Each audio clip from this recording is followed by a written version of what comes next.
10 seconds remaining. 5 seconds remaining. Upper division of the Western European DPC League. We're here, Dream League Season 15, powered by Intel, with a best of 3 between OG and Tundra. And the draft is moments away. Will be appearing on your screen very, very shortly. I'm here with OD Pixel and BSJ, and they are going to try to break that draft down for us. I'm very curious to hear from you guys what you want to see from these two teams, what you want to see banned, because there seems to be a little bit of flexibility in the bans at the moment, Brian. I was going to mention Mag. I wanted to see Mag for OG, so in that case, I'm perfectly fine if Tundra bans it out. I think Mag is an underrepresented hero so far in DPC, and some teams have made it look incredibly strong. OG, a classic team for throwing all their eggs in the Ana basket. You know, we give them a bunch of buffs. We saw the Faceless Void with the Blood Rage and the Alacrity and all that crazy stuff, so not surprised to see that kind of ban coming out from Tundra. I am surprised by the AA, Owen. First pick.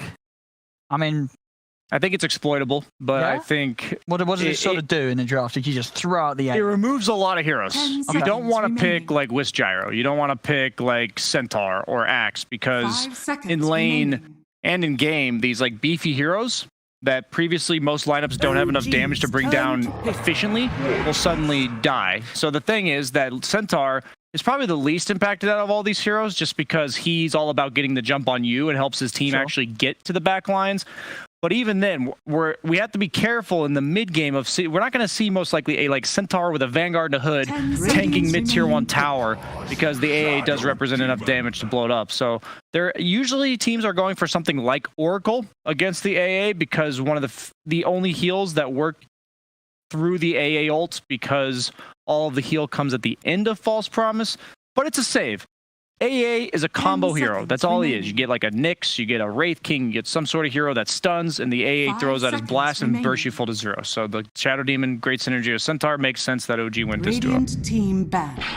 And then we got okay. First pick the AA, they throw out the second pick. I'm going to learn a lot about Brood. Fada is a Brood specialist, and we're going to see what 3 bans they ban to protect it. I'm going to learn a lot. You say Fada is a Brood specialist, or do you mean 33? Oh, sorry, 33. Yeah. I was going to say, like, is this a Precision 5 Brood No. I don't want to see the Fada Brood. What's his name again? 33's name. Neda. Yeah, that's why that's why I was thinking it. I knew it sounded. I was like, okay, why am I? Yeah, that's true. I mean, obviously back in the day, you know, 33 is probably one of the best Brood mother players in the game. So it's going to be very exciting to see what he pulls out on this hero in its current state, which is pretty good. I mean, we've seen this hero single-handedly just makes it an impossible lane for some safe laners to farm into. So it'll also be intriguing to see what OG think is the best hero that's going to be able to farm against the Troll got banned. We saw that own a Brood like 3 or 4 days ago. I would guess like Troll, Sven, and would you still be worried about the Pango we saw doing so well earlier, or with the Centaur picks, you're fine? I guess it'd have to be like a Pango mid or Pango 5 or something, or like, I guess.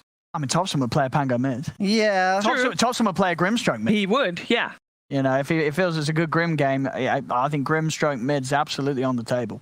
The carry either has to do well in a right-click battle, Troll Whirler being a perfect example where you have the missed chances from whirling axes, or you have to be a hero that can CS without right-clicking. Sure, you have some sort of... Yeah, because the way Brood works right now is she uses Insatiable Hunger, hits you with the Silken Boa, so you have a miss chance and you're slowed, and you just can't fight back.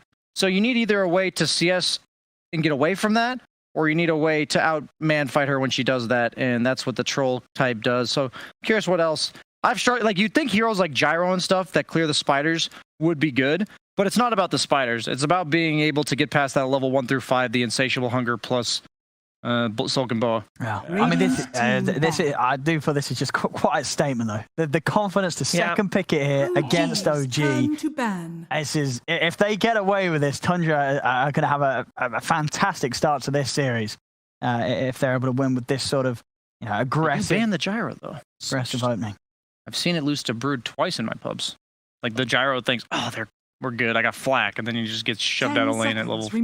I mean, for OG, are there any sort of solid like range agi carries that they're looking to gear up with the SD and work with the illusions? Do you think? Terrorblade may be the best, just because you can sunder through AA ult. Do you like Spectre against sort of the AA Brood? Or? Spectre could work. You could either rush the Blade Mail or the Vanguard to be okay against it. It kind of depends on what 5 position route they want to go. I really am going to learn a lot this game because we're seeing one team who's very confident in Brutes, so they get to ban out what they think will beat it. Yeah. And then another team who has all the information that there's going to be a Brood, so they haven't picked their 5 or their 1 yet. What heroes do they think will help enable? Because sometimes you can pick a 1 that doesn't necessarily deal with the Brood all that well if the 5 position somehow alleviates that problem. But look at the difference in how much thought is put into this banning phase. We have Tundra still sitting on 2 minutes 10 seconds bonus time. Like, that's the full bonus time available. OG, they've been ticking through it. They're like, okay, how are we going to deal with this 33 Brood coming out? Yeah, Tundra is the one that refined and came in with an idea of exactly, okay, if we're going to pick second pick Brood, they've probably tried it in scrims a few times. Maybe they got screwed over by something like the Gyro or the Ember, and they're like, okay, against the OG, have to get rid of these. We're already ready ahead of time. OG, on the other hand, caught off guard a bit. Yeah, Grim and Pango both still in the pool, by the way. 10 seconds. Let's see what the answer will be for OG. I would imagine that a lot of people have thought about how to deal with the Brood because it has been such a topic of conversation where everybody thinks, yes, this could be a really good hero.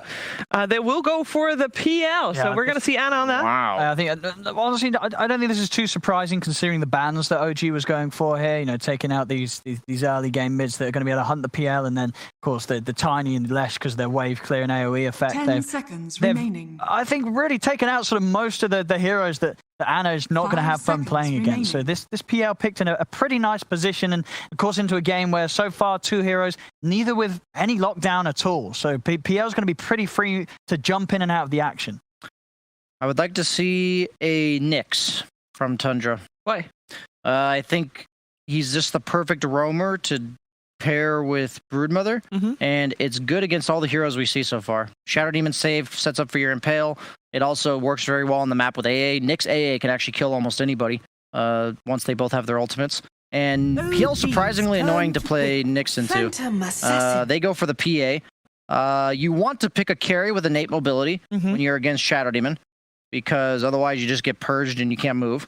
And so a lot of the stunning combos like Wraith King, Sven, that would otherwise be good, do not look as appetizing. So PA, one of the few carries that not only has good mobility, but matches up pretty decently against the PL.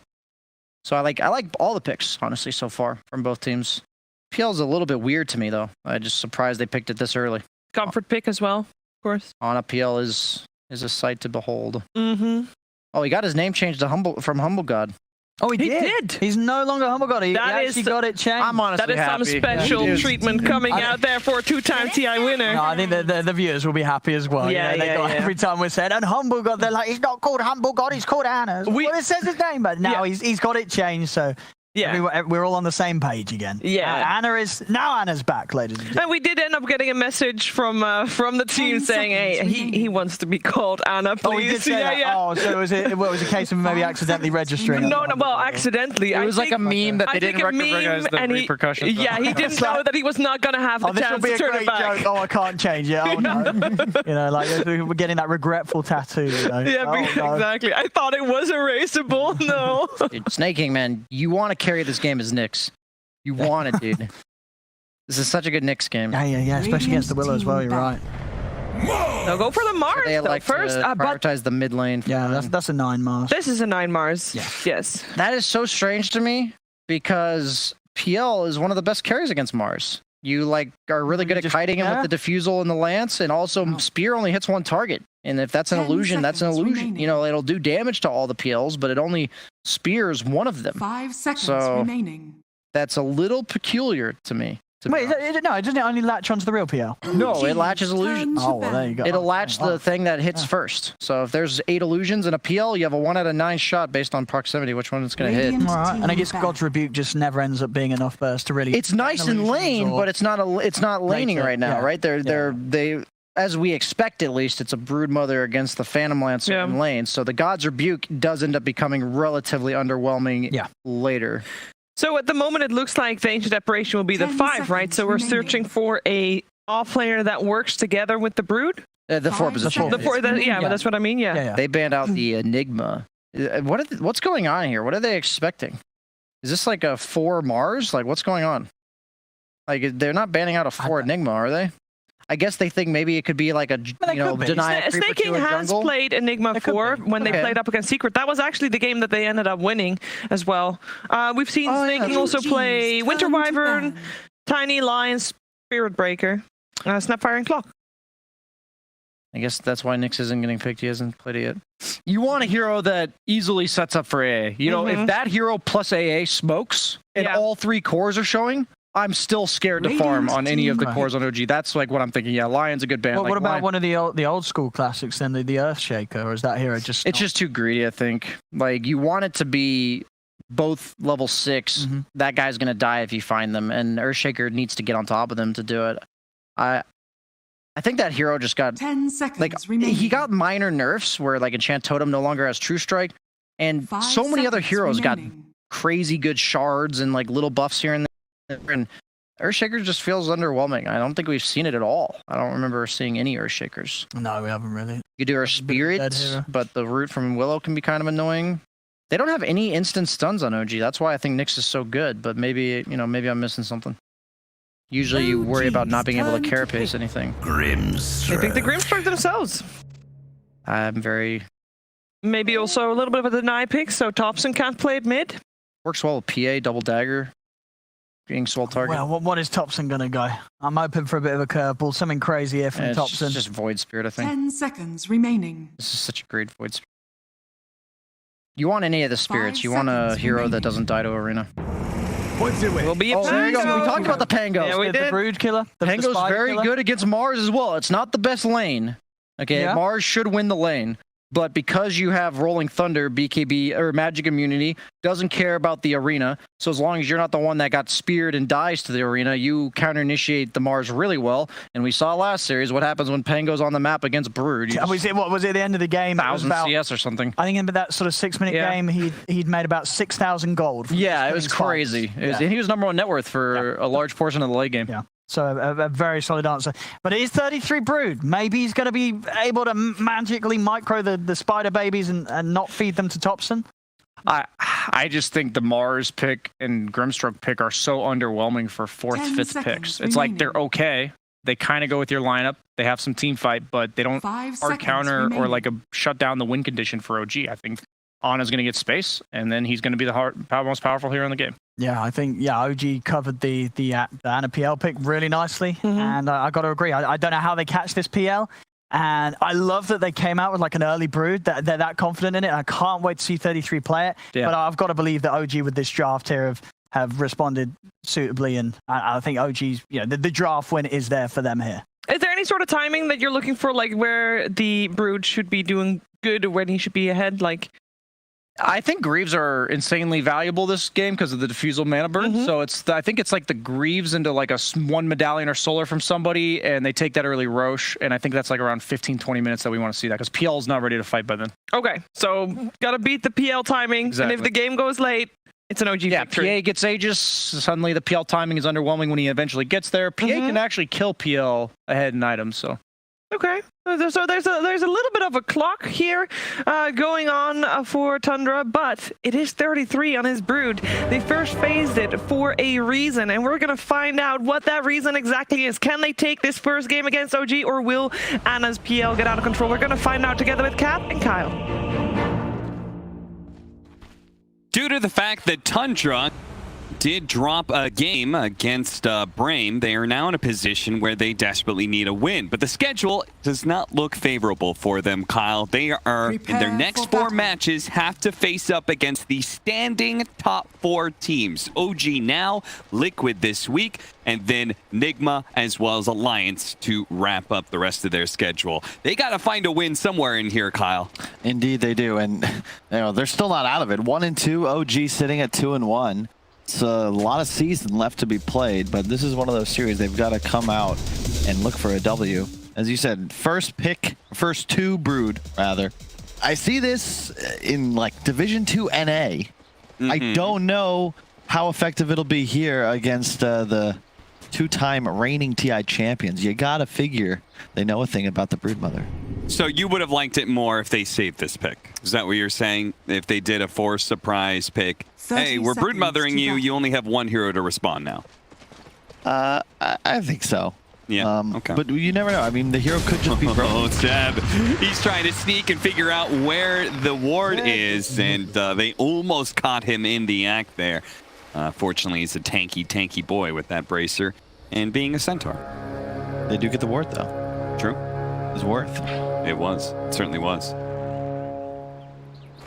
The battle begins. I mean, the trouble you have is 3-3 here.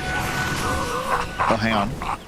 Okay, well, no, I was like, oh my god, they're going to kill him? A body block? No, he's going to be just fine. You don't have the greatest Brood game here. The panel was discussing it.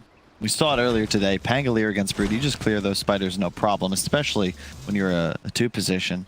But PL is just a hero you can never really pressure. Yeah.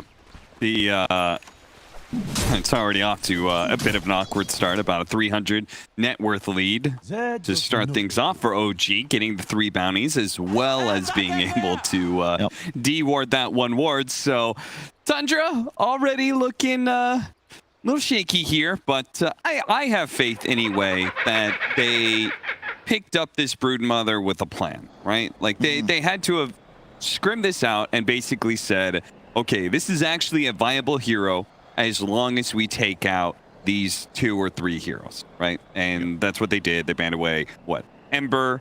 What else did they ban away? I just remember Ember. And then it was 2 side lane heroes that would deal with it. I mean, it's certainly good. It'll be interesting to see what the item build is, because whatever 3-3 does, I'm going to just assume, like, this man is...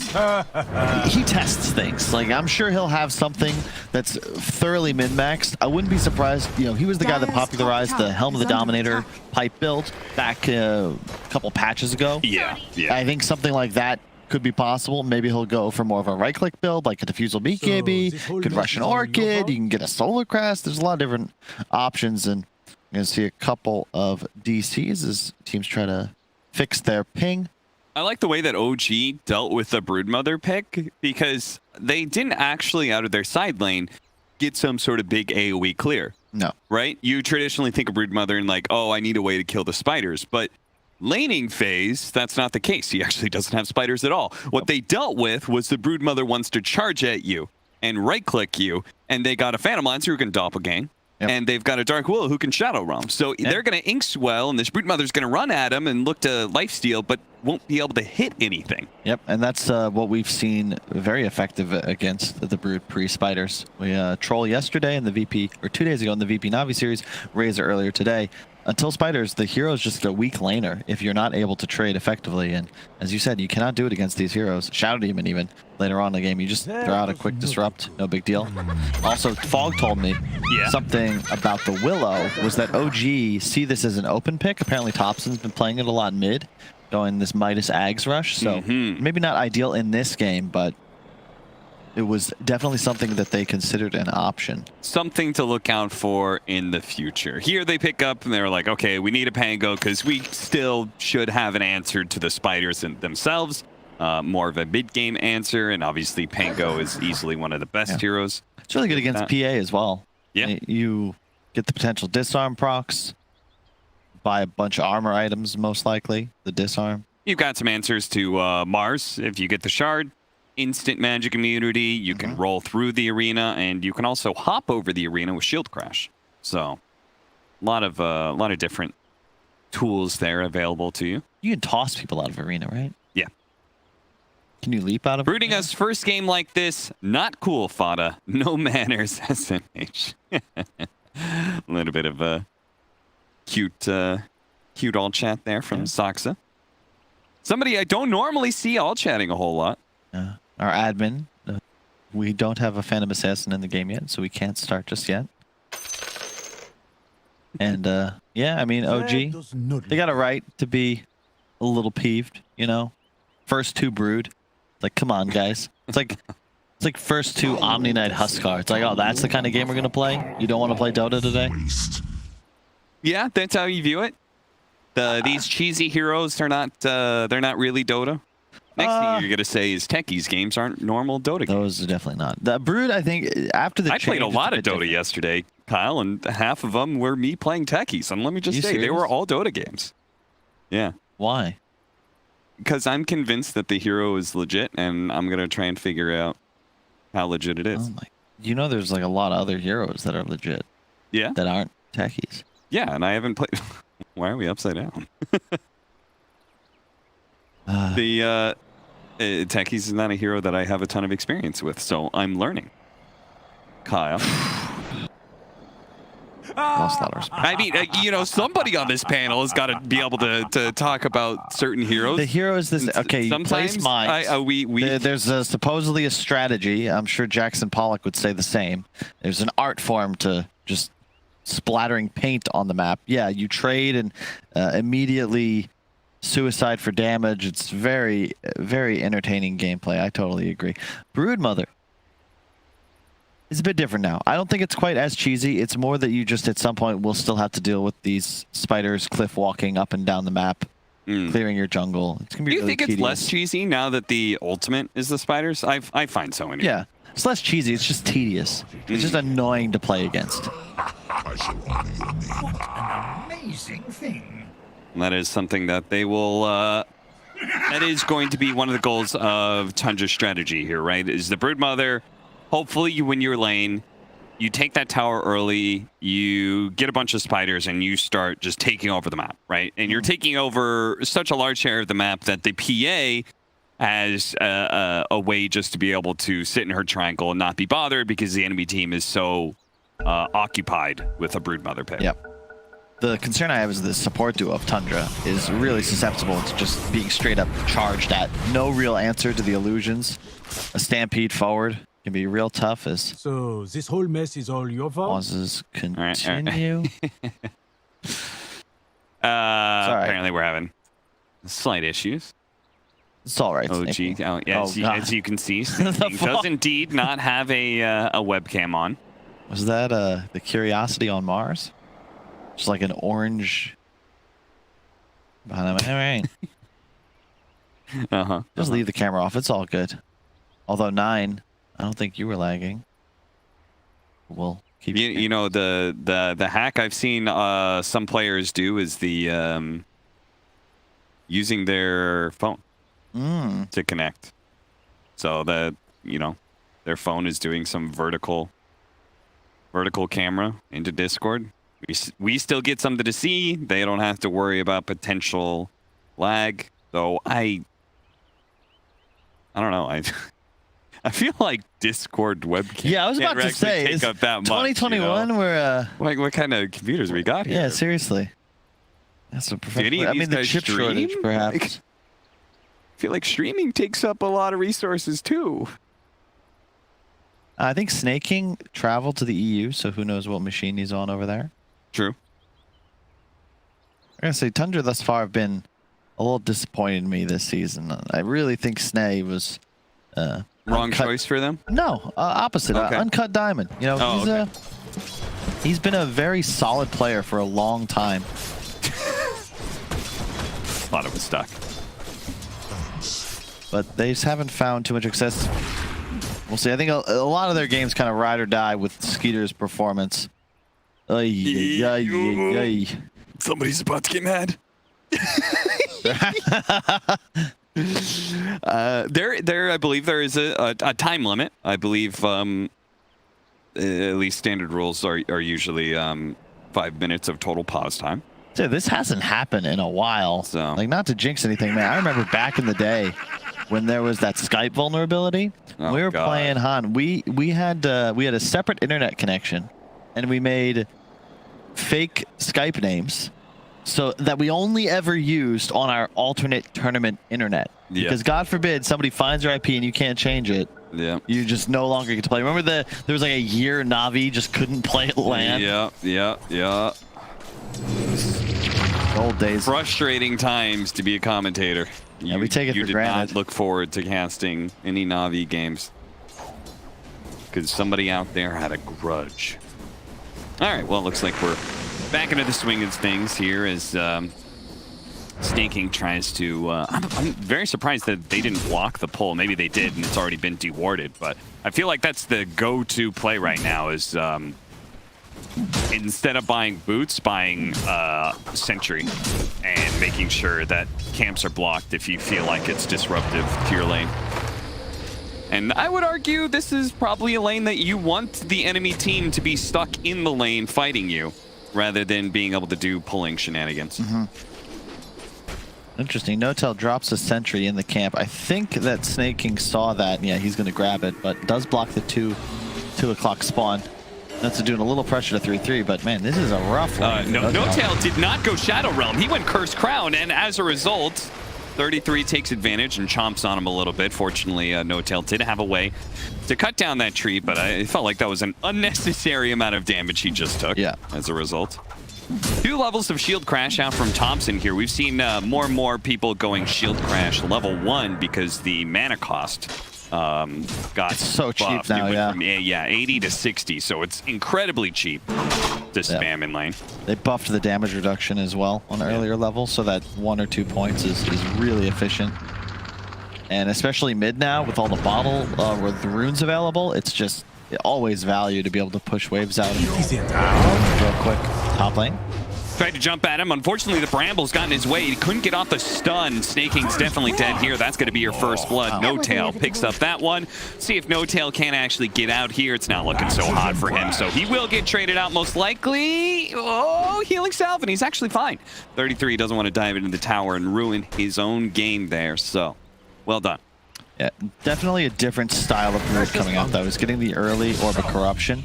I think that's the right choice, right? Because you just have to be trading. We saw a Soul Ring rush in the previous series. A nice bottle refill from Snake King. Does die, but helps out his mid player.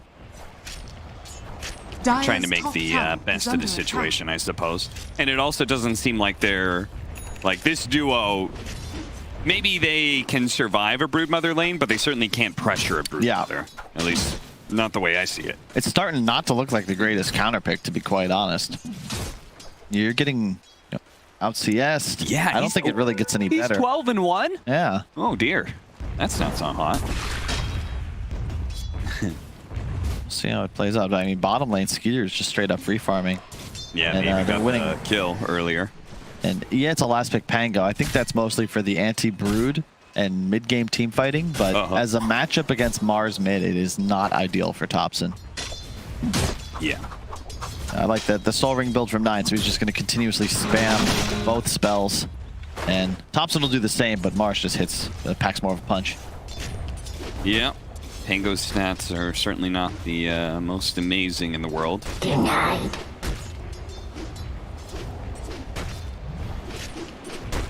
Yeah, very slow-paced game. I mean, off to a nice start in the lanes, though. Tundra is looking solid here. There's the Orb of Corruption. I don't know if this lane ever gets any better for Ana. Like, you can't trade with Brood. And he's getting so much passive health regen as well just by sitting in a web. Oh, whoa, Thompson? Yeah, he's going to go for it. He hit his level 6 nice and early. 9, he's going to get this kill on Thompson, unless Thompson can somehow stop this. He kills a creep to get level 6, to get the Rolling Thunder off, and now 9, he's going to be the one potentially dying here as Thompson. Looking for a potential angle here. He is not going to hit him with the last one, but he does have to swashbuckle, ties it up, and the shield crash finishes him off. Unbelievable play from Thompson. The situational awareness there. Really well done. He's 100% dead, I think, if he doesn't get the ult off. The W from Mars was coming up in just a moment, but rolls and the TP from Notail to get the turnaround kill. That changes the entire dynamic of this mid wave. Ana is going to take some pressure up top while this goes down, but yeah, we can check this out. He's 1 creep away. Does he actually get the last hit on it? I believe, yeah, he runs over. Yeah, he sees the melee creeps low. 1 hit. Swerve. Pops Rolling Thunder. I'm a little bit surprised he didn't roll straight at him right away, but I guess he was a little bit scared there. Now, if he catches the W, yep, he's dead. So waits out the God's Rebuke. Gets close to him as the Cursed Crown hits. Just solid Dota play right there from Thompson. It's, who was it that did an interview talking about laning against Thompson? I think, it wasn't 9. Ana, he used his doppelganger, so he's having to keep his distance now. I missed that interview, to be honest. I think it was Stormer who's discussing how Limp was a beast and that he had never beaten Thompson in lane, because it's like you always try to kill him and somehow he's like done the math and lives with 30 HP. But like in this case, he's 6, so you're like, I had him. But yeah, I was like, he's dead. Yeah. He's dead. And then all of a sudden, he's always playing on the edge. There's 1 creep that's 1 HP and he hits it and gets level 6. Crazy stuff. Still all good. I mean, Thompson's top net worth, but so far so good. I mean, Skeeter is huge. And They can actually get this kill on Ana, which he's going to be forced to doppelganger, and the Inkswell will find the real one here. Kill him. Thompson, he makes an entrance here, but it's not going to do much. 33 is certainly fast enough to deal with the rolling boulder. They're going to go for snaking instead. Silenced up for a second here, and that is enough that, yeah.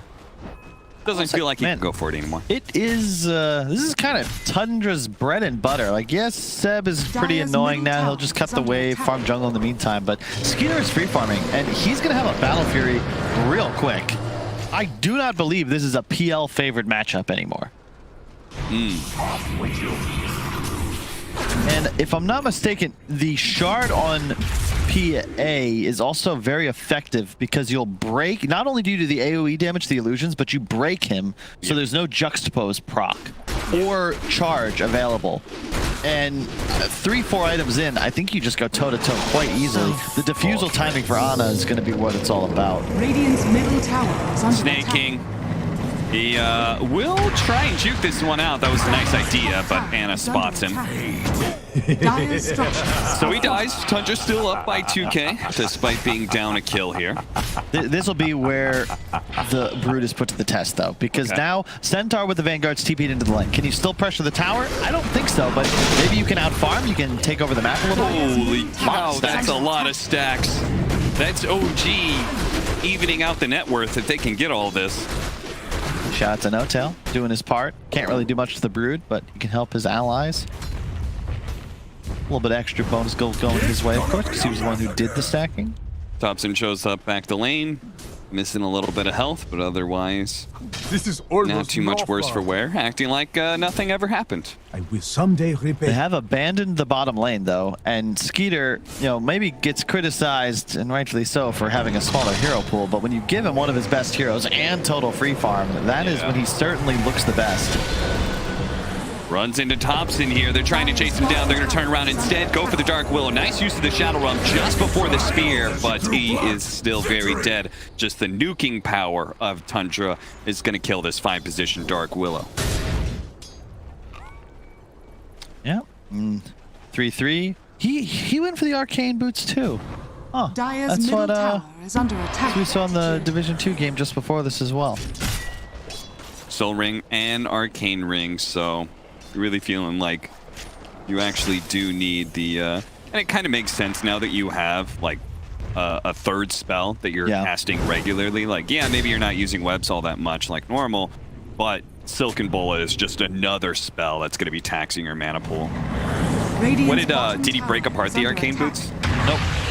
Okay, we'll see if he does something like that. Maybe they even go some team fight items. Nice swashbuckle, hits 2. Thompson, though, can't actually finish him off. Vada is hurting around and getting a little damage in. The Centaur Stampede will allow Thompson not only to get that kill, but dodge. Shield crashes back in for the damage reduction here, so he is a tanky boy. It's going to be hard to bring him down, but they can keep chasing him. He's got one more swashbuckle. Over the side he goes, but surely they've got him this time. Another shield crash coming up, but it's too much. 9 claims the kill and takes the killing spree away. Yeah, space created though. But so far it's the 3 cores of Tundra, all top net worth. You got to be feeling pretty comfortable in this position. And it's going to be the Ana defusal timing that they're waiting for, but he's going to have that about the same time PA finishes Battle Fury at this rate. And that just doesn't seem like a great trade. Tundra out to a great start. Have the AA ult prepared. And it'll be a Crimson Gold rush on Seb. So there's your anti-Brood. I believe that reduces all damage from spiders. Yeah, it will help the towers survive against these pushes as well, which is something that he can only do so much about, right? Like, he can stand around the tower, but 33 can't ignore him. What can't be ignored here is this smoke move from Tundra. They set this up. 33 was hitting top, and Tundra said, I bet they're going to make a move to try and stop 33 from taking this tower, and they read OG like a book. Really well done. Thompson almost getting the Rolling Thunder off in time, but not quite, so he will die once again. just doesn't feel like OG have the tools to really get anything going here. For Tundra, it's super simple. Just Mars, Arena, Spear, okay, that's a kill. OG, your setup doesn't really exist. Seb's going for the pure defensive build, which makes sense, but they have no Blink Initiator. They have no support that can really set up properly. It's not as if a disruption is going to be an easy task. And something you mentioned earlier, which is that OG can't just be purely on the defensive mode because you like Tundra's setup against the Phantom Lancer later on into this game. Yeah, Skeeter's just straight up free farming. He will have a Battle Fury quite possibly before the defusal on Ana is done, which is kind of crazy. 700 gold away is Ana, and only 800 for the Claymore that Skeeter needs to complete his BF. But yeah, this is looking good. Tundra, I think, do best in these slower paced games. I don't know about the first 2 Brood, but 3-3 certainly looks comfortable. Try and go for him here. They're going to kill all of his spiders, set up the disruption into the Rolling Thunder, then the stomp, and he is certainly, he's dead, right? He's dead. They're going to chase after him. The shield crash, that'll catch up to him. 33 finally does go down. Meanwhile, they're going on the other side of things in mid. They're going to try and kill this Dark Willow, who actually managed to get out of the arena instead of staying next to the wall. Fears up 9 and does manage to TP out. That shouldn't work. Did he? So he was in the river, and he was basically at a position where he was in between the wall and the shield that pushes you back. That's basically because the cliff was like right there, so it kind of like ended up pushing him outside of the arena rather than keeping him in. All intended, I'm sure. Just one of those awkward. If he had put it a little bit farther down, right, then he'd just be stuck getting hit by the shield over and over again. Radiant's bottom tower is under attack. No, that shouldn't. Radiant structures are fortified. He glitches through it. It's gonna pop him out because he's on a cliff. Cliff is gonna kick him out one way or another. And it's I guess he slid underneath it. That makes sense because it's like it's positioned on the high ground, right? So he dug a hole. Exactly. Right. So you can hop over it, but in this case, he just goes right. So when you were saying that couldn't work, you were saying not Dota mechanics wise, but like real world mechanics. Yeah, I mean it's gotta make sense with the lore. Scanning. And so far so good. It's an even game, but the map control Tundra's exerting right now is kind of nuts. They've just owned this OG top jungle. 9. Kind of sitting here, waiting to go. Is under attack. Doesn't pull the trigger though. And since they spotted the Ancient Apparition, may still not be able to find an opportunity to pull that trigger, but they are taking a tier 2 while all this is happening. So Tundra is basically repeating the same thing they did last time, which is they smoked to the Broodmother to protect his game. OG is aware of this though, and they do have a little bit of counterplay. 9 is going to be slowed down quite heavily here. They might be able to burst him down. He's going to use the arena to protect himself for here. Here comes the Rolling Thunder though. It's going to nail him a couple times, especially with the Stampede. The Dark Willow comes in to try and finish off the job. He gets speared away. Thompson in pursuit. The swashbuckle. And one more hit. That'll do the job. They get that kill. Can they get a little bit more? Snaking here. The TP out is successful. OG, you cannot pull the same trick twice against them. This time they learned and adapted. Really nice play from Soxa there. Jukes out all the spells with the defensive disrupt. Then the team TP's in, pops the ulti to ensure the Mars kill. Really awkward dive though from Tundra. I understand you want to pressure tier 2, but Skeeter's not even there. He's farming an ancient stack. You can chill. That's a huge dive, and let's say you even land that kill. Don't think you're getting the tier 2 out of it once Thompson shows. And in addition, it's a Soxa Shadow Demon. It's not as if it's a high priority kill. It was definitely one of those smokes where it was like, oh, we want something out of this. Yeah. And all we're seeing in the Shadow Demon. Last time, the smoke that they did, it was natural and effective. They were able to move behind a tower and catch a core. Well, no way that OG is able to fight once they lose Thompson at the very start of an engagement. But you fail to kill a support, yeah, that fight's going to look a whole lot different. The X factor here for OG, check out the net worth chart. Seb is on top. He is just flash farming, spamming double edge. He is level 13 and a quarter, highest in game, and he just finished a blink. So you're coming online with these OG cores. Do you think Centaur can make a difference here? Oh, for sure. Okay. What is the impact of the Centaur that we're looking for? Just the initiation. You have so much damage potential with an early soul catcher into the Centaur. He's not really killable by any of these Tundra heroes. Just going to absorb the physical damage. it's the Deso timing on the PA where things start to get a little spooky. And it looks like Seb's actually queued up Ags and Halberd. Curious to see what he goes for first. Thompson's hunting spiders. Where Oh, and he nailed them. You can tell, yeah, the game lagged a bit. yeah. 576 gold off of spiders so far. So actually not quite as much as I expected, given how many spiders he's killed so far, but... And there's your impact. The blink on Seb means suddenly OG have the ability to actually get kills. For the entire first 17 minutes of the game, it's just been the Tundra show. Whereas now, you got the easy setups. This is a little awkward for 33. Radiant's top I feel like he's tower is likely under okay attack. here, but still pressured a bit by Thompson, who will kill some more spiders. Can we see a CS real quickly? I just want to see a number. 229. As the DD, be cautious fighting into this if you're Tundra.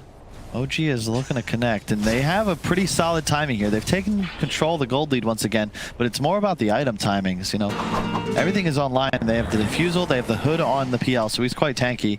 And then Crimson Guard Blink on the Centaur, so you can't really win a fight if OG are the ones instigating. You need to open with the Mars ulti.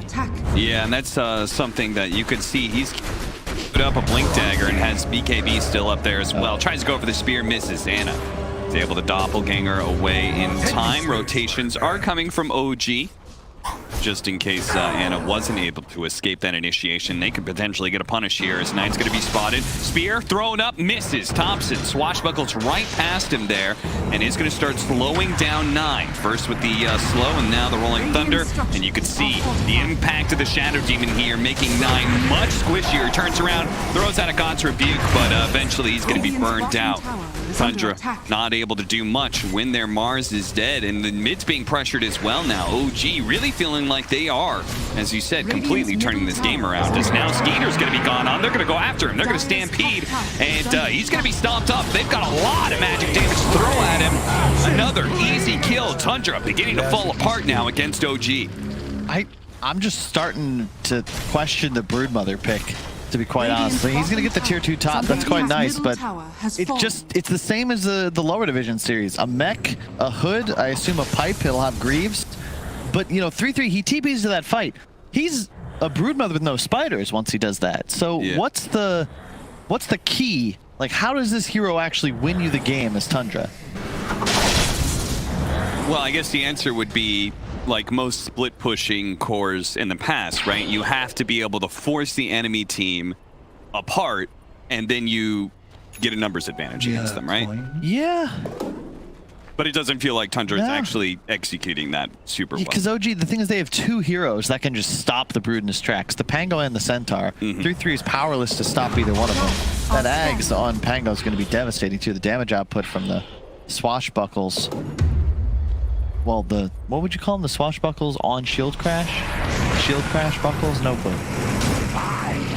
Either way, it's going to be effective potentially here as 9 is going to be using his first BKB. The Ice Blast is coming in. It's going to be able to hit No Tail on the side. They're still trying to finish up stocks, and eventually he does die. The BKB wears out, and now Thompson is a little effective. Brings the Mars kind of low. No Tail is just a sliver of HP. 33 is able to go up the cliff there to be able to dodge some of the damage coming in from Anna as well as Thompson. They're trying to chase down the rest, though. Seb, he just comes in and starts swinging it immediately. They're managing to kill 9. Skeeter, he's going to be chased after. Nice little juke by him, jumping over to Fauna as fast as possible. Anna's quite low, and they could potentially kill him. The Crimson Guard's going to go out. 33 chasing after him underneath the wedge. Tries to be able to catch the real one, and Doppelgangers, can he find the real one now? He actually does, and 33 kills him. He sniffs him out, finds the real Phantom Lancer, and brings him down. Skeeter still playing the edges of the team fight here. As 33, not sure if he's going to be chased down or not, and he is. He's got another web coming up in a second. The Ice Blast coming in hot, though. They could potentially turn this even at 3. The disruption to dodge the nuke onto the Centaur, and I don't think he's going to tick out here. Oh, that he's going to be sick. perfectly fine. Some Matrix Neo level saves coming out from Soxa just as the dagger was about to land. I think almost certainly securing the kill. Amazing no Deso on the PA. He will be rushing the BKB. Oh, was the dagger coming out as well? Oh, yeah. Because I saw Spawn Spy. Oh, then he was 100% dead. He was going to take like 400 damage there. Yeah, this is a solid game. OG. It's spawn spiderlings level 2 to 450. Radiant are scanning. Yeah, So you we'll gotta watch this one again. Jukes. He's going to turn around point blank. The dagger's coming. The spawn spiderlings at the same time. Both are dodged by the disruption. Just nasty. Just in time there. OG just doing a great job playing the map. You know, the 4K gold lead is mostly just because they're shoving lanes faster. Mars has been the guy constantly hunting, but you know, both Dire's Centaur and middle tower Pangolier is are above under Ana on the PL because they're just shoving waves so fast. I've seen Seb use double edge at least 100 times so far this game, just farming everywhere. Has the Solar Crest finished. Really like that decision over a rushed Ags. I think Solar, even after the slight nerf, is still just the best item to buy on any offlaner. And I again go back to this Brood build. Yeah, he's queued it up now, but you know, Greaves Hood before Solar Crest. I think Solar with your PA, isn't that just an insane combination? Yeah. Because the damage output of Tundra is what I feel like is lacking thus far. Yeah, it does feel like, you know, Ana got kind of low in that fight and they weren't able to just like immediately kill him. Centaur is just surviving for so long in these engagements. I definitely agree. They are hitting a timing though now. They do have the double BKB for Tundra. They're down 5k, but this could easily swing if they just win one engagement. The Soul Bind, that is perfect. They managed to catch Thompson there. See if they can actually finish him off. The disruption's going to buy him a little bit of time, but he's going to get speared back. He didn't actually go into the wall, and so he's still alive. He's going to be able to get out the Rolling Thunder, and all of a sudden it's disaster for Tundra. As Ana's right in the midst of them. Mana burning them all down. 2 already dead. 33 will barely make it out with a TP away, but Tundra, I thought they had that. That was the ideal initiation in many ways, but once again, Saksa proves to be the difference maker here. And he is just absolutely owning this game. Remember that dive up top he set up? That was a kill on 9. Again, the disruption to save an ally, turning the fight, giving them Roche. Love Ana. Ana, he has the SNY now. Shard will be the next item. I've heard BSJ gush about this backstage for days. How it's so good. Even, again, nerfed slightly, but still just what makes PL good on this package. Yeah. Ags, oh my god, as soon as he has Ags, that will just be nuts. He's gonna break the PA. Skeeter won't be able to do a damn thing. No crit, no evasion. Good luck. Yeah, this is getting nasty for sure, Tops, and you could see Man, I just another SD just counters PA like really hard. Yeah. You know, he wants to initiate, you just disrupt the guy he goes for. That removes the attack speed bonus timing from the blink in. And then late game, this is a 4-position SD. That Ag just renders him like it's just a worthless hero. Yep. But I absolutely so much more.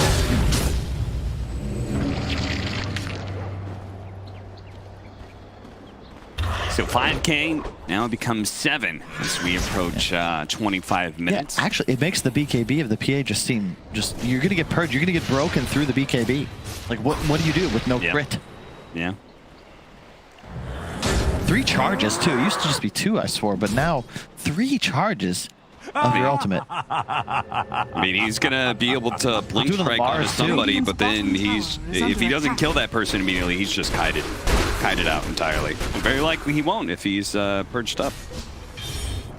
The one benefit is that after you can't dispel Insatiable Hunger, even though it's now a normal ability. So he can't just do it on all 3 cores and giggle. Radiant's bottom tower. But the move speed would certainly be affected.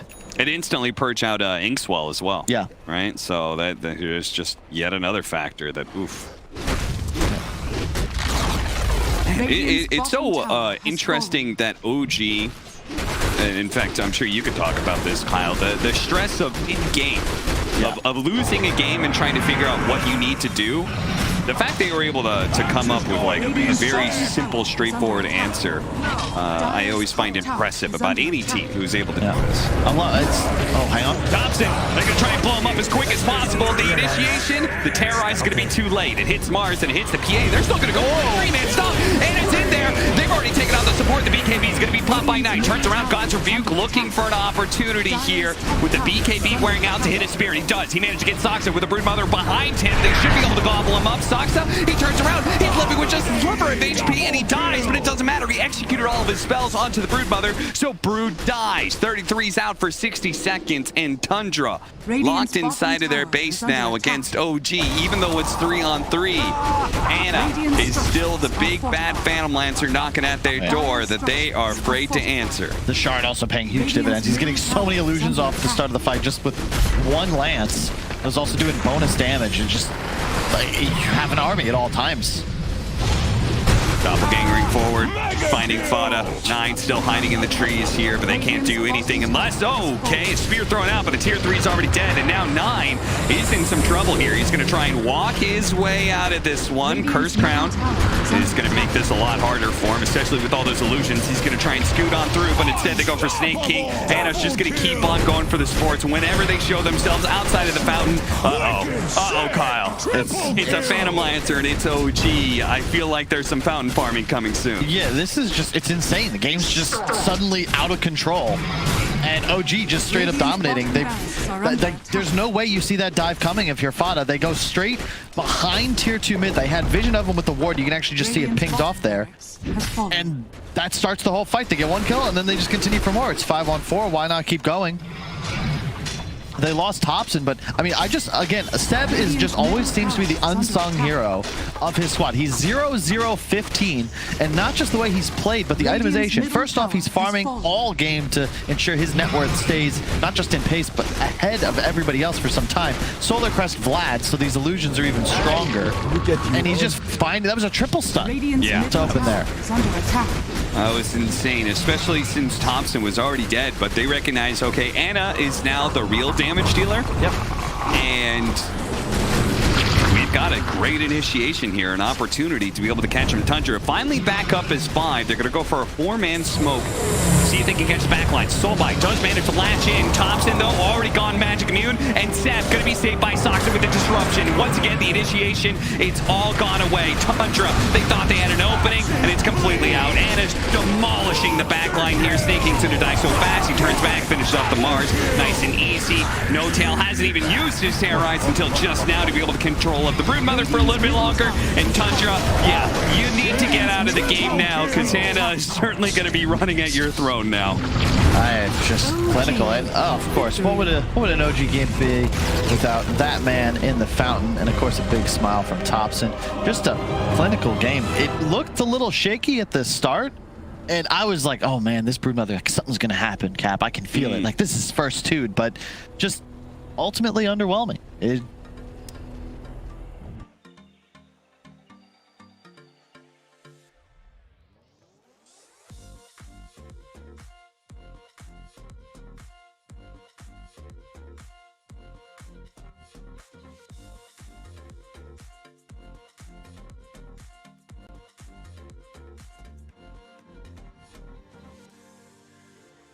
That's just OG for you. So, Tundra, they're going to have to find a different kind of cheese to be able to bring down OG. The Broodmother not working out for them in game 1.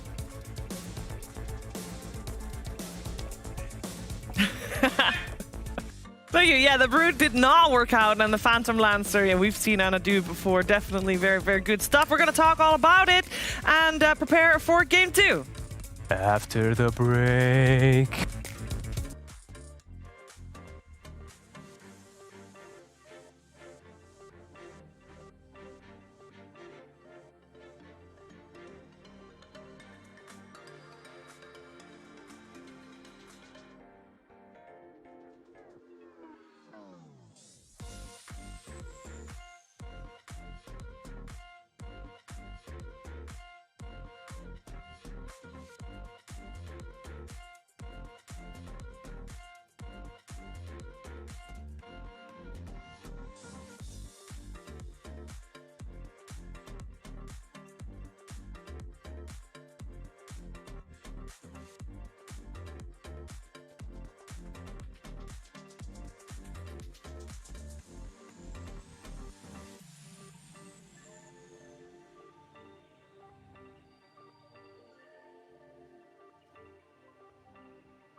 rolling out of there. You know, he's steaming out of there, rolling, thundering away. And of course, Pio's just jumping all around the place. You know, so a lot of pressures on 9 to perform on a hero that I don't know if you can against all these sort of very elusive cores that are jumping, rolling around the map. It's a really hard game for him. And then, you know, poor old Skeeter, he's sort of just dragged into these occasions where he's like, well, I need to fight, I need to do something because, you know, the Mars and the Brood, they're not able to do it alone in the mid game. And then, of course, he's just not ready to go by then. And then the 26 or so minute hits and Anna turns up, Diffusal at S&Y Hood. And you know the game's lost. You know, OG, the team play comes in, they just clean it all up. So I really do feel, the draft was just a bit of a miss here from Tundra in game 1. Yeah, it did seem like that was the case. We're also going to hear from Purge and hear what he has to say about this first game of the series. Thanks, Shiver. OG as a team typically doesn't pick their heroes that they have really, really good laning stages. They usually aim for this like mid-game strength as a team hero matchup counter solution. I want to take a look at Topson here. He started this little engagement at about 4,400 gold, already got 200 gold from killing spiders. So despite him being behind in the laning stage, as was PL and some other members of his team, by ganking Brood here in the mid-game, using Shadow Demon and the Centaur, he gets almost 600 gold from this first game. And then because Tundra still has good map advantage, I mean, if we take a look at the map, they still have all of their tier 1 towers, and OG has lost their first 2 crucial towers. So they're just trying to get kills right here. But what OG's doing is they're playing very, very safe. Sox is double farming these double camps here from the low ground, far in safety range. 3-3's trying to pressure the top tower, but it's not easy to do so. And on the same time, OG ends up taking a tier 1 tower, and eventually they do go for Soxa, but Soxa wisely uses Disruption as soon as he sees 9 running. 9 did not go Blink Dagger early, by the way. He thought that BKB was way more important, which is a really fair thing. And then, but as a result of that great counter initiation, 9 ends up dying on the back line, and this gives OG even more time to regain map control, which is a great advantage for them. And then later on, 9 looking for Anna, throws an ulti down, Anna doppelgangs outside of the arena, and he says, well, that sucks, missed that one, but on the bright side, I'm not dead. Unfortunately, though, Topson sneaks in with a haste rune running in, Soxa catches up as well, giving a bunch of damage to them. 9 gets picked off, and at the same time, they're actually pressuring the mid tier 2 or the mid tier 1 with the Centaur and the Dark Willow. Look at this. Skeeter ends up TPing into the tower. He tries to pull the creep wave to the side to buy some time for this dying. But unfortunately, OG instantly reacts, knowing that there's no Mars ultimate. They end up catching Skeeter as well. So pretty big mistake from Skeeter here to die immediately after the Mars, which then gives them the tier 1. And at this point, the game's pretty much fully unlocked. And then I could show you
stream yet. Right. We have a little bit of an internet reset on the Tundra side, so hopefully they'll get themselves into the lobby fairly quickly. And I hope also that they're using this time to prepare for their next draft, because I would imagine that with a little bit of delay, they might have a little bit of a drafting penalty, but we'll of course see that when we get into the game. Before the previous game, we said that one of the lanes that we were going to look at for this matchup specifically was the 9 versus Thompson matchup, because that is the lane where it's okay to not win it, but it's not okay to lose it, right? To be fair to 9, that was a pretty sick play from Thompson. You see the level 5 Pango, and Thompson has this like peace of mind to hit the 5 HP creep when he's at 100 HP just to get his ult off, and then he knew that the God's Rebuke would kill him, so he waited for 9 to use that God's Rebuke. That's just like, damn, I just got owned. Yeah, it's one of those moves that you can't really be mad at yourself for not seeing come. Yeah. So, okay, you got me. Yeah. Yeah. So kudos to Thompson. Yeah.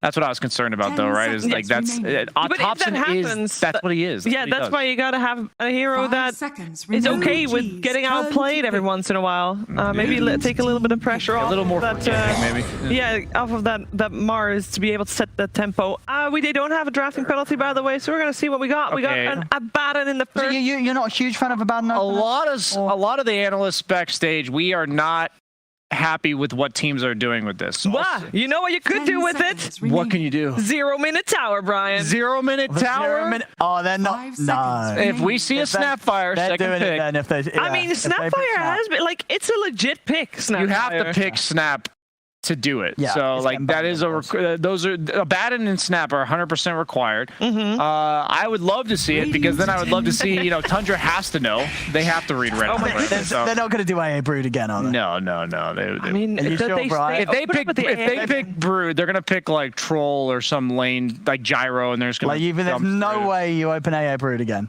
No.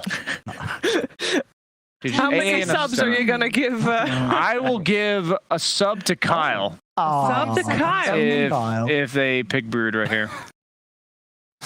That's 5 subs to Kyle. Okay, 5 gifted community subs. That would require you to stream, though, because it gives them to your random viewers. Well, he probably wants you to pay for the subs that he lost. Yeah, exactly. They're taking their time, though, so this is something that normally you can... Don't do it, Tundra. What? What's sub to you? His sub to you. Your sub to me? Yeah. Oh, Kyle's unsubbing to me. Very sad. He's got to pay for those subs somehow. That's fair. We got to center this time, right? I mean, this is much better. I mean, I'd say a lot better. A lot better than what we saw. Well, this helps you jump the back lines. Opening. Yeah. Helps you jump multiple targets at the same time. Centaur obviously broken, but like last game we saw the AA, and you want to jump the back lines. Abaddon's kind of the same idea. So this is just so weird to me, man. You think most teams should not be able to get away with opening Abaddon PL? I don't think most teams should be able to get away with picking PL other than like 9th, 10th. Yeah, in your you look at this and you feel Tundra, they've got so much to work with in terms of what they know OG's doing here. It's like, would OG have won with PL if Thompson doesn't make the plays he does, and they don't make the perfect kills to like kill that Brood and like shut down her momentum early, right? This is like an OG special where they have the superior late game option and they stall you out long enough to eventually run you over. And I feel like if you're Tundra, you got to consider the heroes that OG banned last game before they picked the PL in the second phase. They banned right? It was Storm, Lesh, and Tiny. Yes. So which one are you sort of maybe wanting to go for here? Tundra also banned Ember themselves, which kind of, I think, screwed them a little bit too. So you want either the Spirits or Tiny or Lesh? You prefer the Spirits over the way I look at the PL matchups are that if a hero walks in my lane at 6 minutes, what do I do about it? And if it's like one of the Spirits, you just get dove. If it's Lesh, he literally walks at you and you can't do anything about it. So these are it's just like last game, when you see a Mars come to your lane, you don't even have to leave necessarily, because he's going to try to arena you and you just doppel. Yeah. So that's why when we say it's like, yeah, it's okay, but it doesn't really deal with the PL. There's nothing you can do about it 8 minutes into the game. Abaddon's going to be like level 4. PL can't defend himself that early. He's only got like 700, 800 HP. Well, let's see which of the ones OG feels is the biggest threat. So you say Storm, Ember, to me, or Tiny. One of those is going to get banned out here. I would love to see a Storm ban right now. either Storm ban or picked. I don't know. So, okay, Tundra has the first pick. Okay, you have to ban Storm. It's unplayable pretty much. I tried it because there's a really perfect PL game other than Storm, and the Storm player at EU, like, man, in NA, they're going to farm until they get that Orchid. That guy ran at me for the first 5 minutes. Like, from 5 to 10 minutes, I had a Storm in my face. I was like, dude, this is unplayable, man. Screw this. That's why it's good. Remaining. And that's why it's banned. Yeah, get it out of there. And Abaddon doesn't do anything to Storm, right? So the reason why they also banned Anti-Mage is it's a decent carry-to-carry matchup against PL, and Abaddon is also very hard countered by Anti-Mage, so they have to get rid of that. It makes sense. All the other carry matchups are away. And in order for OG to go for a minute 0 tower, it needs to be Snapfire and another hero that has summon, right? I don't think it's PL has Doppel. We got this. We got this. Doppel in it. Yeah, Doppel and tank it. I don't know. I don't think we're... That's 8 seconds of tanking, man. That PL, that'll I mean, OG. I'd still be happy to... I think Snap's very likely. You know, Snap's still... There's multiple players on the team that play Nature's Prophet. They can easily do that. People on the team that play Snap. That's true, too. Nature's Prophet lanes very well against AA. That's true. Well, did Prophet just get nerfed out of existence? I feel like we never see it. We see it a lot in Southeast Asia. We got South America. We just got a report from Moxie earlier. We haven't seen it at all. But this region is like, yeah, it's dead. 10 seconds Yeah, they nerfed a lot of his early game. He's actually stronger later. The trees do more damage, and since you get the greater trance, like they do way more damage because it's like 2.5 times the amount of damage. But the early game, the trance hit for like 18 instead of 23. It adds up a lot when it comes to CSing. Troll. Pretty nice against PL, or you It's not nice. You don't like it against PL? I mean, you get Maelstrom, you got the Axis spinning around. It is a matchup that for 20 minutes feels great, and then once PL gets Diffusal one item, you can't kill him anymore, and then he just lances you and you run out of mana because you have one int growth. I mean, that's true. Your mana pool is so abysmal. Yeah, a few hits and it's gone. It's a matchup that in theory seems nice. You have to win the game, meaning like you have to take over the entire map by 20 minutes. Otherwise, it's not a good match. I feel like if I guess Center and A would still maybe blow you up, but I feel like when you're playing against OG, you know, and you're picking Troll, one of the threats could always be the Tops and Pugna as well. You know, just one of those heroes that really I want to see Peel. Troll. So you said Pugna. I'm okay with something like that. The problem is Decrep's not amazing against the A blast, but like,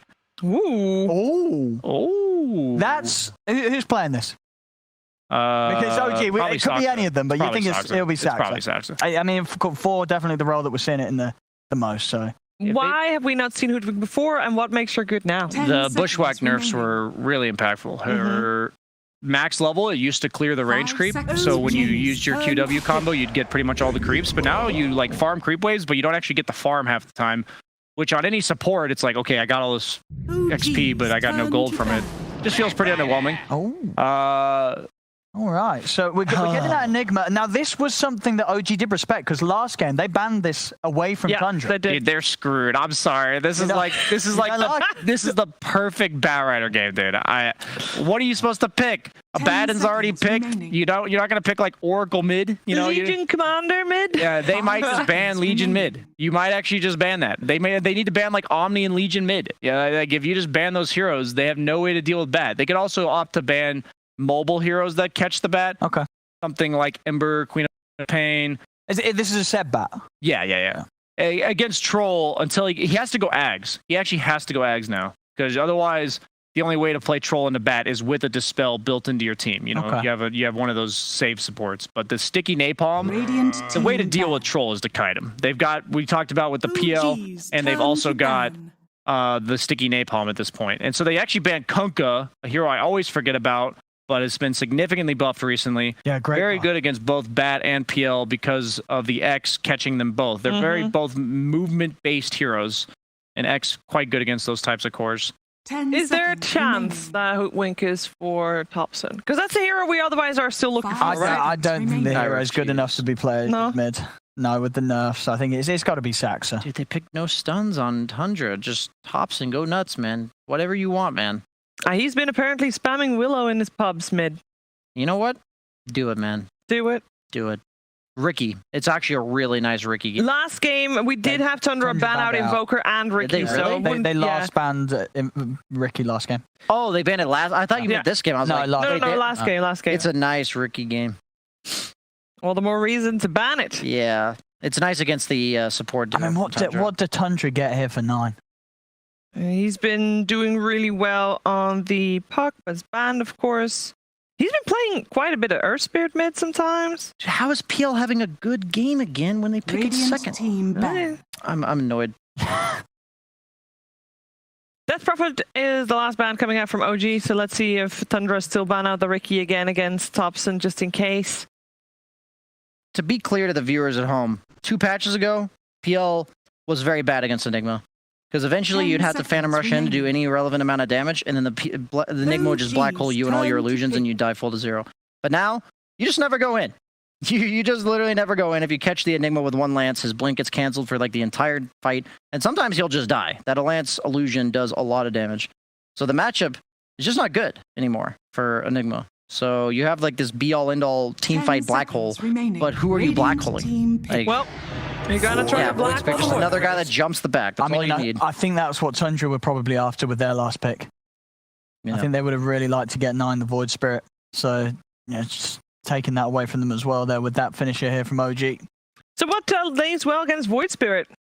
That's still in the pool. You can't pick stuff like Monkey King because it just gets destroyed by Bat. You have to pick a mobile hero of your own. I know I say Quap, but Owen knows why I'm hesitant here.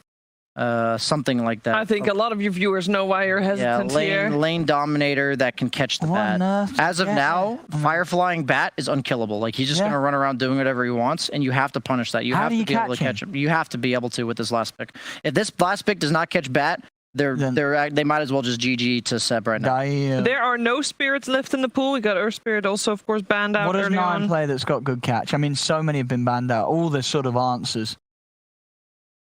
It makes you realize it's even better when you see like the Storm ban second round and all that kind of stuff, because that's a situation where you don't have 3 bans. You know, you only have 2 bans left.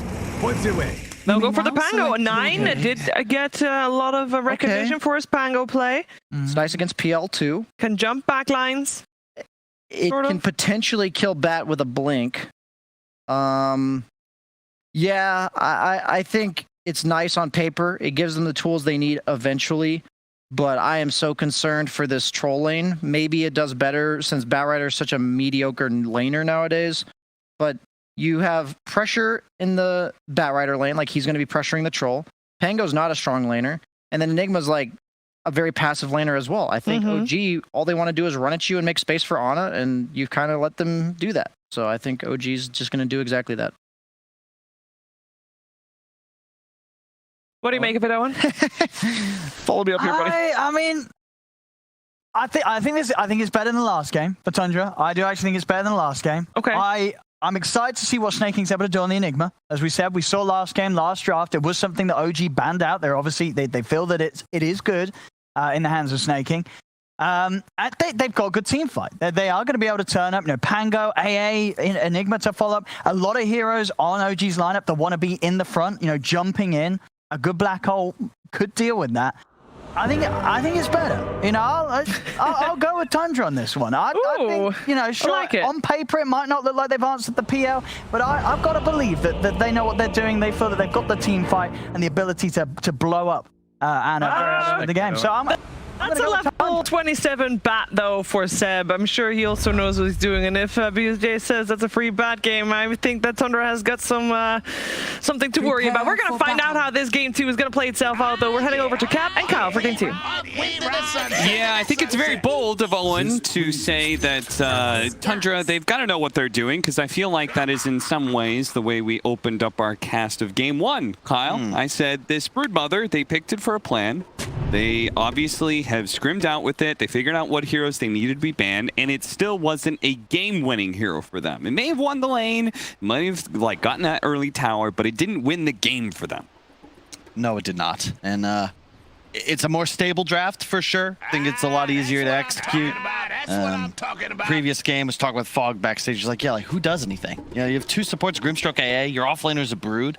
I guess saw 9 getting some flame on socials, but I don't know what he's supposed to do. He's the only person that can actually kill enemies. In this game, you have a couple more tools. Thank God for the Centaur, one of the best heroes for sure in the patch. I believe first time we've seen Hoodwink in the upper division of the DPC EU. Yeah, I believe so as well. For EU, for sure. I think across the upper division, maybe there has been picked in South America. I'm certain. Yeah, okay. But we'll see. We'll see how it plays out. I think BSJ was onto it, though. It's all about the Batrider. Can you deal with it as Tundra? And once again, Ana on the PL. Something that really only OG has felt this comfortable picking up. But curious, though, Seb will be playing safe lane, so against the Enigma. And they'll be moving the Centaur 3-3 to bottom. Because keep in mind, this is a 4-position Enigma, so this isn't a core. Yeah. So how will they play it is the question. I think this actually makes the most sense. If they're going to bring their Troll AA top and have Enigma sort of play here as like a pseudo support until eventually rotating into the jungle. But I love what OG have done. They've warded up the high ground, so they'll have an eye on this top Radiant jungle. Do you think that as they're going to see this triangle move, do you think they are going to keep musical lanes going? Because obviously Tundra's responding. They're going, okay, we don't want the Centaur against Batrider. Troll can actually kind of deal with him in lane. Yeah. We're going to rotate. Do you think OG's going to keep it up? Are they going to keep the music going? Oh, man. So I got distracted. We can't see the chat right now, but Seb is approaching North American levels of salt. The pausing starting to get him a little anxious, which is kind of ironic because I feel like OG thrive on the abuse of psychological warfare. So I mean, you're watching, it was something that gave them a lot of fuel going into TI. In hell, I feel like a lot of OG haters, a lot of OG doubters, every single time they said OG was a fluke, I feel like that just made OG better for TI9. I think if anything, if you are a fan of, for some reason, you really want a team to fail, you know, I won't judge you for it. If you feel that way, for OG specifically, you should just not say anything. Yeah, tell me about it. I mean, I'm just impressed, honestly. Like, fluking to one TI win is impressive. The fact that they were able to do it twice in a row blows my mind. Yeah, back Absolutely to back incredible. as well. It's almost a pattern. Yeah, it's like one time I flipped a coin, 7 times in a row, came up heads. OG basically did that, but 15 times. Crazy. Anyway, you're correct in that they definitely want the Troll top. He starts with the stick, so it's to be expected. And this is just a full-on jungle Enigma. You don't see this very often. Yeah, jungling is kind of the hot new thing that people are toying around with. Obviously, the most notorious one that we saw last season was, of course, Virtus.Pro and their Huskar 4 position. But I have seen a lot of people toying around with jungling, and feels like it's kind of making its way back. And hey, you know, if you're an Enigma, especially, you're one of the more acceptable heroes because he can just kind of like every once in a while duck down, kill a lane creep, use those Eidolons to farm the jungle, and that'll keep the Centaur close to his safe lane tower. So the lane is very short, therefore he's able to play it a lot better. Yep. It's a cool build too. He's just rushing Medallion, it appears. Double Sage's Mask with a Blightstone to start. I probably should watch the actual game, but I end up just staring at the jungler for the first 5 minutes, just nitpicking over his rotations. The top lane is really the one to watch. Hoodwink Bat versus AA Troll. Good job by Notel scooping up the courier. Yeah, and 33 kind of needs that because he's going to need more regen. No doubt. Bottom lane is pretty much a wash. I think the Centaur should do just fine, but Ana should free farm. Can't really pressure a PL with a bad nearby, just spamming shield on him. Man, any stun or slow is so annoying with Ancient Apparition. It used to be that a single stun or slow was never enough to make Cold Feet actually proc, and then they just kept on buffing it, and the range got bigger and bigger. And now it feels like any stun or any slow will actually make it so the Cold Feet does, in fact, finish up and root you to the ground. And we're seeing that now with just the Troll slow. It's working against a Batrider. Yeah. It's one of those lanes. We saw it in the VP Na'Vi series. That was actually how VP dominated the Broodmother of Ramses. Just literally spam spells with the AA Troll and couldn't lane. Mid, pretty even. I'd say Thompson should be fine if he's able to just control runes. Certainly a matchup he knows well. He's just played the Pangolier. Yeah, I was going to talk about that. Kyle, you're always somebody who has philosophies about drafting and such. Do you feel like just straight up taking a core duo from the enemy team and playing it the next game, do you feel like that's a good idea or a bad idea? Is what I'm going to guess. It really depends on the status of the meta and whether or not it's like a pride thing or if you just think it's strong in general. Okay. So.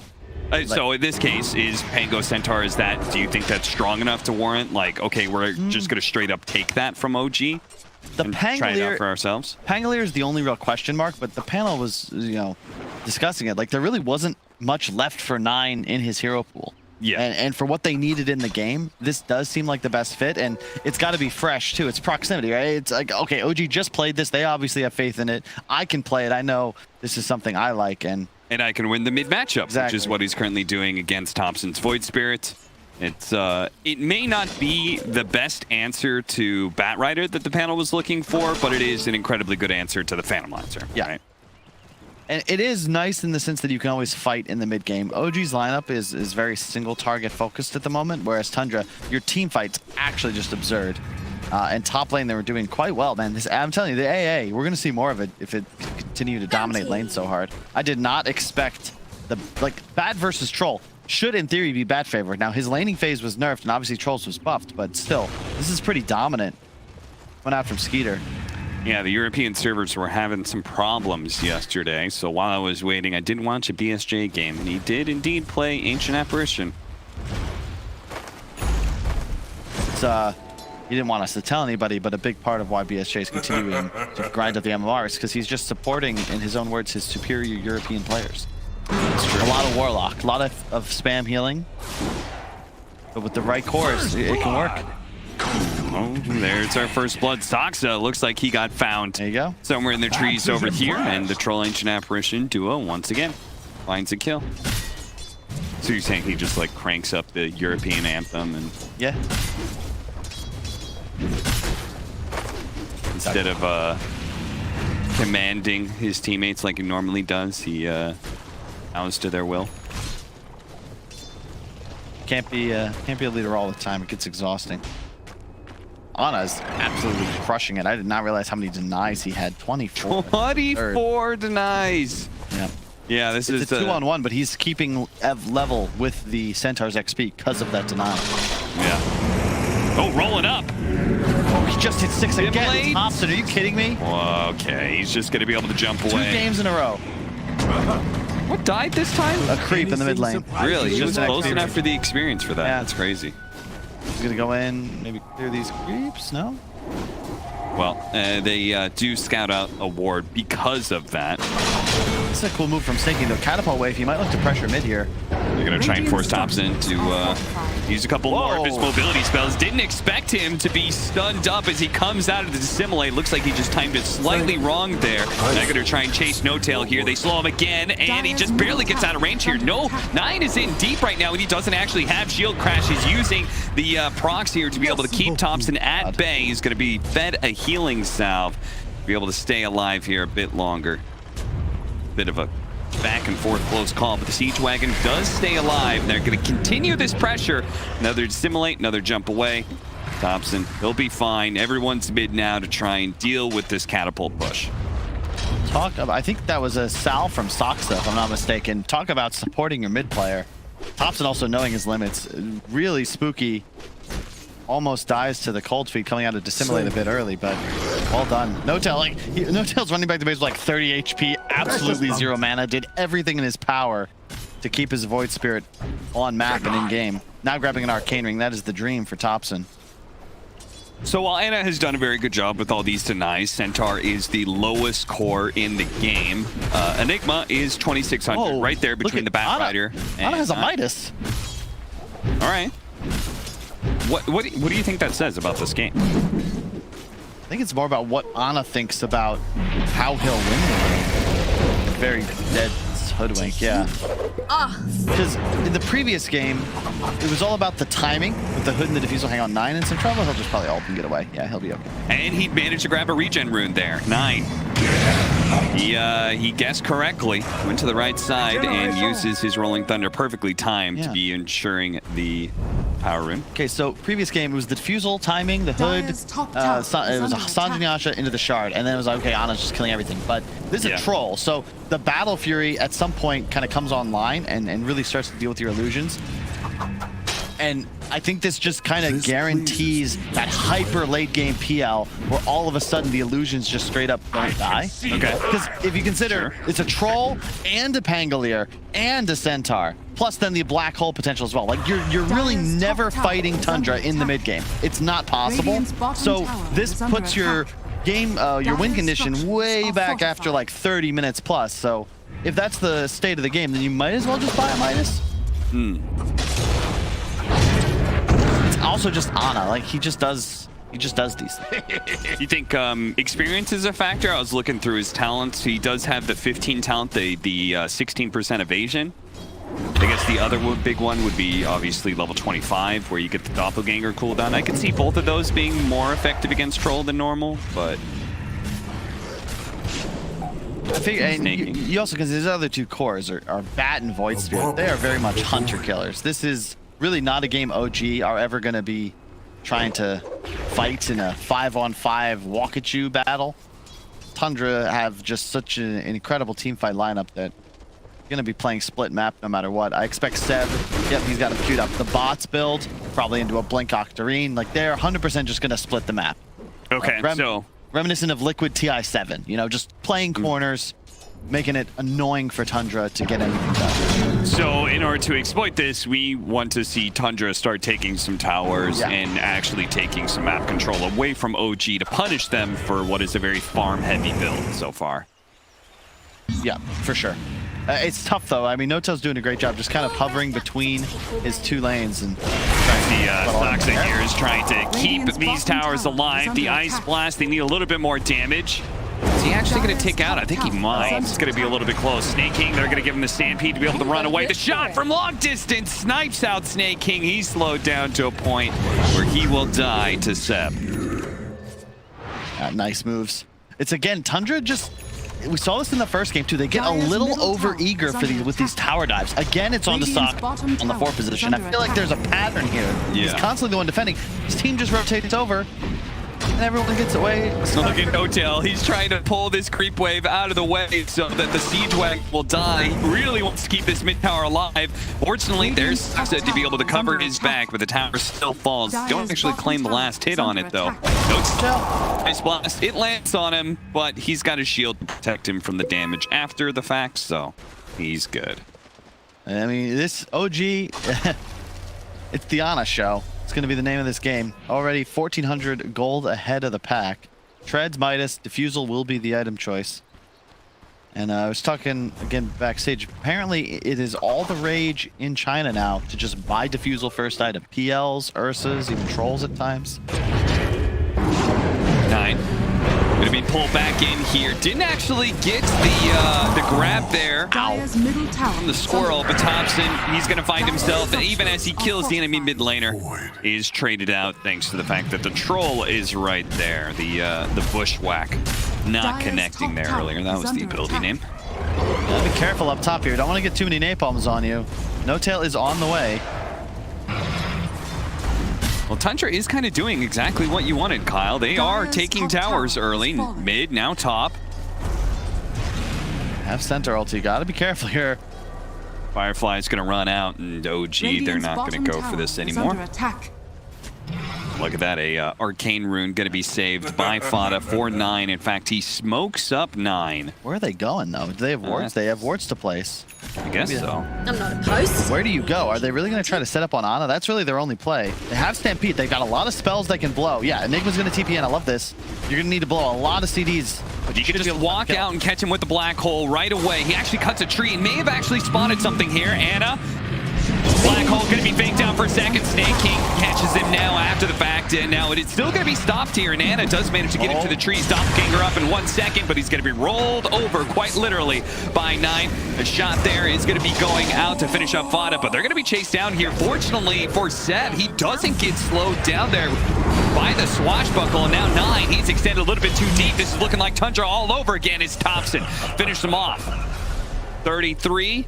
The Centaur going to be saved for last here as the sticky napalm is being added up onto him. They know there's no black hole, so eventually they can go for this kill with no rebuttal from Tundra.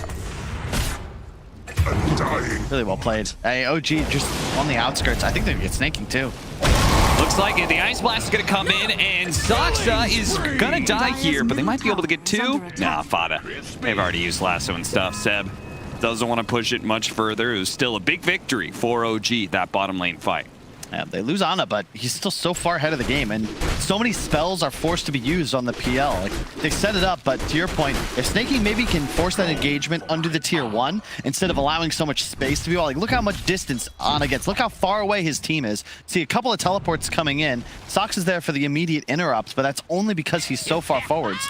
And yeah. I guess in one hand, though, Tundra, did they really have to pursue? They blew Black Hole, Stampede, Pangolier roll-up, and now you're pushing forwards. You've lost Fata only. That was their hard support for a carry, and now they think that they're a lot stronger than they are. And OG, with the spell spam, just comes through, cleans up. Seems like one of those situations where you're kind of baited by your own power rune. You're like, I've got Arcane Rune, we can keep fighting, I'm really strong, and then all of a sudden, he goes too far. Thompson catches him, and his nukes are, at this point, more than enough to threaten the Pango. Yeah. Especially, that'll continue to be the case if he can get level 15 and Ags at a good timing, which is what he's currently building for. 33. Spotting Seb here, just being chased out of the jungle. That's all this really is. I love No-Tail's positioning. He's just playing around. Like, Seb is so fast, it's near impossible to kill him unless they're able to, you know, stampede forward, maybe land a stun into a cold feet. But a shield removes all of that disable, and Seb 100% is going to be able to escape with Firefly up, moving at, just no Firefly, 420 move speed. He's blazing. Top tower is under attack. Blazing indeed. Maybe we'll see them smoke up here in a bit. Be a good Yule's build for Soxa, as he's just been kind of hanging out. We haven't seen, like, he got that bushwhack to be able to stop the black hole, which kind of helped, and then he's hit 2 sharpshooters so far. But other than that, it feels like he has just been kind of an annoying presence in the side lanes. That has sort of been his job. And Troll has Battle Fury at the same time as Ana on the PL getting his defusal. But this time, there's a Midas as well. And Seb, nice play. Just enough jukes to be able to get his Blink Dagger off there, and Teven thinks about getting a little bit more information. A lot of Tundra are occupying this top space. As we saw, 20 seconds faster than the patch average, and that, of course, is with a Midas before him. So, 2K ahead of the Troll. I like this move, though, Tundra. You've got to apply some pressure here. You know, you want fights. That's the whole draft, is with you're engineered to take fights now. And OG have no interest in really giving them to you, so just go for it. They're going to go for fight here. The bushwhack, it's going to catch him. Immediately, Thompson pounces. That's... If they know that they're in Roche, they might look to contest this now. Yeah, they're going to get up into the triangle here, see if they can potentially catch another support somewhere out here. They definitely know they're inside Roshan at this point, 33. Clearly protecting it. They're looking for Snaking right now. Snaking does manage to get a little bit of distance thanks to the Stampede. 9 is being pursued out here as well. He does have a swashbuckle. They're going to bounce back Snaking, put him in an awkward position, tries to go over the TP wave, but of course the lasso is there to stop him. See, so you get Roche, but you lose 2. But more than that, it's the map control. By the time you're able to actually start using this Aegis, you're going to only have 3 minutes or so, maybe even 2, just because of the way these lanes are going to get pressured. The benefit, though, look at the towers. Tundra, you still have your mid-tier 1 up, so not too much OG is going to be able to do. No lasso on Seb, so this isn't going anywhere. He's just being annoying. Yeah, I mean, boxing them in. He's constantly trying to force them out of areas of the map. It's really interesting. You could do a cool study on this game, though, because you'll watch as OG play this map. Ana is always mirroring their movements. He was looking to connect on that last fight, but when he realized nothing was doing, he just stole the jungle and then went up top. So the rest of his team just goes to play bottom, and they chase after him. He's already going to have the lane shoved. Probably look to be a little safe now. They actually have a ward that's going to see this movement. Snaking is going to run straight through it. Yeah, but they have one on Ana too, so. Yeah, he's got a TP scroll back up, so. Uh-oh. Oh, he doppelgangers into them here, but nobody is here actually to back up 9. It's just the map pressure. Bottom lane shoved into the tier 2. Seb just cut the mid wave. Ana. A lot of item pickups now. Skeeter is going to be kited out a little bit. They got to be a bit scared of the Enigma. We saw the Yule's complete for Soxa. Blink Dagger for Seb. Radiant's bottom tower is under attack. He's going to go Aeon Disc after that, so Soxa really not trying to build any sort of damage is again, looks like he's just entirely about kind of being annoying. Doesn't even go the bushwhack cooldown. No survivability here. It's a nice combo. 33 catches a big kill on Thompson. Other side of the map, Snaking's going to turn around. He does have Black Hole. Is he thinking about it? He's going to go for it here. Skeeter will certainly have the damage to wipe him out. And with that extra movement speed, he may catch up to more. No Tail immediately gets ensnared on a ranged hit. They do lose Fada in the meantime, though. Anna does find an opening here. His Fada is always going to have to be careful with that. Ancient Apparition is easy food for a Phantom Lancer. Yeah, I think that's really why OGs just feel comfortable picking this even as early as they did. They see the AA once again. There's just nothing you can do to a Phantom Lancer. Yeah. Cold Feet dispelled by the Doppel, but more importantly, the illusions just kill you. You get diffuseled, you are dead. But I like that decision from Tundra to commit the ults. You have to kill the bat. If he lives there and OG have time to connect, the lasso is almost certainly going to find a kill on you first. So just blow the spells. But man, Ana's net worth advantage continues to grow. It was 1,000 when he got the Midas, 2,000 recently, and now up to 3. Yeah, if it wasn't for his net worth, like, Tundra would actually be pretty far ahead. Yeah. I mean, look at all their other cores. They're super far up. Can they catch him? Soxa away into the trees, but no. Yule Scepter up for a second. He's got Bushwhack when he comes back down. He actually goes into the trees, Bushwhacks 2, and TP's out. They try and catch him out with the courier. Sneaky little play, but of course he's long gone. Hobson so close to Ags. Tower is under attack. He's trying to buy the tome too. He wants the resonant pulse damage, I'd imagine. Yep. Of the 2 charges, along with the AoE silence. Dyer's So top Snaking's gonna have to be tower is cautious. under attack. Needs the BKB before he's Radiant's really able to bottom free cast his tower is ultimate. under attack. Same goes against Pango, right? Really easy kills. No, look at that. He saw that Bushwhack coming, and he cut down the tree before he could be stopped. Who was that? Was that 33 or Skeeter? Either one. I think both of them, yeah, had an option there to be able to cut down the tree, but they always get a pick off. But OG is always catching somebody on the side. Soxa with a sharpshooter shot takes 9 out from half health. And 9, he's got to find a way to be able to either never get caught by this Void Spirit +1 or tank up some more, because it's a really easy kill. Sox just waiting out here. Bushwhack him back. Pull him in. 33 is very tanky, and he'll survive for a while here. Tries to go for TP out, but of course there's still the Yules from Soxa, and that'll also move the hood bit, so 33 is very dead here. You see? It is it just feels so hard for Tundra. Like, even though it feels like they're winning, they have the ability to take fights, and yet every time they get something going, it's like they have to immediately retreat back to the sanctuary of their towers, because the lane bottom is always pushing. Ana's just running in. Catching them almost immediately. A 2-man stun into the Ice Blast as well. They have the burst damage. That might just be enough. He should tick out here. Sure enough, Bing. Yeah, he goes down. Thompson, he falls. Skeeter battling it out with Anna right now, but holy crap, that was a lot of damage. Sharpshooter, and immediately his ultimate wears out from there. And Bushwhack will catch 9 as well. Again, it looks like for a second there, Tundra may have found an opening, but OG are always out team fighting them. It doesn't matter game 1 or game 2. It doesn't matter what heroes. OG always seems to have the trump card when it comes to these fights. Oh, for sure. Well, that time they were keeping track of the cooldowns. There was no troll ultimate. He died 3 seconds to spare. Enigma, no ultimate. You can't fight anymore. And, you know, what does Tundra do now? The PL is just straight up out of control. They do not have real answers to him. And OG are just not giving them any opportunity to be the ones initiating. They're just the train, man. Radiant's top Ice tower Blast, is under just attack. kind of poking.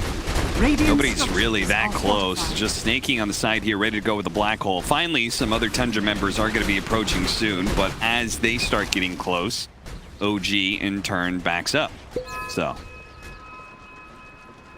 I mean, also, credit to Notel. He's played a really smooth game. You know, pretty unnoticed, because he's a fun position to batten. But no deaths, now carrying the gem. But the way he's positioned on the map, he's constantly safeguarding his cores, and typically being the one playing with the hero taking the hard farm, ensuring that someone on his team can pressure the map where it is unsafe. It's just bought so much area for Ana to exploit. Now they're looking to push forwards. Fada's got to be so careful. If he gets jumped by anything, he's just dead. yeah, they need that Ice Blast damage, right? Kind of put them over the top, counter the Abaddon to some extent as well. So the Smoke is not going to connect here, but Anna is going to have the space to start hitting this tier 2. They're going to know something's up. Ice Blast. Kind of scouting where Seb's heading off to, but Tundra not having the heroes in time. Just so annoying. The Bat Rider playing one corner, Ana playing the other. And the gold advantage isn't totally out of control, but if you look at the XP, Ana's closing in on level 20. Skeeter is at 16. Yeah, coin. Jumping forward, managed to find Soxa here.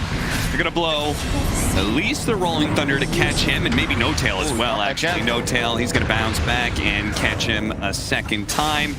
They're gonna leave him to die. The gem will be going to Tundra. So that's a pretty important pickup, and they might be able to find a little bit more here. There's a courier coming in. Maybe they can kill some wards as well. They just de-warded a whole bunch of the area too. AA also really effectively able to check those high grounds. I hope they get the wards that were placed. He's got them now on a high ground and that cool lane ward middle. Yeah, they're a little bit deeper than maybe they're expected to look for. They're going to smoke up here and see if they can catch up to Thompson. Thompson, he's going to be caught.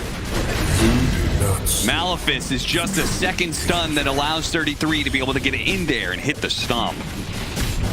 Really well played. Look at OG still positioning. They're saying like they want... I noticed that about OG. They always position where it's like, oh, they got a pick off, or they got, you know, maybe they want to fight or something. But if they get sloppy on positioning, we can still get something here. Dire are scanning. It is very tough to walk away with free kills against OG. They're always going to look to punish somewhere. Tundra very much still in the game, but you certainly have PL problems. Like I'm looking at Ana. He's got a heart completed in a moment. Then it's going to be the shard, and then things start to get really out of control, because then all of a sudden, Fada, you can't even be in lance range, and you just die to like this super illusion doing 40% bonus damage. Yeah, and long drawn out fights will start playing against you, right? Where he's just constantly throwing lance after lance. You're getting burned out of all your mana. Oh, Seb. Hey, Fada. Speaking of him, is saying he needs to find the right positioning. Well, Seb found the back line, so that clearly wasn't the right positioning. They have the heart now up on the PL, so it is go time, and they're exploiting the Tundra draft in a way because they don't really have the most offensive firepower. If you look at the way they've itemized, right? Maelstrom, Mags on Pang, okay, that's not bad, but Centaur, Crimson Guard, Hood, so far, Troll, no BKB, just the Battle Fury. You can't kill the illusions, and at this point, because the Enigma doesn't have BKB either, you don't have that option to just straight up black hole him in the army on top of Midnight Pulse. Even if you were to do so, Lasso with the Aether Lens should have plenty of cast range to be able to interrupt it through. But that's like honestly theory crafting a bit too much. You have PL problems. That's the issue. And Seb also is actually just huge when you consider his laning phase wasn't great. He's equal with Skeeter. Yeah, Seb just continues to look at find these openings to farm whenever he's split pushing. It's just so hard for Tundra. We have the benefit of not having fog. The map is so dark for them, and their side lanes are always hitting tier 2s. So you have to hold hands. You've got to play conservatively. It's just so frustrating. 33. Oh my God! Orbit! Black hole! How did he know? He spots them out, and they just crush OG in a definitive team fight that just might turn this whole game around for them. What the hell was that? They got the little tiny sliver of vision, and 3-3 just makes the play. Oh my God. Did he? Yeah, they saw him, right? Yeah, they see them, they ping, and Snaky just like, all right. Or 3-3. Bottom tower is and then Snaking, and the AA blast. Like, that is absurd. Just how they drew it up, I guess. Watch that one again. That was pretty as a penny right there. Damn. All three of the big AoE spells off of 33's first hook stomp. As you can see, they're going to be able to get Roshan. So that is a big win for Tundra. They're going to be able to get... so they got the shard on the Centaur's backpack. So I'll be interested to see who that goes to. That's a huge fight, because that's BKB. You now have this window, not just cheese, but double BKB. One on the Troll, one soon to be completed on the Enigma, and then you can look for your next fight once spells are back up. That is just huge. The timing suddenly evened up. Tundra took a gold lead. Regeneration. I actually gave it. I thought it would go to the Pango. but they gave it to Snake King. So now he's got that extra bit of pull radius. Okay. So they're just, I mean, that does in some ways make sense when you look at what is their win condition for this game, Kyle. We saw it from that last team fight. It's like they need a really big black hole. Radiant's bottom tower That's just, is under attack. I can't believe that worked. I mean, I guess a 4-man stun typically leads to good things, but that shouldn't happen. You know, OG just caught sleeping a little bit when they didn't have vision. Oh, they're TPing in one by one into this one. Ice Blast coming in on the side here. Nine's going to help out, but he's immediately been lassoed. Malphus, see if they can get him out of this one in time. Nine surviving. He's got the cheese as well. He actually pops it early. Anna's going to be run down. No tail. He's going to be next. It's a perfectly fine fight for Tundra as they weigh it. Even though they didn't have like black hole or anything, they just said we're strong enough to be able to take this, and they're right. He's learned his lesson. I'm not even going to engage. I just want to hit my Ice Blast. Once he lands it onto Ana, that's all heart regen. That just disappears. He has 70 HPS on this PL. Nothing when affected by Shatter. In addition, the Midnight Pulse. He can't really even walk through it. It's like 300 damage a tick, and that's pure. And they know what the real one is, right? Yeah. Another like little side benefit to the Ice Blast. The doppelgangers, but hey, there's a frosty boy right there. Now they're going to get Shivas for the Pangos. So before, when we were talking about, okay, there is a bit of a damage problem when you just say like, okay, this troll. But if this Pango does get Shivas, if they keep on landing this Ice Blast, and now that the troll has his BKB, he can start going back again for damage. Oh, just shy. I cannot believe that Saksa did not get his little squirrely tail caught there.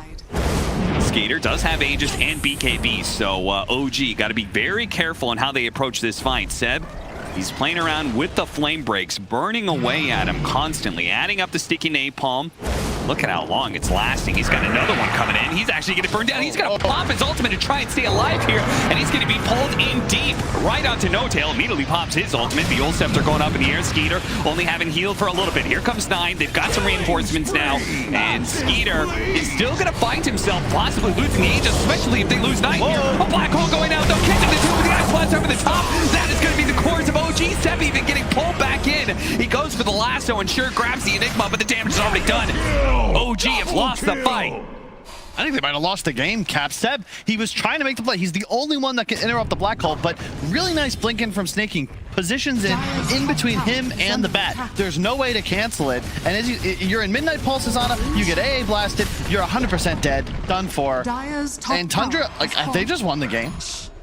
Yep.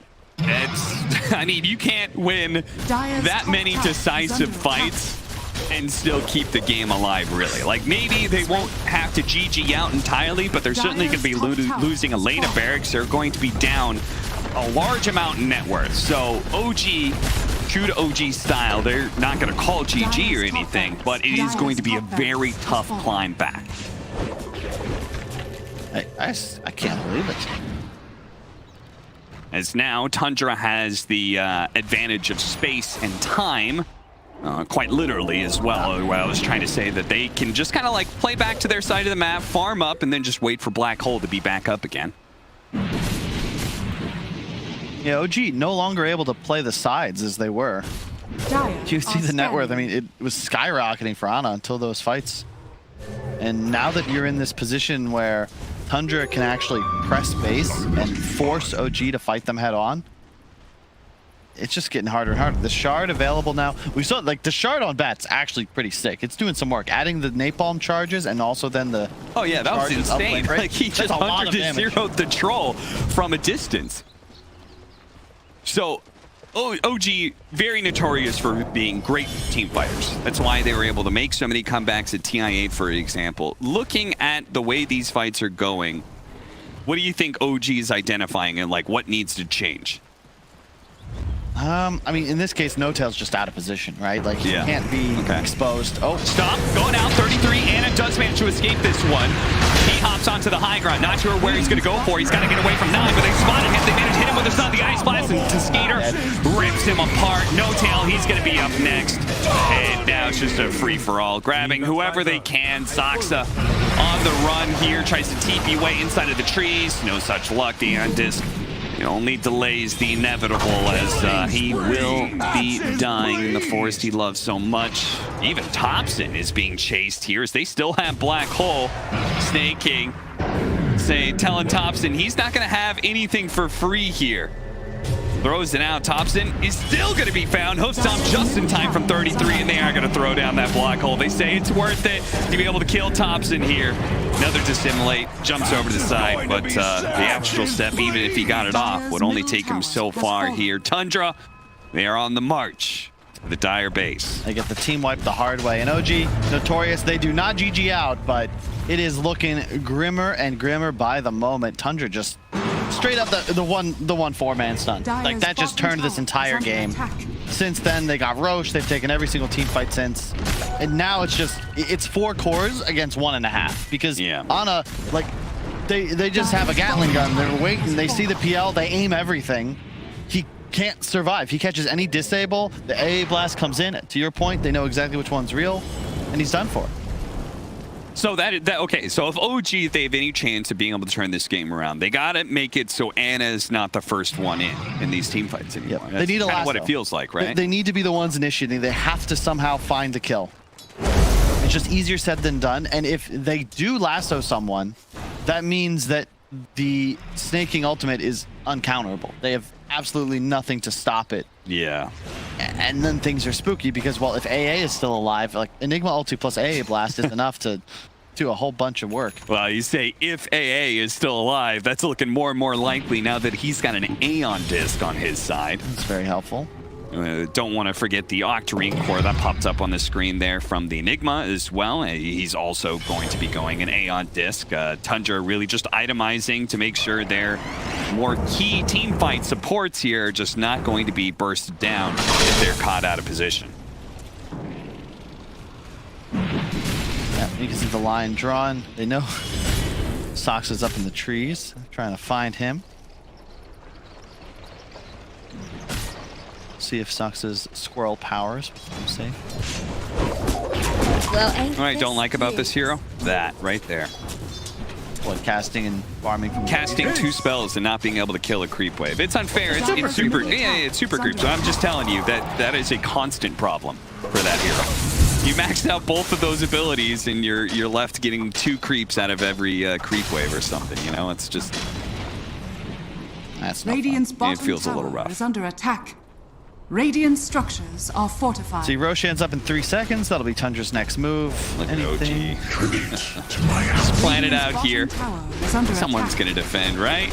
Certainly hope so, but no, Tundra going to play it safe. They say, oh, you can have the tier 2. We don't really give a crap. Because there's Roshan up. That's an Aghanim Scepter for free, plus Aegis Cheese. Yeah. Ags for the troll, I would imagine. Maybe the Centaur. Maybe the Enigma. I mean, a lot of good ones, actually. Radiant's bottom tower is under attack. Yeah, they give it to Troll. Yeah, okay, he'll have the Dispel, both offensive and defensive now. Really value. You saw how much work the Bat Rider Shard was doing to him. It'll no longer be a factor. 33, just shy. Fada does get caught here. He's got the Aeon Disc to try and get him away, but he's immediately going to be Yule Sceptered up. They're going to try and poke at him like they did before. The illusion's rolling through. Speaking of rolling, 33, they somehow found Thompson a little bit farther below. Fada does die, but the fact that he got Thompson forgives that entirely. See, that's how you're going to have to win a fight if you're OG. You know, deal with the AA. Even if there's no lasso there, the Aeon Disc is certainly a problem, but the PL illusions just make short work of him. It's just tough. Like Tundra, they're just running in. Looking to be able to catch somebody here. 9 doesn't catch Seb before back. Dire's middle tower is under attack. Watch how Thompson got caught here. It's the smoked TP back that Snake King had earlier leads the charge to help them find Thompson as he was 0.1 second away from completing that TP. That's gotta sting. Dire's middle tower That has just in fallen. time. Now it's time to push. You still have Aegis on Skeeter. And once he doesn't have that Aegis anymore, he can pick up a Satanic and he'll still have kind of that extra life. Skeeter, if they can kill him with 0 commitment here, it would be super nice, but unfortunately, for for them anyway. He survives, and they're going to back up, farm a little bit more. Get some tier 4 items that are still left. Right, he's just taken over the net worth. Somebody get this man a source of regen. Lifesteal. I was thinking about it, Vlad's on 9, but he's so farmed. I don't know if you really want to go back for that. 3-3 is fully stacked. Doesn't even have a slot for boots. Yeah, seriously. You're looking to chase. Look at Seb. You see the line drawn. He wants to backstab, find a pick off. Yeah, they certainly, like, they sense they have an advantage when they're able to kind of like poke and poke and poke with the Batrider. Start getting some people low, then they can start closing in a bit. Look at this nice defensive ward from Fada, though. Invisibility. He spots the Batrider. He still gets caught, though, in the process. He, again, has the Aeon Disc. He's going to get off the Ice Blast. The Stampede's going to go out, trying to get him out of here. Seb, he's going to stick around for the kill. He's going to go for it. He goes for the kill. Does manage to kill Fada here. The question is, can he TP out? 1 second left to be able to activate it, but now everybody's here. He's stuck, and the gem is given over to Tundra again. That is the second gem, too. That's most unfortunate, yeah. I was wondering if they had passed it to Fada, but no, 3-3's been holding it all game. So, OG, you know, the early gem has been something that's a hallmark of their squad for some time. It's why they love bats so much, but without gem, you just don't have the ability to obtain map control like they need to. Without a vision advantage, you just simply can't find pickoffs. See if everybody gets out here. No Tail trying to protect himself. Sox does good. 9 really thinks he can catch somebody here. Tries to blink in. Doesn't immediately hit anybody. So it's looking a little deep, a little rough right now. They're going to try and just deal with the Phantom Lancer illusions and back themselves up. A little bit surprised Tundra isn't pushing it right now with the Batrider dead. And them still having the Aegis, but... with no AA, I actually think it's a pretty even trade. Yeah. Because that's how you're really able to kill the Phantom Lancer, just to find out which one's actually real. Hobson, the flicker, that wasn't where he wanted to go. Still finds a way out. 33 already uses the stomp. All right, we've got a little space here. Kyle, give it to me straight. What do you think of the squirrel? What do you think of Hoodwink? He hasn't done much, right? It looked okay for the first 20 minutes or so, but I'm looking at the items as well. I'm just thinking, man, like a 4 position that goes Yule's Aeon Disc. Yeah.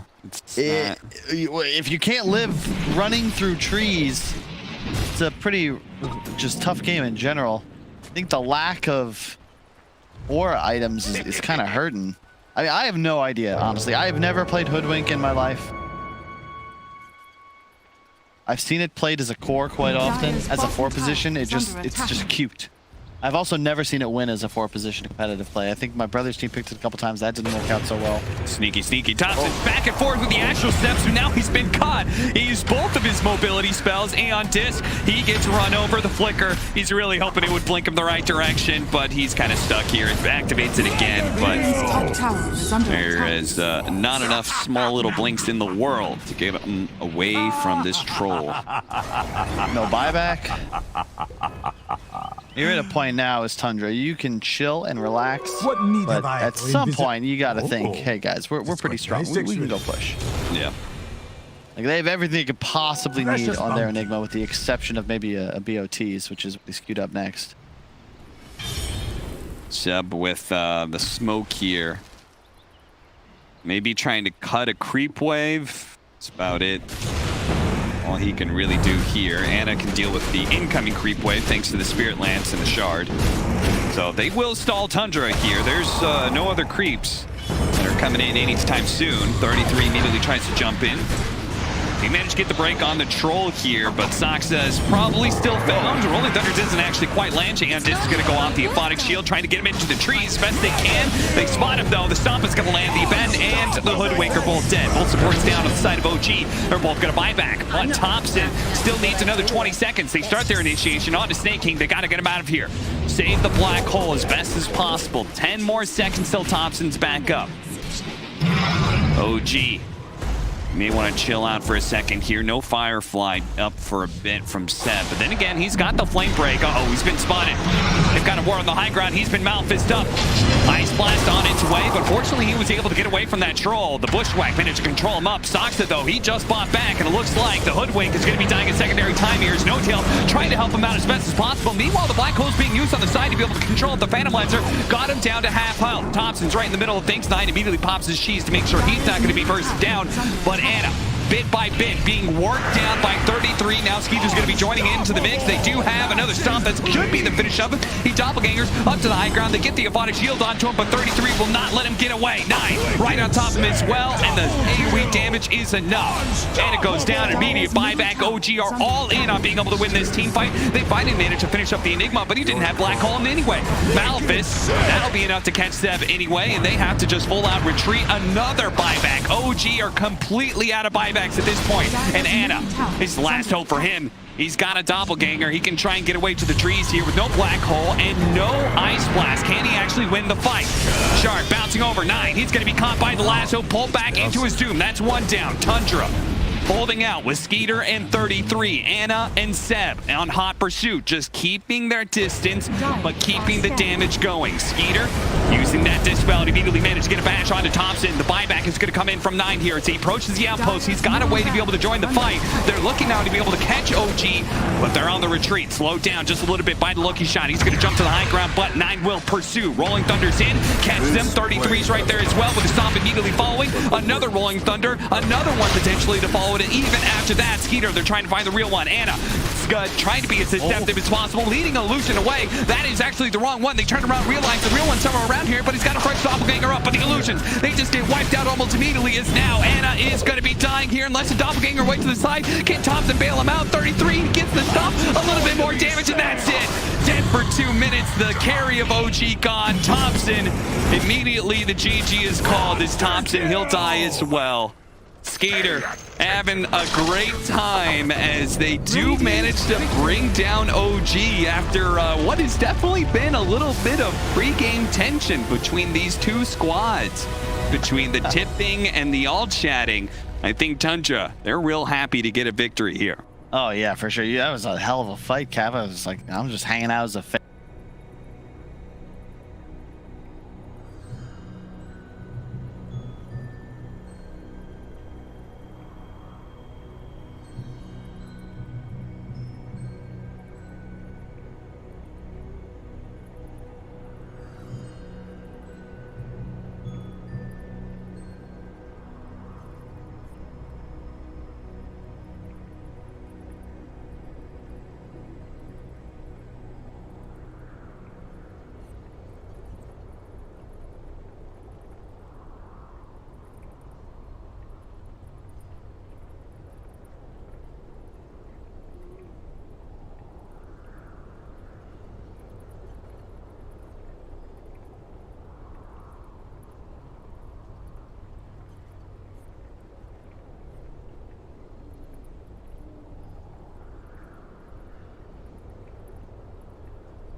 5 seconds remaining. Radiant team ban. OG's turn to ban. Radiant team ban.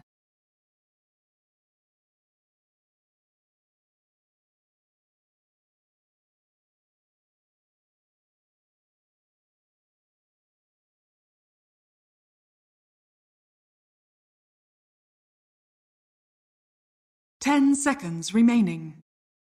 OG's turn to ban.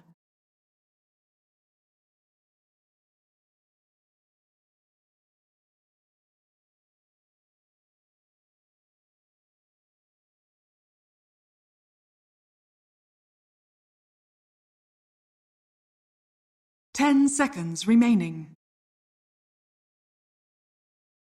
5 seconds remaining. Radiant team pick.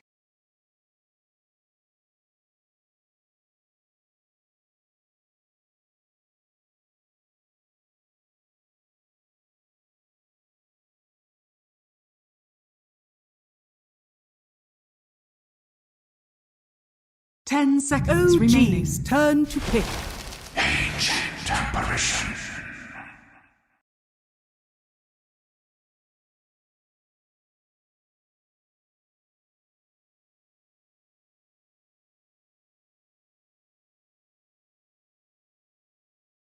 Ten seconds remaining. 5 seconds remaining. OG's turn to pick.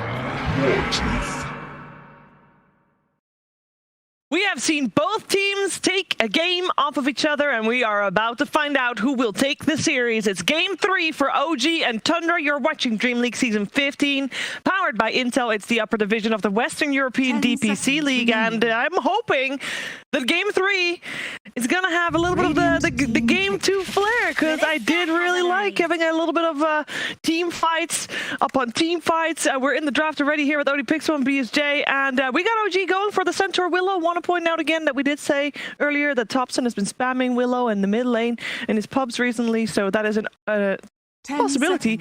Also curious, Brian, to hear your thoughts on, again, for the third time in a row, AA first pick. What are they seeing that we are not? I mean, I think, well, I was going to say I'll let Brian say it, but I think Brian said in game 1, I think he's right. They're stopping the Eye and the Morph and that sort of stuff, right? Yeah, it's just meant to be it covers so many bases. There's like a lot of heroes that can win the draft for you, and by picking AA, you're just not going to pick any of these heroes. So it's maybe simplicity. Maybe they found themselves losing to like 4 or 5 different heroes that are all countered by AA and strategy. So for themselves, it helps their comfort level during the draft. And remaining. It doesn't seem like they're all inning the AA that hard. Like I talk about like Nyxes and stuff that pair really well with it. It's more so if you were to draft these heroes that are countered by AA, we'll all in the AA's concept. Otherwise, we kind of just have this deny pick 5. And, you know, OG does the same thing they did in game 1. Shadow Demon was their pickup rather than the Willow, but this time around it's been first round banned. Yep. And the whole idea of these two heroes is that Centaur can counter initiate and potentially even save with the Ag Scepter later on. And Willow also breaks combos, and that's all AA is about. So in case anyone just showed up or probably had me muted the first time around, that is what they're doing here. Fair enough. We're going quite fast here. We got the Nigma ban coming out also for OG. We saw why. That's a respect ban right there. Yep.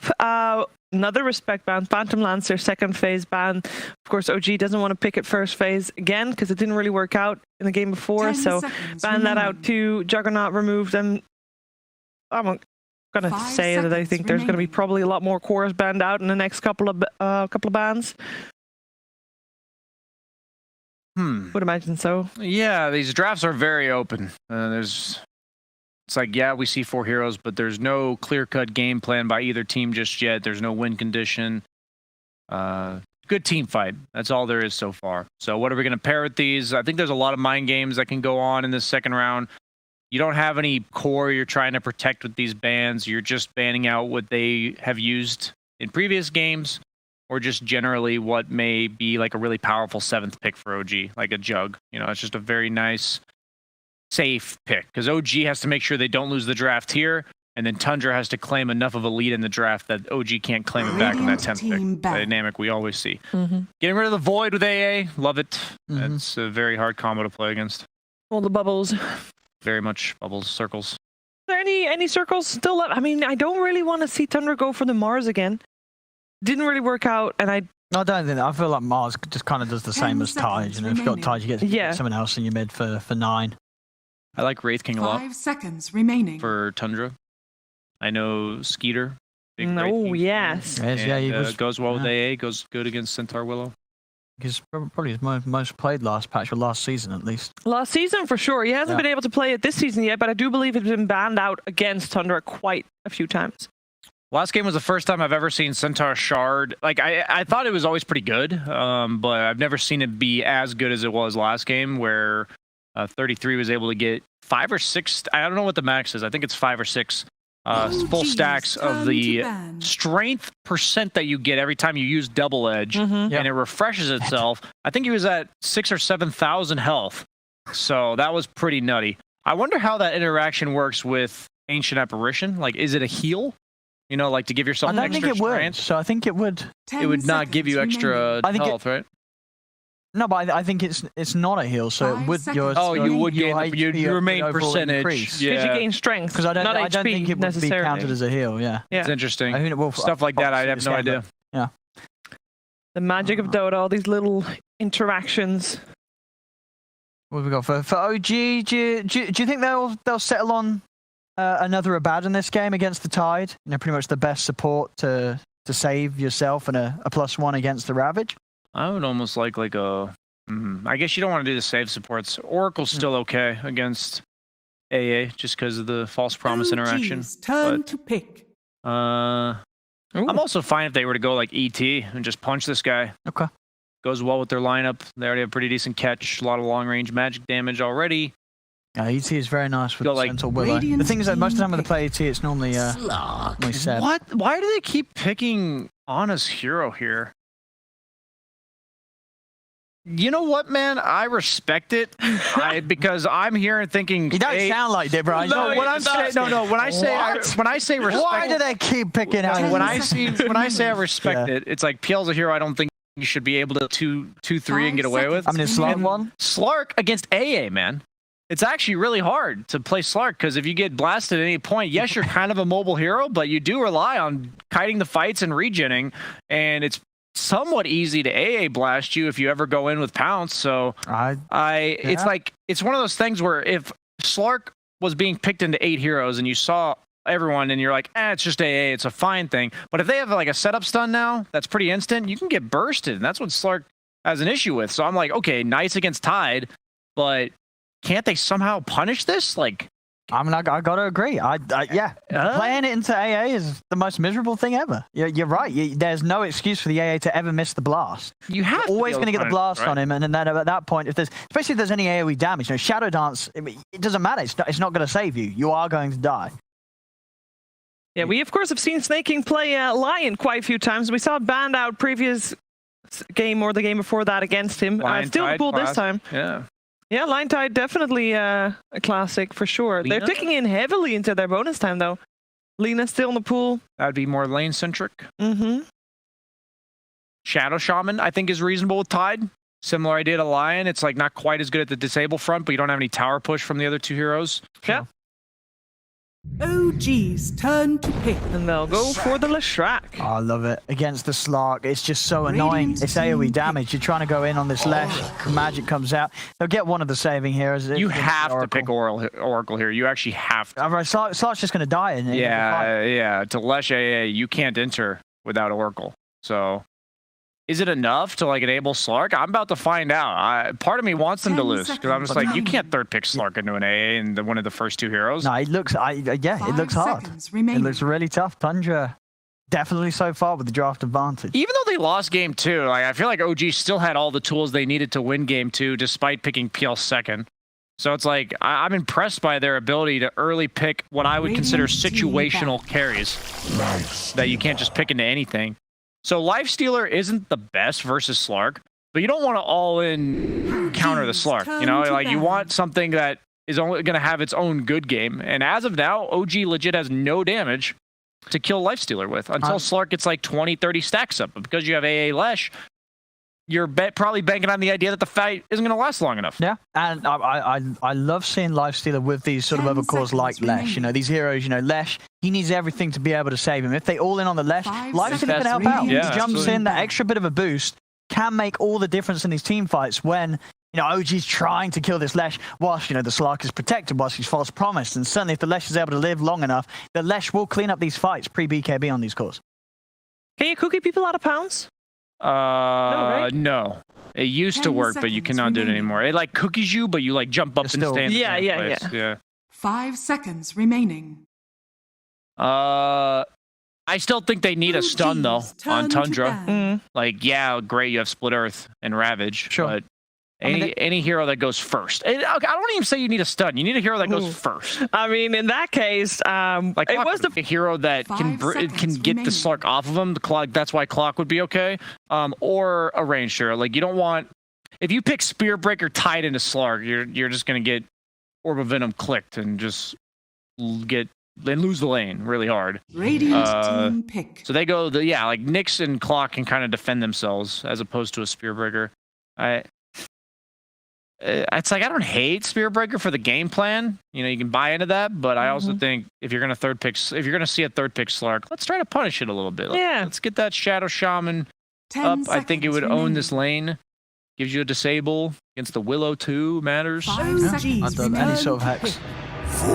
Void Spirit. So that means Leshrac support or Tide support? Lesh 3. Tide 4? Tide 4? Well, I mean, Fada has played Tide 5 in the previous patch. Nah, it has to be for Lesh, I think. Yeah, because I would imagine that it's such a good game for the Lesh. Yeah. Bloodseeker. You may now select your And a heroes. Bloodseeker coming out. Do we like this? It Bloodseeker? Looks like it is. Tops and Bloodseeker. I like what Tundra's got. I like Tundra's draft way better, man. I feel like usually when I say that about OG, they just stomp because their draft makes no sense to me, and then they win. I think this is a hard Slark game. I love the pick. You know, it's going to be so 33, and Snake King's going to show us his Tide. I mean, Snake, he's played a lot of Tide, right? He used to be one of his main heroes when he was back on the offlane. So we'll see what he can do with it from the 4 position. But it looks like another good game for the AA opening. You know, even heroes like Thompson on the Bloodseeker, he gets caught out by Ravage Blast and a combo from the Lesh and the Void Spirit. I like it. I think Tundra played well last game. And I think OG, again, taking some chances here with the third pick Slark. And Slark's not an easy hero. And Tundra, I don't think they're going to be too scared of the Slark this game. I think they're going to blow him up. Brian, you said that normally when you think that OG is outdrafted, they come up with some miraculous plan and pull it out anyway. What needs to happen for them to have a good game here? Oh, it's just surviving like the first 15 seconds of the fight. And if you get a rupture on a crucial target, Slark gets 10, 15 stacks up. Suddenly you disengage and reset. Yeah. The ults, like the Tide Ravage and the Infest, these things all matter to their surviving, or like their initial burst, the AA, the whole combo. So Slark will prevail 30 seconds plus fights, so that's what they need to get through. All right, long fights. Well, I like that. I know our commentators have enough breath for that as well. I know that they are excited for this third game. Let's head over to Cap and Kyle. Yeah, I think we're looking forward to this game, especially since Tundra, a little bit of a repeat formula for them, Kyle. They said, hey, that big team fight, it won us the game 2, so let's just get some more team fight.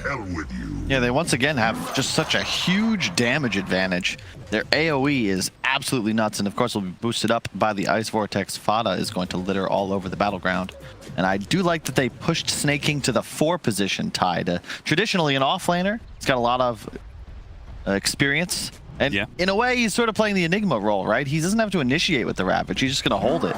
And that top lane, Lesh Tide, is pretty damn strong, I would think. Yeah, I mean, one of the reasons that they drafted the Slark, I presume OG thought this was going to be a 3-position Tide Hunter, and they said, what's the best hero to beat that lane? Slark is definitely one of those.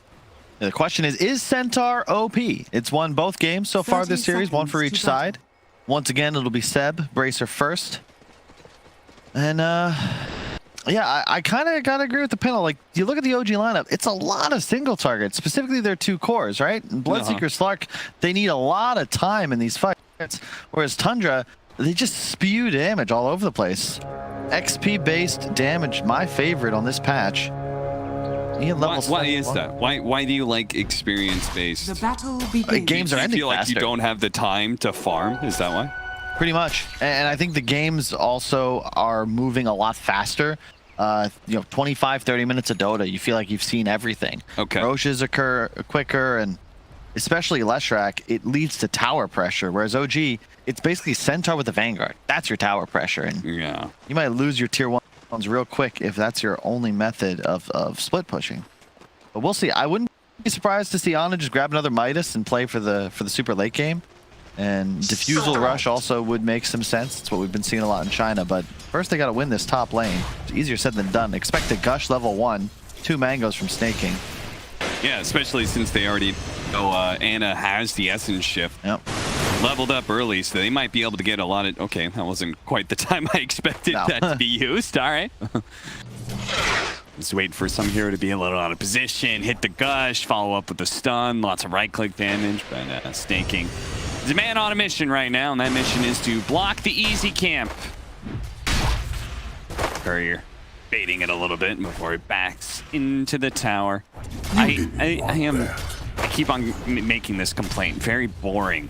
When you're playing 4 position, you and the enemy 5 just trade positions. You both body block each other's camps. Like, all right, very fun. It's tedious, right? It's like getting ahead or behind the lane is more about like little miscues, or it's not about outplaying the enemy. It's like, ha, you didn't block your camp.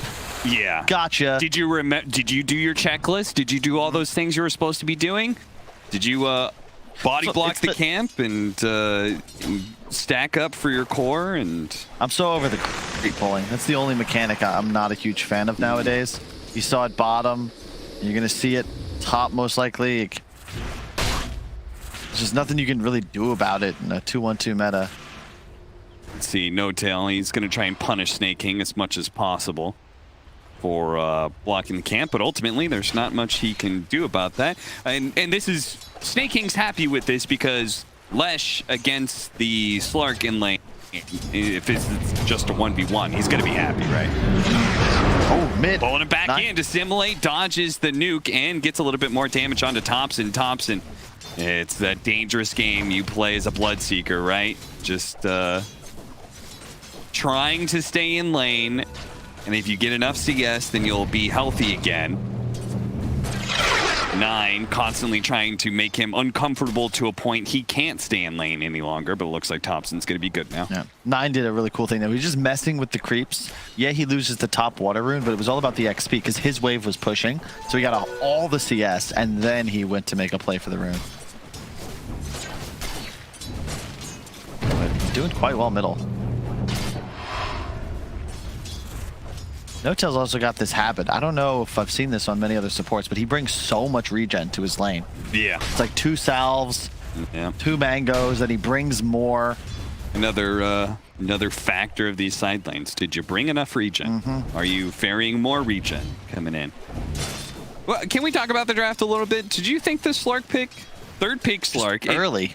Yeah, it's against Ancient Apparition, which, you know, that matchup can kind of be a little bit awkward. And then it's up against a Tidehunter that turns out it's not a core.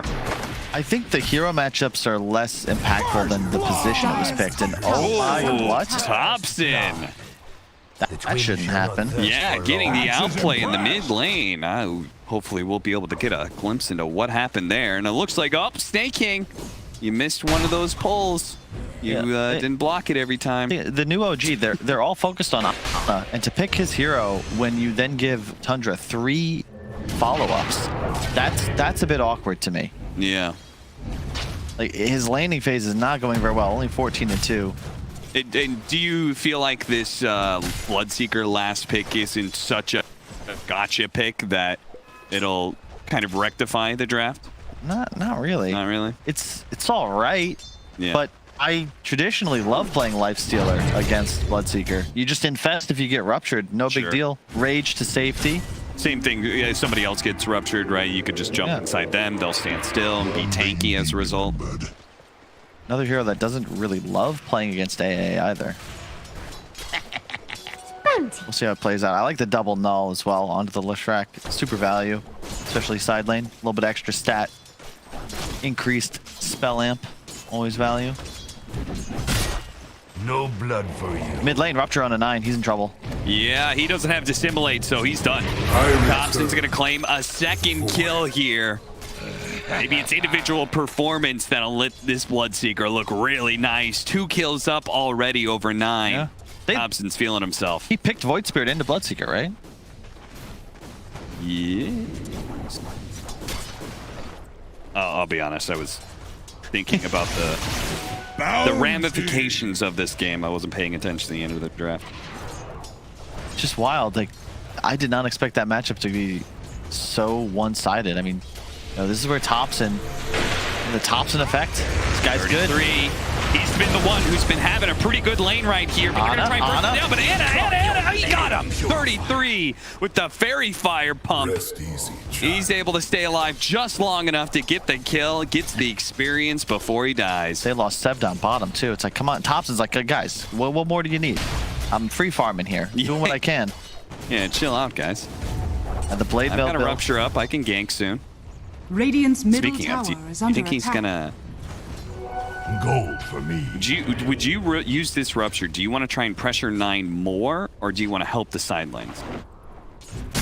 I always find it one of those interesting philosophies, you know. Do you continue to keep someone out of the game, or do you try and help your allies and make their game better? I think you deal with the Void Spirit as much as possible. You can't really go for the Life Stealer. If he hits 6 before you get there, that's just a wasted gank.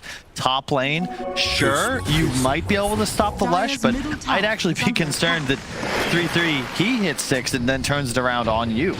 You need the Blade Mail before you can really get to active 9. 9 rotates over. They do manage to hit the Stomp first. That'll slow down the damage a little bit. No tails here. This makes things really awkward, especially now that Thompson, he throws out the Rupture. 9 will manage to get out of the Blood Right, but 9 is going to be left behind here as Skeeter runs and runs and runs away.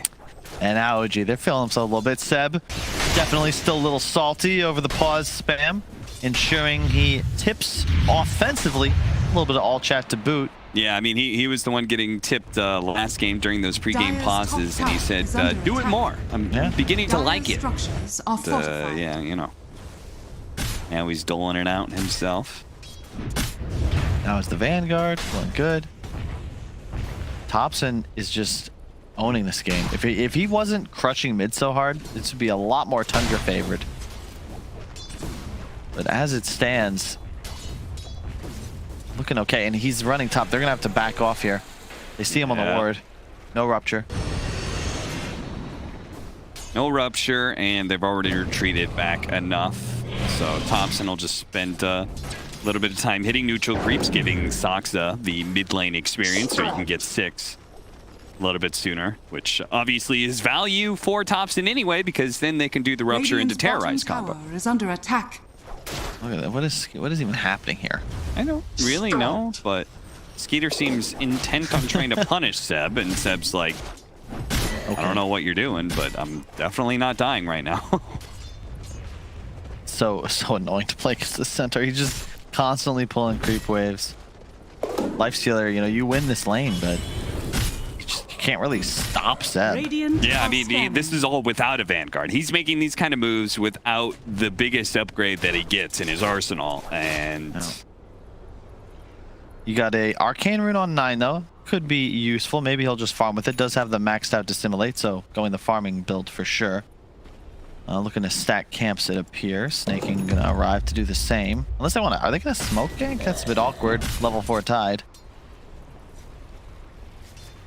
Okay, 9 was there, and it didn't really seem to serve a purpose. It's a weird game for 9 though, to be fair. Why? Because you feel like you can't gank the sidelines, or? Yeah, well, first he's 0-3. That doesn't help. Okay, sure. Any game's awkward then, yeah. Yeah, who does he gank with? Like, you could theoretically go top, but, you know, when you fall behind on a hero like Void Spirit, Thompson's off map, you're just afraid because, you know, you show up top, you get ruptured, like, that's just it. Your gank's dead, you're probably dead too. No. It's just a weird game to play. just shy getting level 6. Snake King, they're trying to give him a little space to do something similar here at top, but +1 doesn't happen. Well, the Rupture's down for a bit, so 9 can feel confident doing something here. 33 is going to start pressuring the tower. They're going to catch Soxa here. The Cursed Crown, though, is kind of awkward, and 9 got to make sure he dodges that placement. He's going to pop the Dissimulate to make sure his Arcane Rune doesn't get purged away. Last hit on the tower is available to OG, though, so. Wow, that was just one edict, wasn't it? That was crazy. Leshrac, man, this hero is so good. I actually don't think there's ever a bad game to first to it. Just because of the max edict. Like, there's a level 7 Lesh who does basically a full Death Prophet exorcism worth of damage, but in 1/3 the time. And is part of your reasoning on that just because it also has draft versatility? Oh, yeah. Where it could be mid and off lane? 1, 2, 3, 4, 5. It could be literally anywhere. And it's always good. You got stun, you got tower push, decent laner. What's not to love? Ana moving. This cast does not endorse 5 Leshrac, please. Blocking out Ana.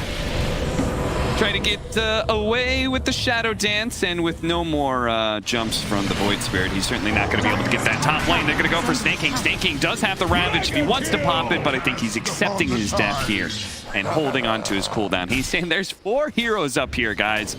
It's not that big of a deal. Tops and Dota, strutting his stuff. 6K net worth and a blade mail.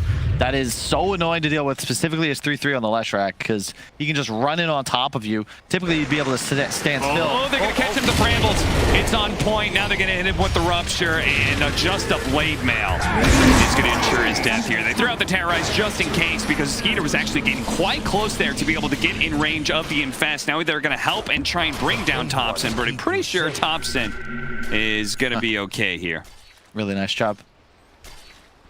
The way Oracle healing works is it's all calculated, and then the sum occurs at the end. So as long as AA ult fades, then you will still heal. No problems. So no, it's just gonna have to watch the timing. This is the Vanguard Centaur, and you could see a big difference. Everybody else's damage looks kind of meh, but Skeeter, thanks to him having that armlet, he was actually kind of chunking at the Centaur pretty decently. Oh yeah, maxed out Frenzy too. Just a bunch of attack speed. Only level 2 Feast, but still nearly 1% of max health percent damage. Soxa, the Cold Feet is going to stun him, but Fada may have bit off a bit more than he can chew. And OG, they're really taunting Tundra now. They say, don't get too cocky just because you beat us in one game. Top tower is under attack. And the real trick is beating us in a series. Tundra is doing a good job putting pressure on the other side of the map. They'll probably take the side lane tower. Tundra also successfully took a game off of Secret. Yeah, I'm not mistaken. So this is a position they've been in before, but it's closing out the series that they found difficult. Took a game off Secret last season too. Yeah, ultimately this team is just looking like an upgraded version of Hellbear Smashers, you know, where they're taking a game off of everybody. Tundra has actually won a series, and they've also taken a game off of the best teams. Here's the play, though. You got the Fairy Trinket. 9's got a Passenger. They have Ravage. They'd love to kill Ana here. Yeah, love to kill Ana. They need to be able to go through No Tail first, and that makes this a little bit hard to execute. They're going to jump onto Ana now, and immediately start jumping away. No Tail, they're not going to give him the opportunity to catch up to Ana. He's already dead, caught by the Ravage, and now No Tail slowed down enough that 33. He'll eventually catch up to this Oracle. There's no real out for him. Look at the Courier, the ultimate on himself to try and kill the Courier. That was cute, No Tail, but sadly your damage was just one short. Yeah, 3-3 though. Think about, oh, hang on, 9. Oh, he's got to simulate to be able to dodge this. He does. So Soxa. Oh, the rune fades. Base rune fades as fresh runes are spawning. Terrorize is not going to land. Surprised he even tried to throw that one out there. So the thing about the build though, 3-3 went for a mech again. So this is reminiscent of his Broodmother. A lot of tower pressure, a lot of team fight. Oh wait, Ana, careful, buddy. Is he just tread swapped. He's going to go for it here for the stun. He does manage to land, and 33 is just barely going to land. Tana's that one to fall. Meanwhile, bottom lane, they actually get the kill on Ana as well. OG. Oh, those tips are coming back now. They're going to give him the Fada for the sick outplay on on Ana. What happened there? He tread swapped. Well, first off, he didn't have ultimate used fast enough. He got he just tanked damage, tanked tower, tanked AA blast, and then tread swapped, lost 100 health on it, and just dies. That's... Man, the Slark into AA, you know, Brian was talking about it. This is not the easiest of matchups, and we're going to see the replay here real quick. Gets the defusal, but like that's under an ice vortex. He takes all that damage, still uses ulti, but it's a bit late. Yeah, he hit him with all that damage before the ultimate still gets a couple of shots. He tread swapped from strength to agility at the start when he went in and lost health because he had already been hit by AA blast. Oh dear, OG. Can't do it. Can't do it now. Lost their net worth lead, and Tundra is beginning to get some map control, and that's particularly concerning, especially if they're getting some momentum off of it. This Leshrac, who is already an answer to the Slark, is also amped up by the fact that he can be infested by a lifestealer. So even the Blade Mail from the Bloodseeker may not be an answer to this hero. It's just, hang on, more fighting. To the low ground, making sure the invis isn't going to be picked up. Thompson, the Bloodseeker's in trouble. They're going to throw out the Ravage to ensure he dies here. Anna did manage to get off the Dark Pact as the stun was landing, so he's going to be okay there. And it looks like Soxa will manage to TP out in time. So it is just Thompson, but... Yeah. And the Ravage used, and you're like, oh wow, huge spell, but that's just the 4 position, right? True. It's 2 minutes, whatever, but you get in the kill in the core, you force TPs, control your area of the map still defending this mid tower. Even game, 9-9. Anything could happen here, but it really feels like if OG are going to take this, it's going to be on the backs of Seb and Thompson, which is not something you would typically say. You know, Ana almost always is on their win condition, but ineffective thus far. I love the pipe pickup by Seb, fully completing it. It's so good here against Lesh AA. Yeah. Just fully absorbing the Ice Blast if necessary. And the 3-3 items are the awkward ones, because Mech Force, it's good. You can get rid of the leap, you know, force whoever's caught out of it, helps escape if you get defused as well. But he will not be scaling as hard as he would have had he gone for the more core style, you know, early Kaya, Bloodstone perhaps, even a Yules. Ale. They'll land on Thompson. They're going to gush him as well. No Tails there to protect him against the magic damage, though. They're going to go for the Snake King. They have to dive in pretty deep to be able to get this. He's already back into his triangle. Meanwhile, Thompson is at half health. So No Tail, keeping a close eye on him. Oh, bottom Fada. Starts administering some heals. Fada is going to be caught by Ana here. Ana, they're going to go for the stun. It does land. Being able to keep Fada alive here. They're going to throw out the Stampede, but Ana's going to be chased down twice now. Ana is gone for a kill on Fada and thrown away his life. Where's the tip, though? Come on, Fada. You're a legend. Old school gamer. Maybe he's just saying, you know, the best response is silence, but I would have tipped there. Second time. Maybe the third? But, you know, Ana's not playing this game like he's a carry Slark. He's very much a playmaker at this point, and I just don't know if it's what he wants to be doing. Yeah, because the Bloodseeker's not going to carry this game, right? Yeah, he went Blade Mail first. 33, they see him here. They're going to find their opening. He doesn't have a mech either, so he's in a bit of trouble. 4 steps forward. He's going to be able to get him out of the blood right. Oh, no, the fear. Keep on running forward. The Terrorize, see if he can run it out, and he does. It puts him over the edge. Seb is pretty far forward here, though. Not sure if they really want to go on a Centaur this tanky. He's got an Essence Ring as well. No way. So that's why I'm confused. Like, the Force is good, don't get me wrong, but... And obviously, Yules can be purged by the Oracle Q, but Yules into Bloodseeker just seems like such a value item. You can juke the silence and stand still.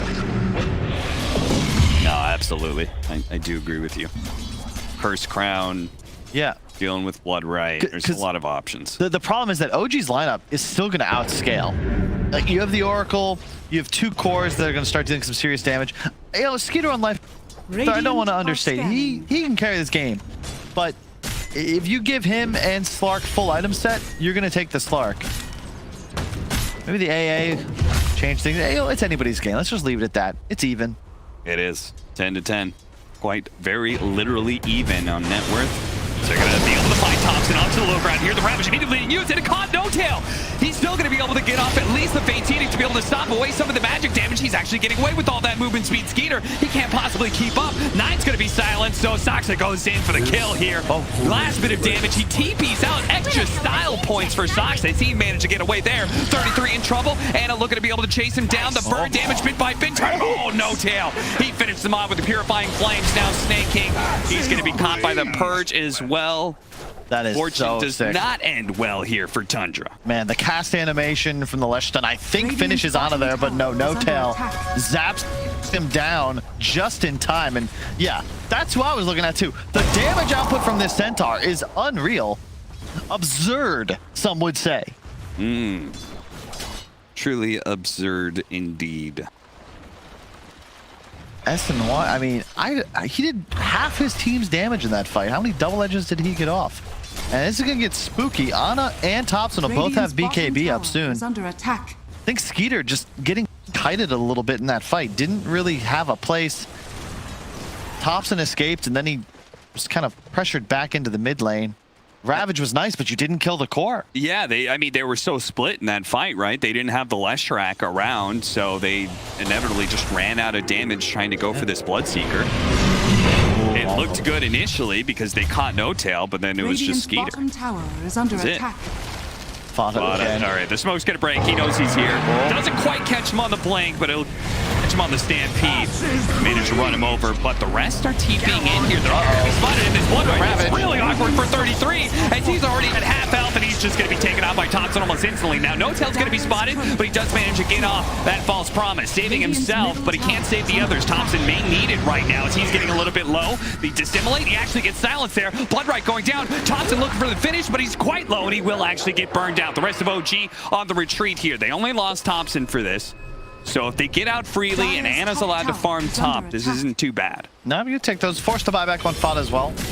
Seb, not the ideal initiations there. Missed both hoof stomps to start the fight.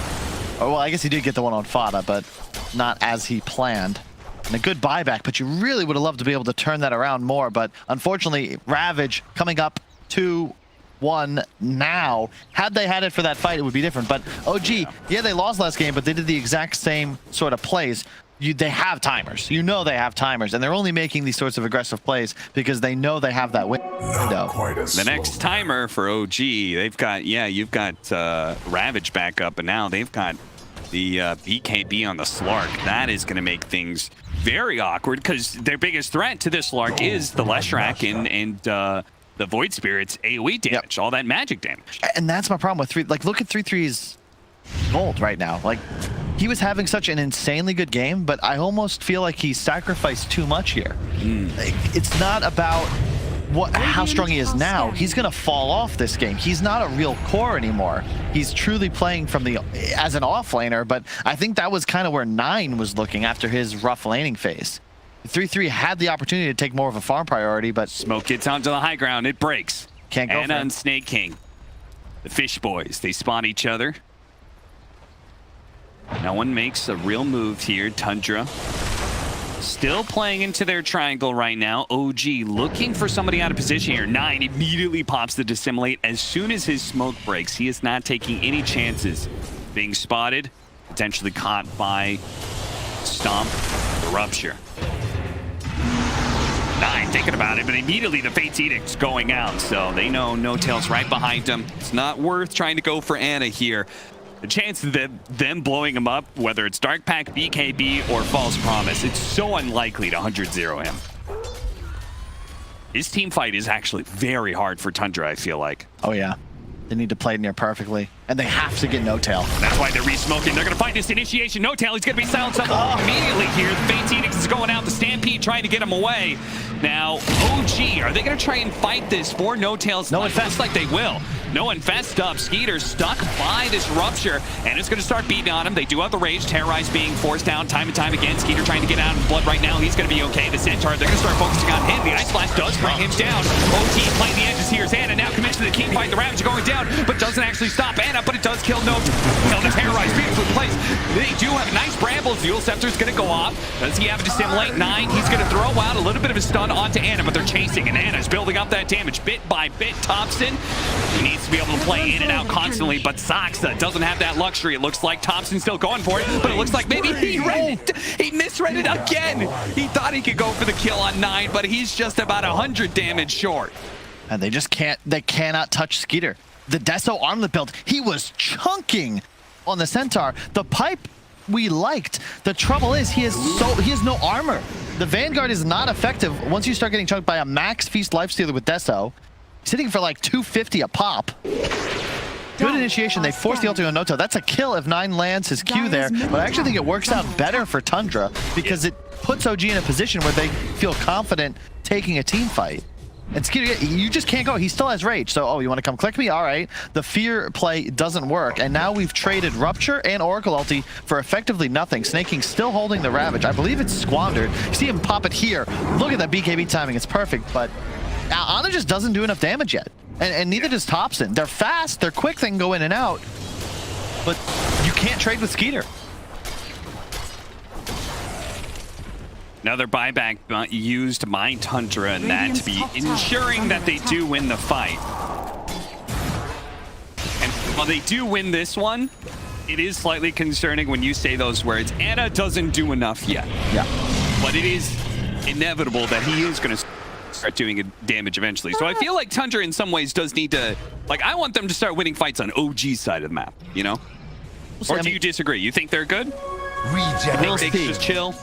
If you look at Ana's talents, you can see the way he sees this game going. Strength over agility, lifesteal over attack speed. It's all about the long, sustained fights. Slark inevitably counters lifestealer when you're actually able to trade.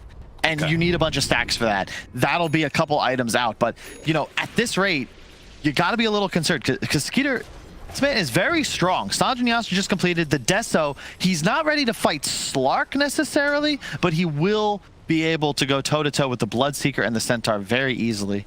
Love to see Willow a little more involved. It doesn't feel like we've seen a ton of impact from Soxa, but it's tough. He can't really approach the fight. If he catches a Ravage or even just is in range of the Leshrac, he straight up dies to magical AoE. Yeah, really especially since they're very reliant on that terrorize. Thompson is going to be jumped on here. No tail once again right behind him. That's why the Dissimulate went backwards. They're a little bit afraid of what's on the other side of this river. Skeeter immediately goes ahead and rages TP's out. He's going to be okay, but it does mean that Snaking is left behind here. The trap. That's huge. That's the one hero with no buyback cap. No buyback here and he's gone for 70 seconds. So they've got a minute here to try and do Roche. And I believe that's, yeah, they're going to bring out, I mean, Paladin Sword for Ana might come out, but he's got a Nether Shawl. That's actually so sick this game. We were talking about it on the ride over. It's just a free magic resist, 25%. They know they're inside the Roshan pit right now. They know what's happening. They got the scan. The Ice Spine's going to come in. It's 2. That'll get him out of the pit, but they still have 40 seconds left, and now a Cursed Crown actually landing. Terrorine's gonna go out. He Yule Scepter's just in time. Can he dissimulate as well? He does. He managed to Astral Step himself back up to the high ground and fest up as well. 33, 4 staff away from Ana for now, as the False Promise is gonna be put onto Ana, but a nice stomp from Seb is gonna be able to stall their retreat out. 9 dissimulates just before the leap, and he Astral Steps over to the tier 2. Before the Cursed Crown lands, he gets away. OG, they're not gonna have this Roshan for free. Tundra's gonna fight for it. It's now Seb, 4 staffing. He actually goes in a little bit here. The Infest on out now. Skeeter, you can see his objective. Playing so well. Tundra just kiting. Snaking needs to be alive. He's up now. They have Ravage. They defend the Roche. They are a little bit low on resources. 30-3 could use some mana here, but they certainly have prevented OG from immediately taking Roshan. They're going to have to be a bit cautious about this one. They're going to play just outside the pit to get some vision. Ana spotted. There goes the Rupture on to Skeeter. Skeeter, who does not have he actually has to TP out. Yeah. Maybe this is an opportunity? It's coming straight back, though. He's going to run as quick as he can. He's going to have Infest up in 14 seconds. They managed to get away from the Ice Blast. Seb sees this as an opportunity. They want to be able to fight into this triangle right now, but Skeeter is just about to join them. Seb, he spots him. Seb, not going to be able to get the blink initiation. 9 sets it up. Nice AoE silence. He immediately goes for No Tail. Meanwhile, Sox is already dead. He immediately buys back. Beautiful Ravage on the 4. They're gunning for No Tail. No Tail's down first. They turn around. Start banging on Anna. Anna pops BKB. Shadow Dance. He wants to be able to finish off 9. A 4 staff gets him away. He's actually good for now. They turn around. They see Thompson. Yule Scepter into the chain stun. Thompson's definitely dead here as the Terrorize is not going to be enough to save him unless... No, Thompson's gone. 9 will finish him off with a jump forward. And now it's Tundra who are sitting on the precipice here, being able to do Roshan. I'm not sure if OG can defend. Like, win or lose, this is the best I've seen Tundra play all season. They are on fire right now. The way they're pushing and prodding, they have no business being able to take that fight, but they just bled 40 seconds to get their Tidehunter back alive. Insane initiation from 9. Look at this. 3-man silence into a 4-man silence, 3-person astral step, and then Snaking just like, all right, bro, I appreciate that. Blink Ravage on 4. Ana does get the Q off, but he's just not doing enough damage yet. Ana is not quite a threat with his itemization. They might even actually just walk into the pit. They weren't able to get Roche off of this, and now there's no Ravage for 87 seconds. So you need a lot of time as Tundra before you're ready to fight. Once again, OG, they kind of approached the pit at some point. The Ice Blast went down, chased him away. I hate, I'm gonna bring, last time, Cap, I'm scared about the damage output of Tundra as this game continues. 3-3 win for an Aeon disc. He has Mech, Force, Aeon. None of these items help him scale. His net worth is gonna stay low. Like, he's sub 10K still, 30 minutes into the game. It really seems like Tundra are banking on drawn-out fights against a Slark. Yeah. Which, in some way, they do have a Lifestealer, who's another one of those kings of drawn-out fights, no doubt. It's just, it feels like both teams are banking that they are the superior team at fights that go long. It's a lot of pressure on Skeeter to perform. Like, he just has to eat people alive. He's played well so far, 5-0-6, but it feels like it's one of those games where if Lifestealer ever dies, you've just lost the fight. Maybe even the game. He has Paladin Sword, went for the evasion talent level 20, so he's deceptively tanky. Skeeter, his 5th most played hero. The Lifestealer, 54% win rate in pubs, but it hasn't been good for Tundra in the DPC. Nevertheless, it seemed confident. Seb, he finds a 2-man initiation. Immediately, it's going to be shrugged off by Snaking. Force Staff inside of the pit as Anna looks to be able to hunt, but No Tail's already dead, and it looks like Saxa could be caught by 9 as well. Yule Scepter into the brambles. He'll be controlled up. Anna, he's going to go for Skeeter. Skeeter, 1 hit, and Anna actually takes a lot of damage there. The Curse Crown into the Terrorize. That's going to chain up the into the silence as well. A Force Staff gets him a little bit of distance, but the silence is going to last so long, but they can't go for it. Thompson doesn't do the damage. He's going to TP out. It's fine. Anna, he may still be caught here. Pounce, he goes up onto the trees. He's okay for now. 9 can't quite pursue, especially gets caught by the brambles, but Seb is in the river here, and 33 is going to keep him slowed. Fortunately, a Force Staff gets him away from that stun. Can Tundra do Roshan now? Are they going to try and catch Anna? The Ice Blast. 9. He's hunting right now. Immediately gets 1 sound. Oh, and he got in front of him. You're not going anywhere. A block pounce by Snake King means Anna dies, and Roshan is free for the taking for Tundra. That is so huge. Yeah, the Ravage is completely shrugged off, but it's the damage output. Sick AA blast from Fada. This is proof. This is why you have to be careful picking Slark into AA. The magical damage is just nuts. No regen potential. They just got Roche. That's crazy. That gives them the time now to wait for Ravage, relax a little bit, and look to take another fight. Gold advantage. They've got vision up here, Seb, and you, my friend, are far way too close to the Roshan pit. And this is huge. Like, I can't. Like, there's a lot on the line here. OG 2-1 this season. Tundra 1-2, but they both have pretty rough schedules ahead, and consider OG, would they get 50 points last season? If they don't go to the major with at least, like, you know, a 3rd place, 2nd place finish, that means they have to go through like wild card group and probably win, or at top 2 have to be grand finals at the major. Otherwise, they're playing a TI qualifier, which they're probably comfortable with. But still, this EU's region, yeah, it's some big names. They're probably comfortable with it, but that was something that Seb talked about when he said, you know, when Anna was coming back in an interview, he said that he is very confident that by TI, they will be back in form. But it's going to take them time to get there. And what happened happens if you're not ready and you have to go through TI qualifiers instead of being able to wait until TI itself. Indeed, because that's an extra month and a half of practice. That's a big deal for somebody who took a year and a half vacation. It's also a big deal for a team that is known to be able to thrive under the pressure of TI. I can tell you, there's 17 other teams in the world that are going to be very happy if the final European representative is not OG. They're trying to get away, but 9, he's not letting him go nowhere. Huge. Completely even game, but it does certainly feel like Tundra have all the momentum now. They're playing on the other side of the map. They just saw 2 heroes down there, so OG immediately try and get aggressive. They run into Skeeter, but Skeeter's got an Aegis. And this was ill-advised just at the get-go. A lot of spells. The BKB charge used, Oracle ulti, and now Seb, gotta be careful. He's trying to TP. TPing out 33. He gets the stun. Seb is caught. The rest of the team soon to follow, especially since he doesn't have a stampede. No way out of this one. In fact, you can see 9. He actually turned around with the infested Lifestealer still inside of him. Ooh. He immediately ran back to mid after they realized that Seb was dead and started looking for another kill. That fought with the scouting AA blast. Thinking about helping his team get aggressive. Bots finished on 3-3, so they'll have some more map pressure. AC, the next item on Skeeter. Love that choice. Scotty for Ana, but man, this Slark just still doesn't do any damage. 9 is set up. I mean, Tundra have done this time and time again. They're going to get in front of Ana here. The sound's not quite working. Fuel Scepter into this will definitely catch him. Savage got him blown because they know if they kill Ana, OG can't fight back. That is so sick. And they don't mind either because they still have Aegis, so it's not as if you can really fight into Tundra here as OG. And in general, their team fight's just lacking. They have 2 cores that basically just run in and hit people, but they don't do enough damage yet. I mean, Kyle, can we talk about how persistent Tundra has been in Game 2 and Game 3 at fighting over those Tier 2 towers? They are not giving this room up for free. They are always hunting right now. They are almost feels like they're turning OG style back around on them and just saying like, hey, you know, if you guys always want to fight, how do you feel when the shoe's on the other foot? How do you like being hunted?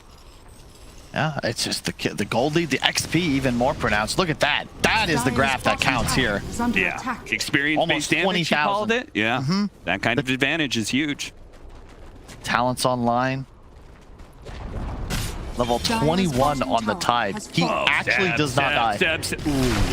Okay, they saw No Tail to left-hand side here, which is still a very big kill. Seb blinks in to give him the pipe. A risky move. Soxa. He's got Yules in Shadow Realm, but if he's spotted, he's by 9. He's probably still dead. Agents of he can't get out. He's trying to get out of this tree area. And look at that. Immediately, like they show top, and then the other 3 are immediately making sure this bottom lane isn't pushed in. This is a fight that OG are actually maybe gonna set up for a little bit. I saw some TPs behind Ana, but apparently not. They actually okay. I already know Thompson was here. He's going to force out the BKB TP. Do they have a... No, he killed the courier. He killed the courier, and they knew that he was in the city. So he just went hunting. Okay. He's like, kill my courier. Punish you for that. Nice. Another tier 2. AC complete and backpacked. That's how you know you're a little scared. If a Lifestealer has more than enough slots, Sox is done for. Yeah. Stark Willow just not having a great time in this game. Wasn't great for No Tail last game, and it's not great for Soxa this one. Yeah, okay, Aegis gone though, so suddenly OG, you have a bit of breathing room. And look, 3-3's played a hell of a game, but his net worth is still not quite at a point where he's a real threat to a hero like Slark. The trouble is that 9 and Skeeter just smell blood. They are all over the place. Forced to BKB. Shadow Dance, Ana. No TP just yet. He's going to TP right now. They're spotted. Any stuns? They don't have anything. So that was spooky. Yeah. If only he could have gotten that bash, but not the case here. And again, TPing to the other side of the map almost immediately. There is vision from OG, so they see this. They're going to see the bots in on the last track as well. Now, I'm waiting for OG to try and punish this because Tundra, as a result, are playing very split. It's always 2 and 3 kind of setup. But I don't think 3 is enough to punish. I don't think they could take a 3-on-3. I don't either. Especially if Skeeter's the one there, you know? Oh, geez, they seem to agree, but somehow Seb! Oh, no. He pings that high ground because he's like, they have vision up on the up on the trees somehow, but no. They saw the Stormcrafter proc too that Lesh is carrying. Oh, all right. What is OG's just getting caught everywhere? Like, guys, you can't push lanes by yourself. And Sox is certainly making sure of that. Oh, that The robes. Yeah, but they saw him. Robe, the aura. Interesting. Scotty now for the Slark, but that is not a big damage switch up. No. That isn't all of a sudden going to threaten Skeeter. No, it's end of the day. OG need long fights. They need Ana smacking somebody for 20 seconds, backing off, resetting, and doing it again. But they're not getting that opportunity. Buyback forced. But yeah, Tundra's just, okay, cool. We'll run away now. Yeah. Roshan is up in 47 seconds to 3 minutes and a half. They still have a Bishop Blade they can build up for the Slark. Wait for that third Roshan. They're going to have E-Blade soon on their Tidehunter. I mean, they have so many tools to escape damage, and OG legit don't have stuns other than a Blink Centaur, and that just isn't reliable against multiple Yules, multiple BKBs. Gets bashed, false promise. Ana looks to be able to chase after him with the Scotty, slows down Skeeter a little bit, but it's not quite feeling that great. Especially Snaking now represents the Ravage. Managed to grab a mid-stampede, the Ravage going down, but he just managed to get off the Shadow Dance. Is he still stuck? He pounces off the other side, but there's 9, and there's 33. They hit him with the Sun ever so barely. He's saved by the Fates Heated, but here comes an Ice Blast. He has to move over to the right-hand side, not be hit by the Rift, and Thompson does manage to get the kill on Deny, but a 2-for-1 trade so far. 33 is Antis, going to be able to bail him out here, purged away. Ana and Seb trying to make their escape here. Ana building up a little bit of stats here. Kind of fight you want if you're OG. If you can get your spells back up. No Tail has ulti ready in 10 seconds. BKB in 30 for Ana. But yeah, to your point, like it's the lack of damage items on the Slark. Basher's next, but still, like these items are meant to help him stick in the fights. He's not really a threat until you get to those 20, 30 agility stacks. And you just can't trade with Skeeter. He's being chunked so hard. And it's interesting because when the damage is slow, it means that Bloodseeker is also hurt by that fact, right? He's not getting those big thirst stacks when everyone's sitting 80, 90% HP. Yeah, I mean, Thompson doesn't even really count as a carry anymore because, again, his items are purely defensive. Blade Mail to start, Sangnyacha, BKB Basher, but he just doesn't touch anybody. Skeeter has the evasion talent, so that's 16% of these hits that aren't even landing. He's got AC Aura. He has the increased rage duration, plus Paladin Sword. Like, he does not die. It's the second round that'll get them the win, but that won't even be enough. Aegis going to be picked up. Who's going to grab the shard? Leshrac. Yeah, I love that. Leshrac. It's so effective against a hero like Slark. You know, if he catches, maybe he'll miss the first stun, he'll queue it off, but it's a pretty damn big AoE that'll just constantly get larger and larger as it and in a way, they want to play in a ball. Yeah. Right? They want to play kind of in the same area, around each other. This Ice Blast headed up to top lane. So many of these Ice Blasts have been used to either scout or push in waves, so Tundra can remain hunting. They don't have to worry about the side lane so much. Spell Prism into a Scythe of Ice for Seb. So a lot of big add in disables there. It's necessary, right? They realize like we don't actually have lockdown to kill these heroes. Lifestealer and Void just have way too many escapes. We're gonna back into a smoke. Make sure they're out of vision of these wards. Smoke is gonna break most likely on Seb here. They're gonna jump forward, immediately trying to go for Seb. Skeeter. He certainly outputs a lot of damage onto Seb. Now he is able to get the Stampede and away. Ana managed to get the Rupture onto 9. They might just be able to kill him again here. They start off last team fight. 4 staffs are trying to get him out of here, but the Rupture is also shield dealing damage, and Ana's looking good. He's got a false promise. He's going to back up and reset a little bit with the buyback coming out from 9.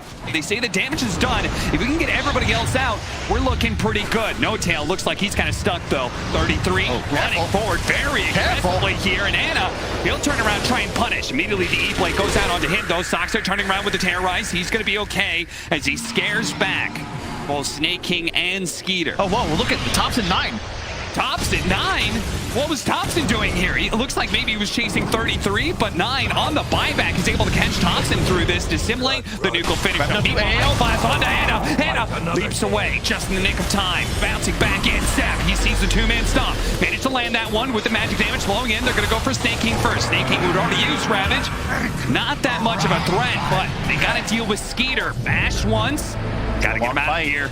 He doesn't have enough mana to be able to blow anything. He's going to be losing his first life for this. If they can actually catch him, they just need another bash. All right, first life down.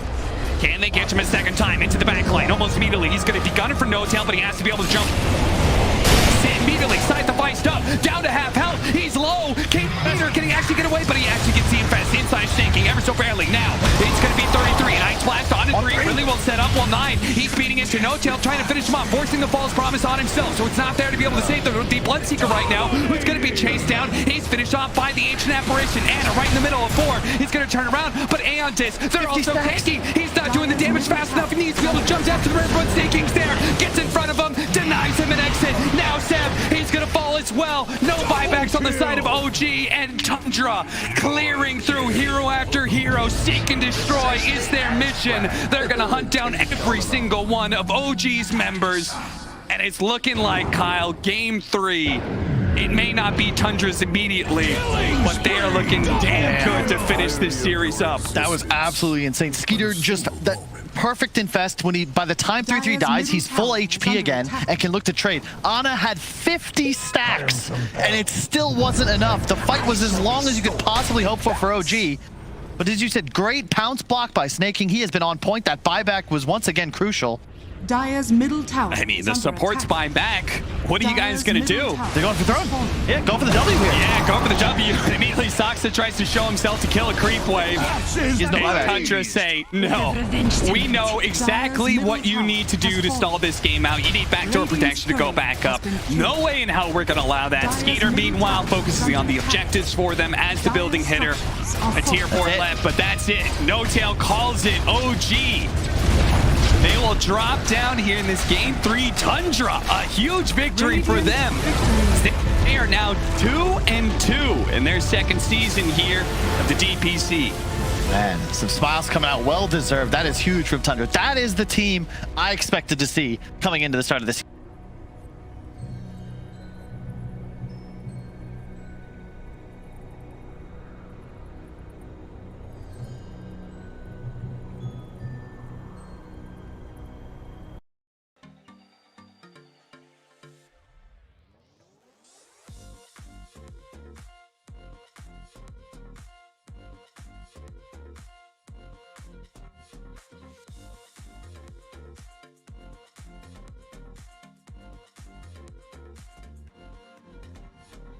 And 2 on the scoreboard. Very exciting stuff for the whole region, of course. And we're going to talk about that third game and talk to one of the winners after the break.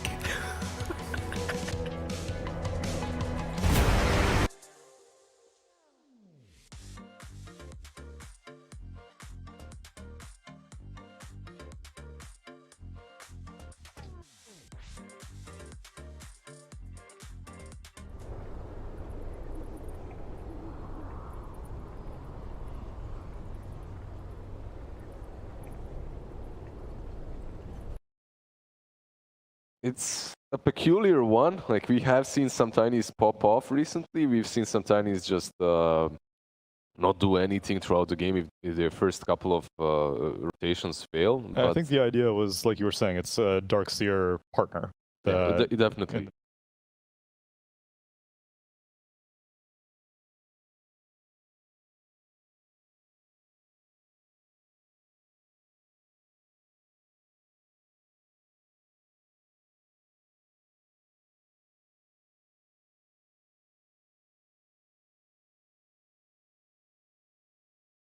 Ten seconds remaining.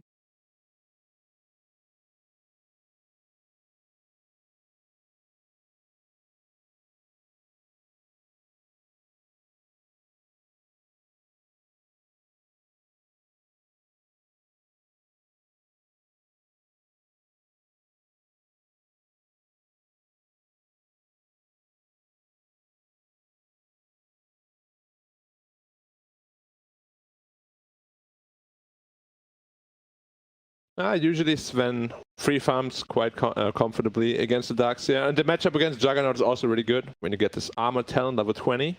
And they have Axe to deal with the Juggernaut as well. And Storm seems to be way too free, the tiny last pick. Maybe if it snowballs. Doubtful though. Yeah. Ooh.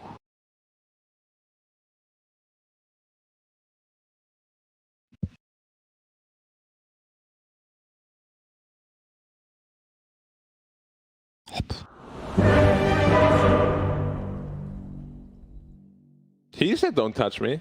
I didn't say anything. No, dude, now he's acting.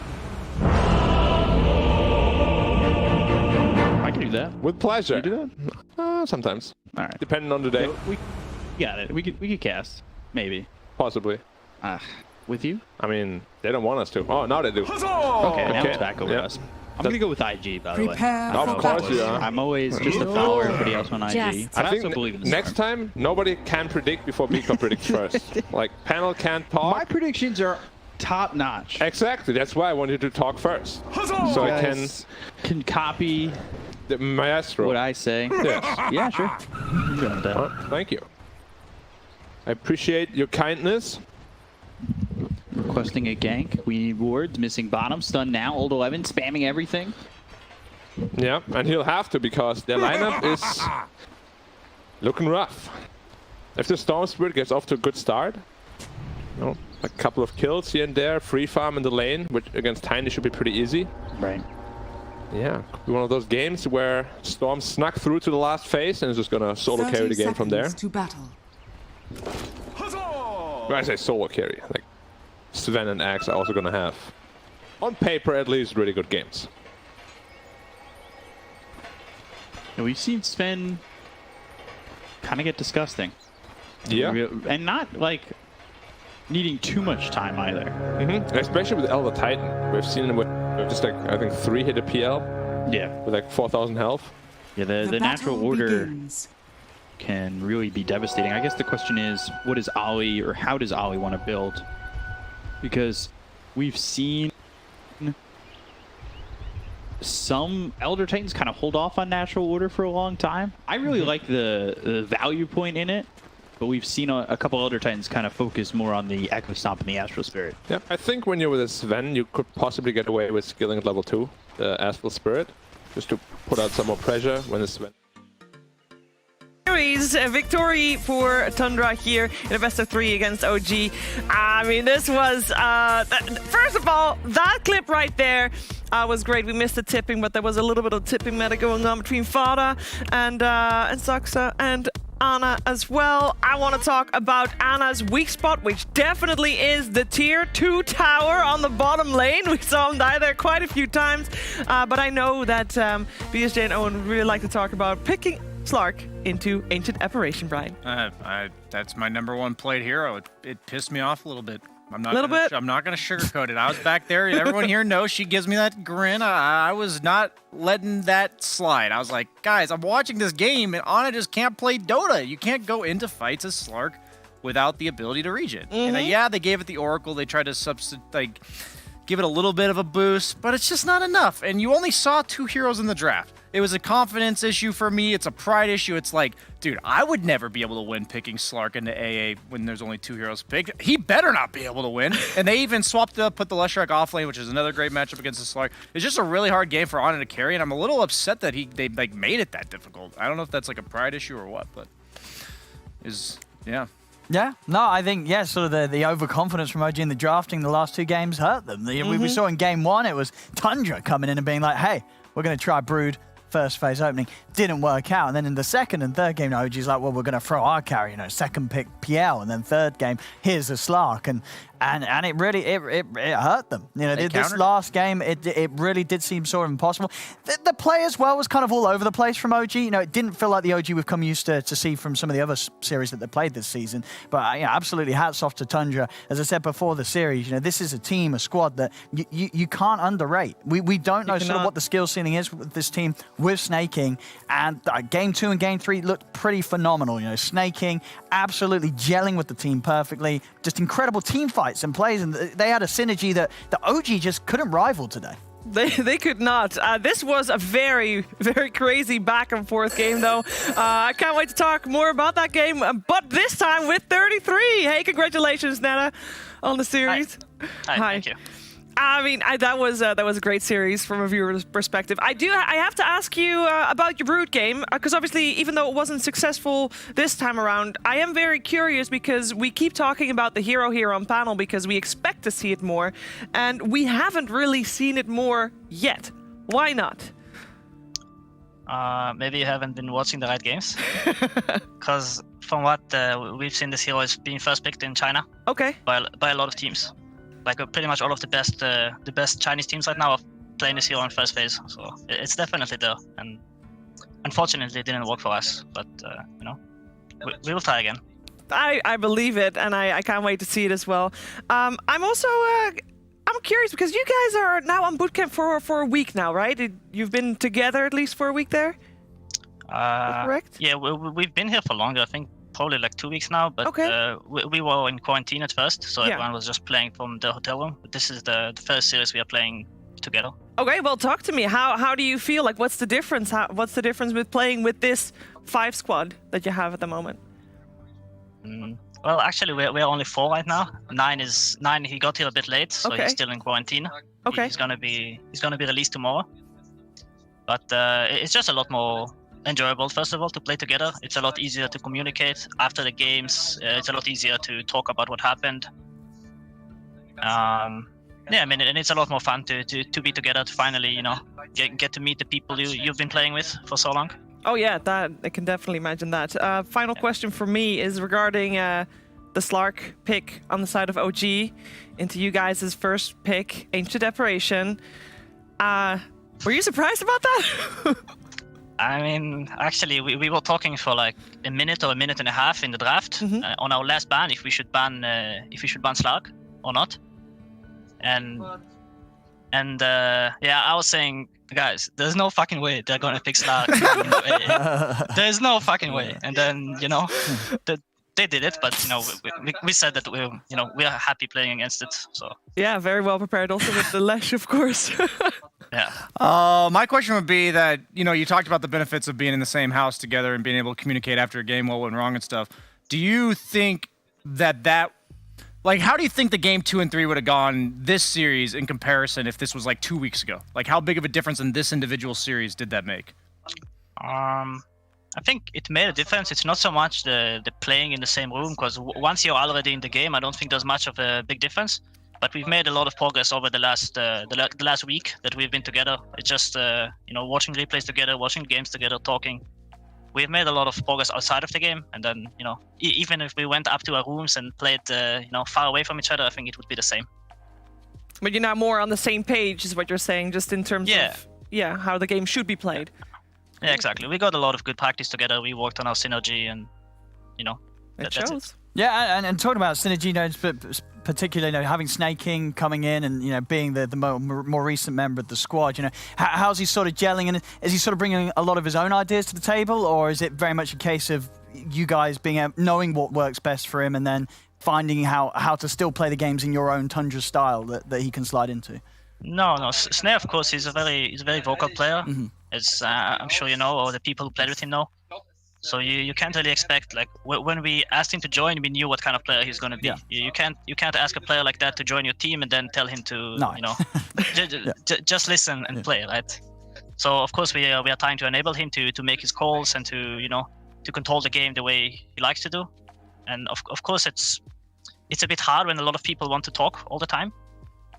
So for me, I've been trying to talk a lot less in the team so far. I'm just kind of, you know, trying to focus on my game and just listen, because Fada talks a lot and Snake talks a lot, and Skida, when he's having a good game, he yells a lot. So I have to try to kind of, you know, calm down a bit and you know, just listen. But it's nice. It's more relaxing to play that way. And I would imagine that being on bootcamp together helps you with that synergy as well. Like, obviously you talk outside the game and gives you a bit more balance inside the game perhaps as well. Yeah, of course. Well, it has been fantastic watching you play here tonight, Nana. We're going to let you go, but thank you for taking the time to talk to me and us, the panel, and we'll see you again soon. Thank you. And I mean, Tundra is on a run here. We could take a quick look at the standings. Can we do that still? I know we have to go to the next series, but I want to see this because look at this. I mean, there's just so much still to play for. It Four is teams 2-2. It is so scary. Like all these teams. Which ones would you not want to see at the major? All 6 teams. I'd want to be able to see play. I want to see all 8. I like Brame and Elbez as well. Yeah, sure. All 8. All 8. Let's go. We did so well last time. 8 teams, EU teams at the major. I know that Europe didn't look too hot, but I want to see. I want to have a second chance, and I don't know yet which one of these teams will give us the best shot at getting the first place title at the major. But it's looking pretty exciting, regardless for the region on itself. And guess what?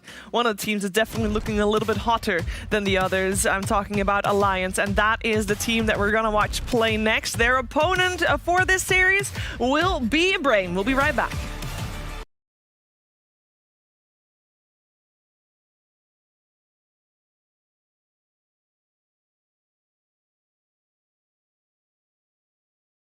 Chasing in way too far. Tiny's combo off cooldown again, and Storm is finally paying for the over-aggression. PYW is over 6. He has to be careful at JT here. What have we here? Bedouin level 1 is very strong in a solo target. As we see here on Kaka. Yeah, taking a lot of damage. Shadow Realm strike, as well as the right clicks from PYW. He's still continuing to press. Vortex, Shadow Hunger, all onto Ori. He's run down. Another jump from JT. They go after DY. They'll catch the call. The wall is down, but I don't know if it's going to matter. They'll run through this, continue to chop him up. And JT hits the curse trap. Late Fury ends. The damage isn't clear. Fairy Fire on the high ground. He's still continuing to run, but he's running from the Iron Shell. Yo-yo. Middle on to Emo. Oh, he cleaves them down from the illusions. Dire's middle tower is under They attack. were super well played by Flyfly, but also Old 11 kind of sabotaging his Dark Willow there. Don't think he expected a turnaround from the cleave damage at all. No. Okay. Seems like the only one who's playing consistently is Radiant's middle tower is I want to under say attack. QIW, but even he's 4-3. It's not an easy game at all. Like we spoke about the limited control they have. They're just running bodies at them basically. Hoping that they kill people. Yeah. But it's going way better for Radiant because they have more stuns, more disables, more slows. They're pretty tanky already. Yeah. Sven is going to Gasha. Front line. Yeah, he's really big. I'm surprised he doesn't get a casual cloak against so much magic damage. Maybe he'll do that later. But it's pretty value in this kind of game. Smoked up. DY not even level 6 yet, so they don't have the hook shot to work with. And why does the front line? There it goes. And they don't have a blink dagger on the Tiny either, so they're trying to walk up on this axe. Yeah, it looked pretty disorganized, really. Like no toss from the Tiny on the clock to like initiate with a cog or something. No level 6 on DY, as you said. It was a wasted smoke. Old 11's trying to make his way back into this, and he's not too far off. Like, despite the fact that he's 0-5, bottom tower is under attack. he's got 4,000 net worth. Yeah. He's doing okay. And Darkseer jungles quite efficiently. It's just the problem is you kind of want to start pressuring with Darkseer in his early game, but he's only level 7. His spells are very low level. Is under attack. But Poyo rotating down here with an Iron Shell on him. Flyfly already in position though. They want to defend this. Ah. All right. Try to catch the Sven. Would have been nice from PYW if he landed it. He does push him off the tower, and they're going to get a tier 1. I actually thought IG was setting up to defend with Flyfly's positioning, but instead they're just trading for the mid tower. Or planning to, at least. They have a glyph of their own. Could use it to save this tier 1. Work. Good shot in. One still gets taken despite the fact that they have the glyph to go after Kaka. DY taking a lot of damage. He's got the wall down. It's the Sven. Earth Splitter comes across Old 11 into the Shadow Realm with 2. I think he's falling and coming out from Emo that's got the Virtus, but Avalanche will stop them from killing off Old 11. No, it won't. They get the kill. JT dunking on him with Cold Blade once again. And now he's got the call onto PYW, who be able to run. They actually get the first crown on JT as well as the Bramble Maze, or you're thinking about going in, but they've got the Sentry down, which is evident by the fact that the Battle Hunger is now placed on him. He's shoveling in front of him.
To be able to magically micro the spider babies and not feed them to Thompson?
Five seconds remaining.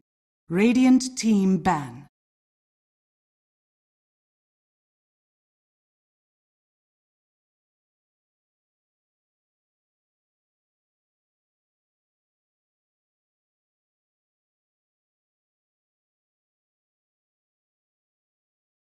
Ten seconds remaining. 5 seconds remaining.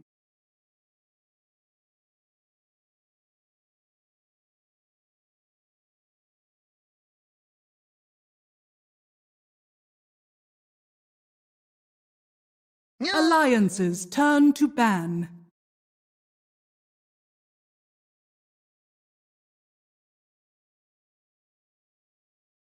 Radiant team ban.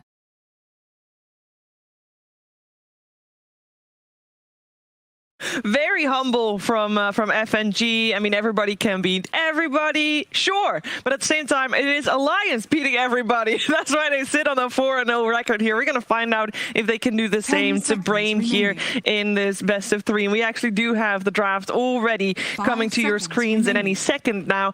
And I'm curious to hear from you guys what we think needs to be picked, because we've seen a lot of Alliance already, because I mean every series they've had so far, Brian, has gone the full 3 games, so there is a lot of data on them, but is there enough on how to beat them? I don't know. They have a profile. Everyone knows, like, they're gonna pick like 3 survivable beefy dudes and then just eventually run at you. Nico Baby has his signatures. They all have their signatures, but yet I think you just can't ban enough of these signatures. And the biggest thing about this in comparison to what I see with a team like Brame, who also has like the Wish TA and the Wish Puck, is that these signatures, they've learned to like mesh them together in a game plan. It's like, okay, if we open with these 2 heroes, we're gonna have these 4 options for Nico Baby in this specific draft opener. So I want to see more refinement from Brame. It's not a specific hero I have in mind. It's more so that the heroes they love to play mesh together more beautifully. Yeah, I think there are a couple heroes that stand out in my mind that I would 100% ban. First of all, Centaur. Yep. I don't think you should be giving that to almost any team right now. It feels like crazy strong, but especially S4. I think the Alliance utilizes Braun the best of any of these teams. They've done so in the past, and this patch, at least starting off, is very Braun heavy. So it makes sense that like Alliance is off to like a really good start. Don't give them Centaur. In game 3, don't give them Dragonite. Please, I just don't want to see that again. Like, I don't care if you feel stupid. Like, why are we banning a Dragonite first phase? I think Limp, for me, is like a huge MVP for Alliance this season because of the fact they're able to draft Dragonite every single clutch game 3 in the first 1-2. They're able to draft Tiny right away, and potentially Limp's playing it because he's the best Tiny in the world. You know, like, the fact you can 1-2 his heroes, it is such a huge advantage. Like, he goes off every single time on the heroes too. Part of that is the mid lane though, right? Mid lane became more forgiving in that regard.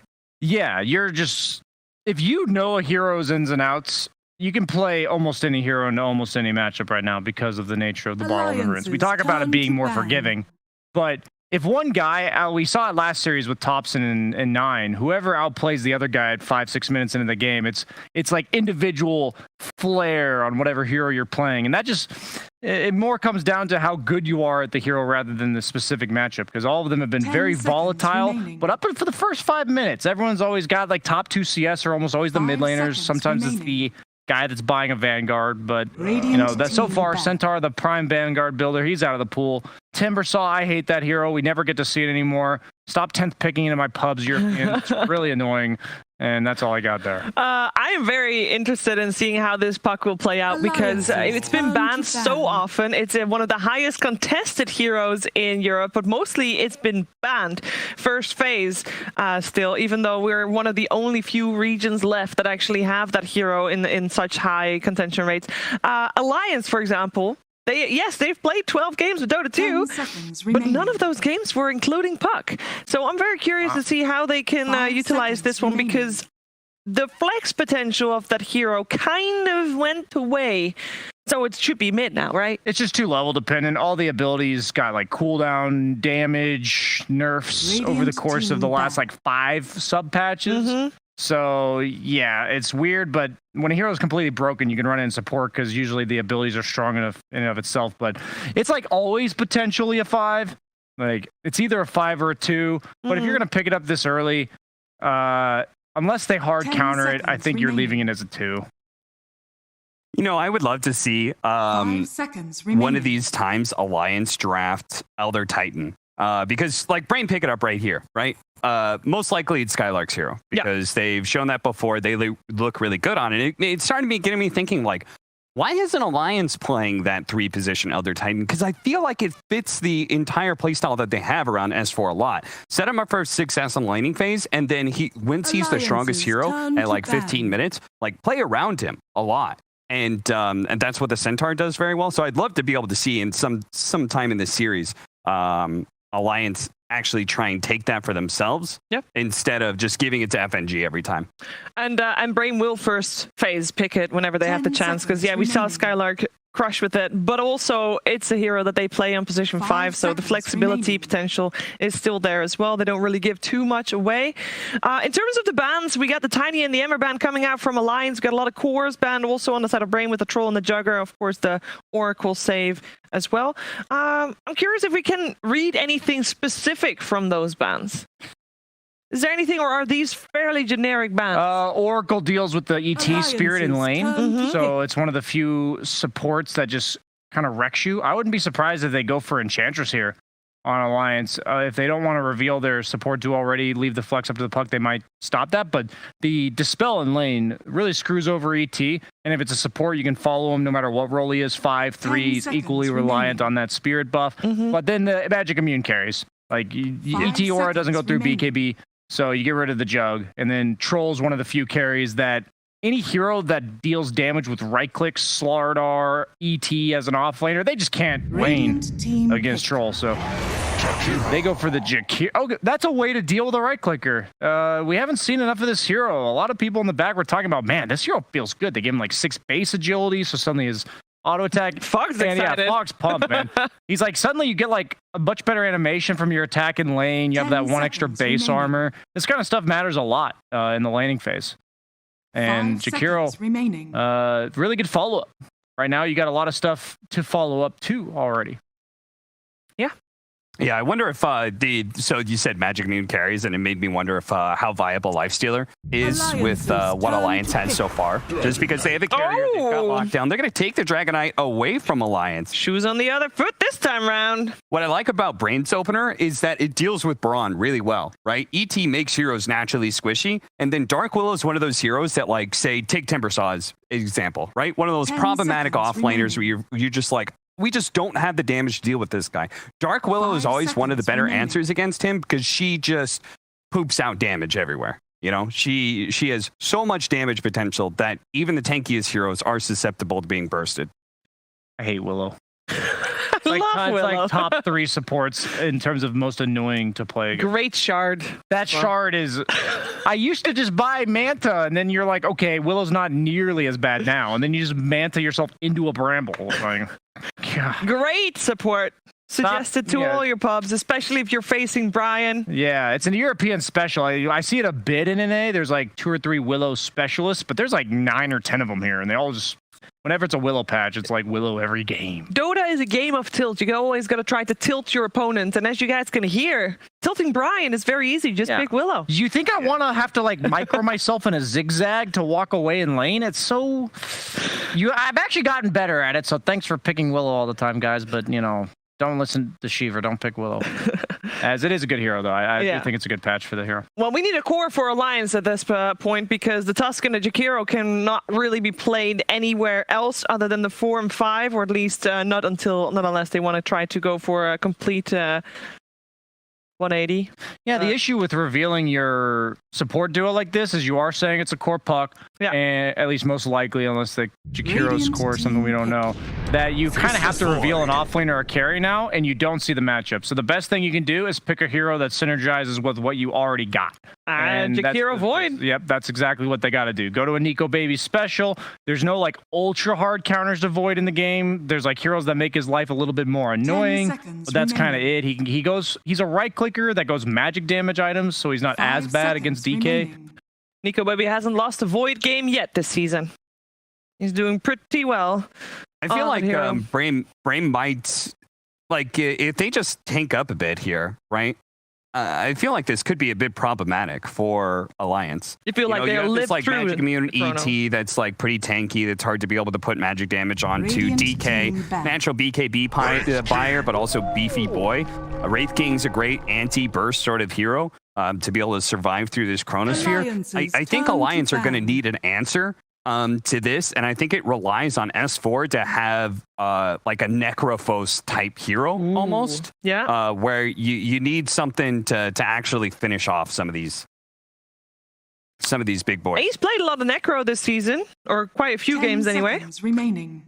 I'm gonna get a little hype right now. I don't get hype very often. I just want to say right now that 2 days or 3 days ago, whatever it was like Saturday, Brame put together 2 of the worst drafts I've ever freaking seen. And this is a nice looking draft for Brame. I like all these heroes. They got playmaking potential. They got team fight. They're picking 1-to-1 counters in lanes. I like it, man. I'm hyped. I think this team has legit potential. I think they've got a lot of that like no fear factor. You know, you're not afraid of anything. Just run at them and hope for the best. And I think that might be what it takes to kind of disrupt the kind of static flow that Alliance likes to keep in the game. So I'm hyped. I'm ready for this game. Yeah, I can tell. Also, we see a Grimstroke banned out. The flex potential for the Elder Titan still very much there. Like, is it going to be offlane? Is it going to be position 5? We don't know. Yeah, I think it's most likely Skylark. Brame's going to ban away a bunch of the damage dealing offlaners, which I think is the right route. With Timbersaw already banned, maybe they could go, like, Underlord is something that Alliance usually has drafted before with Void, but I feel like it just doesn't do quite enough damage. And so I like the fact they're banning away a lot of these ranged offlaners. Warlock, man, for Brame. Yeah, we haven't seen Warlock all day, actually, which is a surprise. I was going to say Phoenix was conspicuously missing from this from these lineups as well, which is what a lot of people have. Phoenix. We have a lot of smiles coming out from Brame. Because you don't see your lane matchup, though, I'd rather pick a much sturdier 5. I don't think that seems like as Spartan's way to play. You know what? He might even pick freaking Skywrath Mage. This guy picked 5 Skywrath Mage in my pub, and it goes well with Wraith King. And it owned in lane, and they've got nice, convenient setup for it with the Wraith King stun and the DK stun. I did my scouting by losing a game with Spartan playing Skywrath Mage, but I think it's actually a legit pick here against the Puck and the Void, 2 cores that just evaporates. Still Ancient Apparition with Wraith King. That's true. That's against Void. So it's something to think about. Rubik. 5 Rubik? 5 Willow? What's going on here? Kind of hope it's 5 Willow. We have seen Spartan play Willow quite a bit. It's one of the heroes that he actually can run in headfirst on, and then he presses W and he actually lives. 10 seconds which is not something you can say for a lot of other heroes that he runs in with head first. Looking like a nice Legion game. This is a Legion player, right? Yeah. Legion. Yeah. A lot of stuff to dispel. Underlord also still in the pool. I feel like they're lacking damage then. The problem with like Necrophos is that it actually just dies to these heroes. Willow alone just kills you. I agree, but I think they needed damage. Like, that's why I liked Brame's bans more. I was like, where's the Necrophos ban? Because I do think Necrophos isn't the best hero in this game, but they absolutely needed a bit more damage, I think. They just do absolutely nothing to BKBs on the side of Alliance is a bit of my concern, but I think they're the better team. They've got a metric shit ton of damage, like eventually over time, like Necro over time with the spam death pulse, like Jakiro getting a couple rounds of spells off. He'll probably go for like a Sanj and Yasha build on Nico Baby to promote that playstyle, not all-inning the Chrono necessarily. So I think Alliance has given themselves all the tools they've used to get to 4-0 so far. Yeah, I mean, I think Alliance is probably going to win this, but I do think Brame has a very real chance. I think this lineup, it does not have... They've given themselves a lot of forgiveness if Brame makes a lot of mistakes and they'll easily win. But I think Brame could actually absolutely take this with a fast pace, taking a lot of early towers, faster BKBs. They could just run over Alliance easily. Do they have like a timing in mind? Like, do you have a timing in mind where you want to see Brame be ahead in this game? Ags for Skylark is like a really big timing for them to work around because of the innate magic immunity, and then just BKB once DK feels comfortable with that. I want to see them line up those timings though. Okay. Ags plus BKB at the same time. All right, well, let's see if they can do that. Let's see if they can take a game off of the Kings at the moment. It is over to Moxie and Fog for first game. I have to say, Fog, it's nice to have you sitting next to me this time, and this is going to be an awesome series to cast. Definitely feels like we're seeing a bit of a swap with the drafts, right? It looks like Brame has an Alliance draft, and Alliance has a well, I mean, it's still a Nico Baby Faceless Void, let's be honest here. Yeah, it definitely looks like a really interesting, very heavy battle lineup. One team going for more early type of aggression, trying to get that magic immunity line, like the panel was saying, and Alliance still having a really good scaling lineup. That's the thing. It's like even into super later stages, it still is a void. So it's still going to be that crazy hard carry, even if they do make some mistakes early and give up those, BKBs to Brame that they will eventually get. Nico Baby, he's been quite flawless on this hero. For sure. I think he's absolutely, he's actually undefeated on this particular hero too. So lots of eyes will be on him, and especially over on Limp in that middle lane, so they can enable and really set that tempo. But again, you know, we're looking over at the draft of Brame. They've got a lot of nice things going on. They've got, you know, specific timings that they need to hit, but also just the lockdown coming out from this time around is just so nice. Everyone's got a disable. Love to see it. And they also have great disables to throw into Chrono. Let's say if, like, you know, the DK and Wraith King, sure, they can't throw stuff into Chrono, but the rest of them, Willow, Rubik, ET, they can stop Nico Baby pretty decently if he is making an aggressive move. If they're caught in the right spot too, they can lift, they can throw, you know, just ET stomp, etc. Willow fear. Quite a few ways to actually mess with Nico Baby. And the roots in general also, just Willow versus Void is problematic in a lot of situations. Yeah, we'll see. I think a lot of it's going to come down to who gets the jump on who first, too, right? Because we've got the situation of plenty of AoE coming out from both sides, right? You've got the capabilities of that Elder Titan. You've got the capabilities of the Faceless Void. So, like, I was looking at it and I was thinking, oh, you know, Roche fights. You know, you have an Elder Titan on the side of Brame, which makes them very difficult. But on the flip side of that, you also have the Dream Coil coming out from Limp here. You've got the Chronosphere. So positioning is going to be key, and so is the way that they initiate, I think. What would you like to see? How would you like to see these fights unfold? I think initiation is absolutely key. I think Alliance overall is going to be able to win those initiations until Brame gets like Blink Dagger on Wish. That's, I think, the biggest one to set the tempo for them to start actually making those big aggressive moves. Well, speaking of aggressive moves, it looks like they're going to try to put the pressure down here onto S4, and that is going to be a kill. Tanskin now forced to retreat here, and yeah, you know, we talk about Brame being aggressive and playing very, very quickly. They're definitely starting off that way for sure. Yeah, and I think Willow's a hero that people are just forgetting about quite a lot, now being placed in 5 position a lot. The Bramble Maze is absurd, like actually ridiculous. Like once you get level 3 as well, the Bramble Maze scaling, the damage is so high as we saw there. You get caught by 1, if you get hit by second latch, you are very likely dead just inside of these lanes. And look at that, 2 latches, Hanskin missing now 200 HP very quickly. It's going to be so awkward, too, when you consider the fact that, you know, you are playing into, like, this ranged hero that likes to kind of get up in your face. And, again, this is one of those heroes that is a little bit more forgiving. You have to be careful, though, but you've got the Shadow Realm, so make your way back over to safety. It's always a great way to counter it. Tag team gets popped, pop Shadow Realm, you win the lane trade massively because of that. We will probably see the Wraith King still struggle a bit here. The constant harassment will start to build up once Necro gets levels, but a great way to start the lane, just getting that type of kill. Top power, the ET. He said, please don't kill me. Guys, wait. Hear me out. You don't have to do this. You know, I can just put a tango on the ground. We can talk this out. But yeah, a little bit unfortunate timing there. Yeah. Very strong lane. Just ET in general when you're playing versus like these slow heroes, Jakiro, even versus Void. Anytime you're versus an Agi, feels good. I think ET overall is just on the up. We see 7 denies already actually on Skylark, playing really well at the start here with his Spirit. Just no. And also, you know, Jakiro is actually quite a good laner. A lot of the times when you do start to get like level 2s and stuff like that, because the attack speed slow is quite relevant versus that ET to protect your carry. But it does look like he is going to die, so... It is interesting seeing, you know, this kind... We're getting 2 different types of offlaners here that we haven't been typically seeing, right? We've been seeing a lot of these very tanky offlaners, people that like to buy a Vanguard. How do you feel about, you know, these different positionings here with these particular offlaners?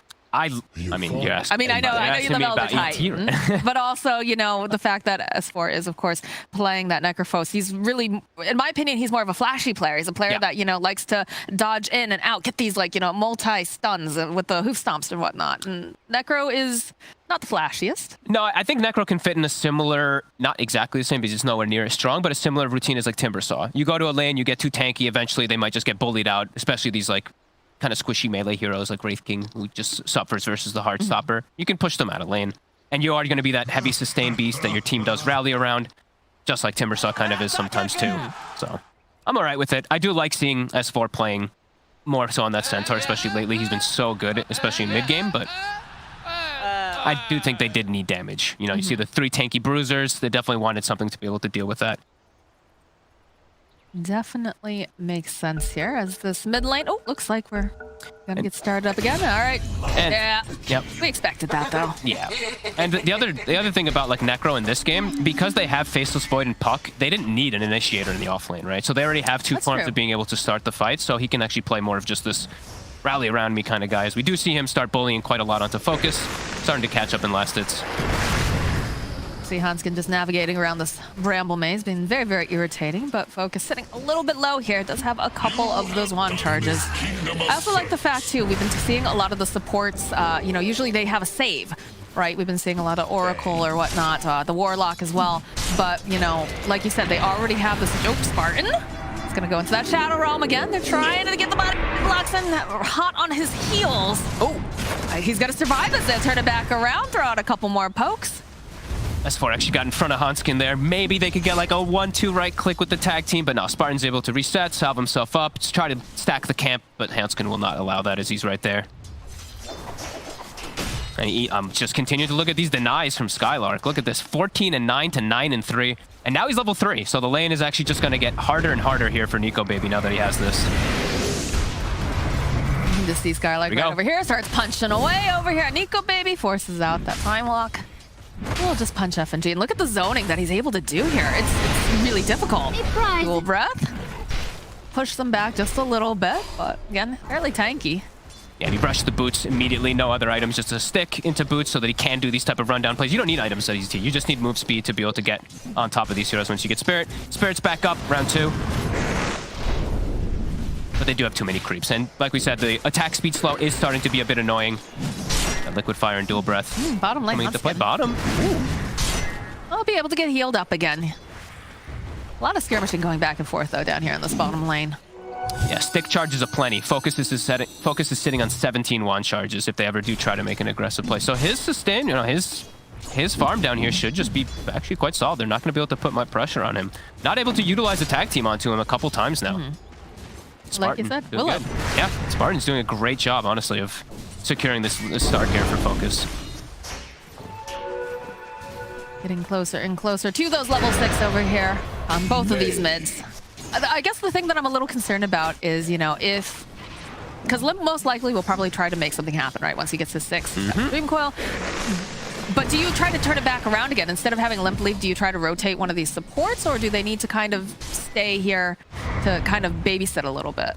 Ooh, I mean, they might have to rotate 2 supports versus the DK.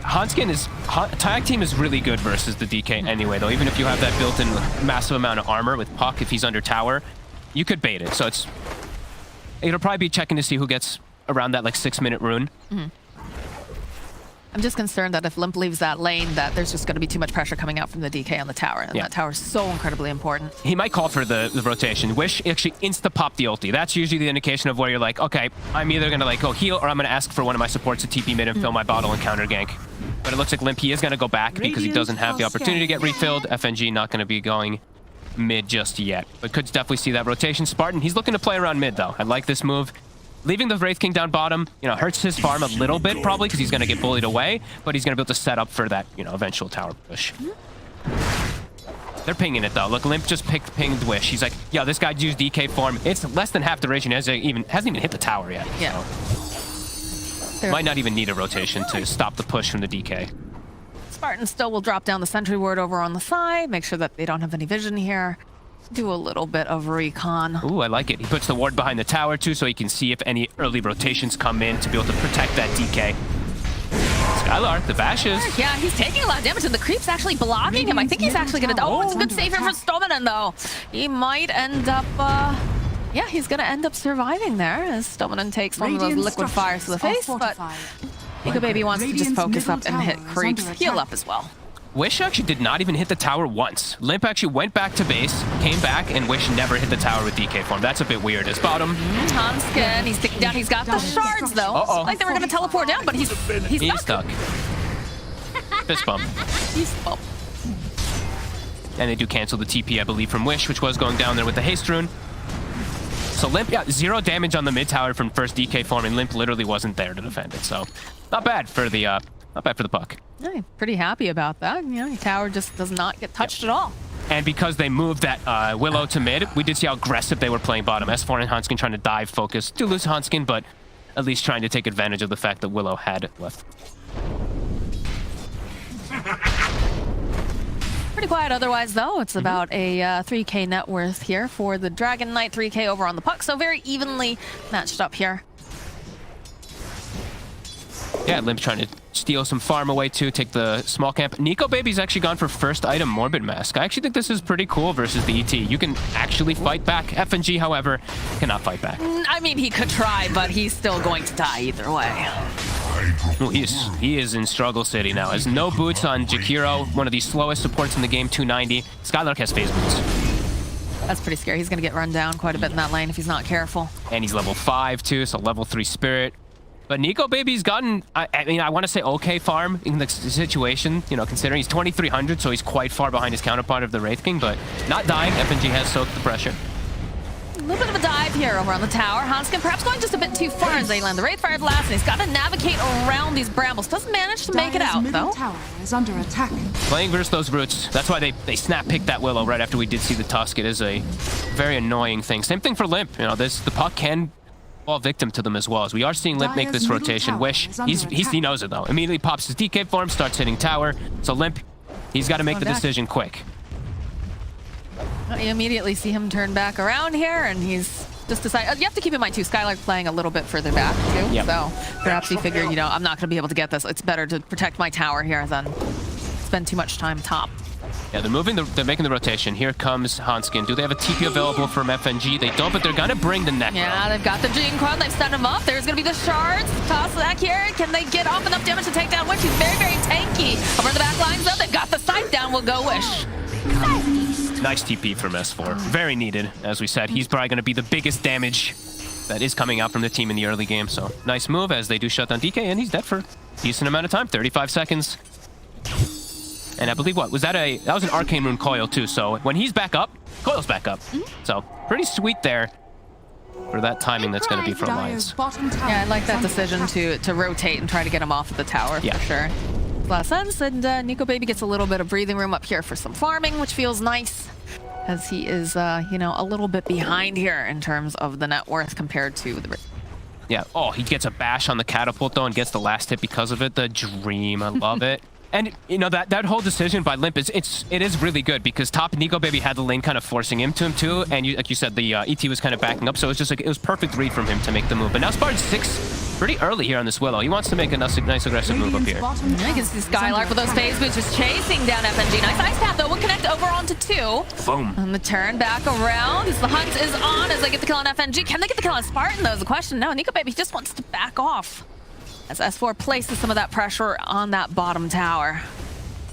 Yeah, they're going to get the tower for that. And he's now reaching points of being very difficult to kill on S4. He misses the last hit, though. Come on, S4. You sound so disappointed there, Fog. My goodness. I love when I see people miss him to, like, the one range group, and so it happens to everybody. Limp will get his bottle refilled so he can stay in that mid lane to keep pushing the DK away, who popped DK form again. So the tower continuing to survive at 600 HP, but Alliance did a great job of delaying it. And Nico Baby, he's got his Mask of Madness, so he'll be able to farm nicely in the jungle. And with this build, he can actually show up to a fight or two and probably just net himself a kill with a quick chrono, especially on these easy-to-get supports. It feels good. He's also got himself the chipped vest, which will enable him to farm even faster. But the invasion is coming out here from Brame, so they do have to be careful. They have to protect him. And Focus is quite far ahead, honestly. He's 1,500 ahead. He's going to have the Relic at a really good time. And Radiance overall in this game is really nice. Like, the damage is going to be a bit limited from Alliance. Just their physical damage is going to come online at some way later stages. The Radiance burn with the ETR, it does work really nicely, so... Could be some good moments if they do synergize all their timings together on Brame. You know, this Blink DK, if he's able to get like BKB with Ags on ET, this could prove to be problematic for Alliance. Let's see Hanskin just forcing out here down on the bottom lane. Snowman getting a little bit of a steal there, but... Alliance doesn't hit towers that easily either. Well, I look at Brame, they can actually go to siege towers quite simply with the DK, with the Wraith King as well. Just so many different ways to apply vision in the area, and just crazy teamfight. Invisibility. Just gotta watch for positioning for sure, as Alliance does have that too, but... We are getting so close to that Blink Dagger Wish. That is very, very scary for the side of Alliance. They can get those initiations, if they can get the chain stuns down, stuff becomes very, very difficult for them to make moves, so... And they're going to have to accept the fact that, you know, Focus is going to get his Radiance at a good time. Because how do they invade, really, with their heroes? It's not the easiest for Limp or FNG to just get in there versus the counter. The counter gank of Brame is extremely strong. With Willow, with ET, like, you just get caught out of position once and you're all going to get wiped. They have such overwhelming damage on the side of Brame. Skylar? He goes for the Chronosphere here. Mousemav just popped, and FNG joining in with a nice Ice Path, throwing down the Macro Pyre, a bit of the body blocks here. Do they have enough damage? They're just chasing him down. It's like they should be able to pop him over there, and they do manage to get the fear off over onto S4, so he is going to back off. But they do end up losing the Elder Titan. And look, Nico Baby's so active. Look at this. Hanskin's pinging the Rubik bottom, and he's like, yo, Nick, who can gank with me? And Nico's Baby, yeah, I'm the Void carry, I'm coming. He's excited. He's bloodthirsty faces Void. That's what I want to see. Walrus punch. Snowball did get stolen, but he's going right back into the arms here of Hanskin. So we'll go back into his death. Like when do you see that? The Void, Chrono's top, and then he's like, all right, I'm going to gank with you, Tusk. You know, I'm the ganker now. But he does want to play on the bottom side, so I do, you know, it's a very appropriate TP coming out from Nico Baby. I mean, it's efficiency because you want to go there anyways, and if you can get yourself a kill on top of everything else, yeah, I love it. Perfect. He doesn't farm stacks either, so S4, he's just going to go in neutrals, farm up the 1 or 2 stacks that they did have just a bit faster to enable his timing. And they're actually going to smoke. Are they looking for Scott? I mean, they just really don't want this ET to get an early Axe. He's already 2 components in. Well, they need to slow him down, that's for sure. So let's see now, FNG and making their way over. Forward. They missed the Dream Coil, though. We'll be able to land the Waning Rift over on the back lines, but FNG is already backed off here. That was a... I mean, he could have just orbed and then done it, but yeah, just went for it, just whiffs it. That's painful. It happens. It does.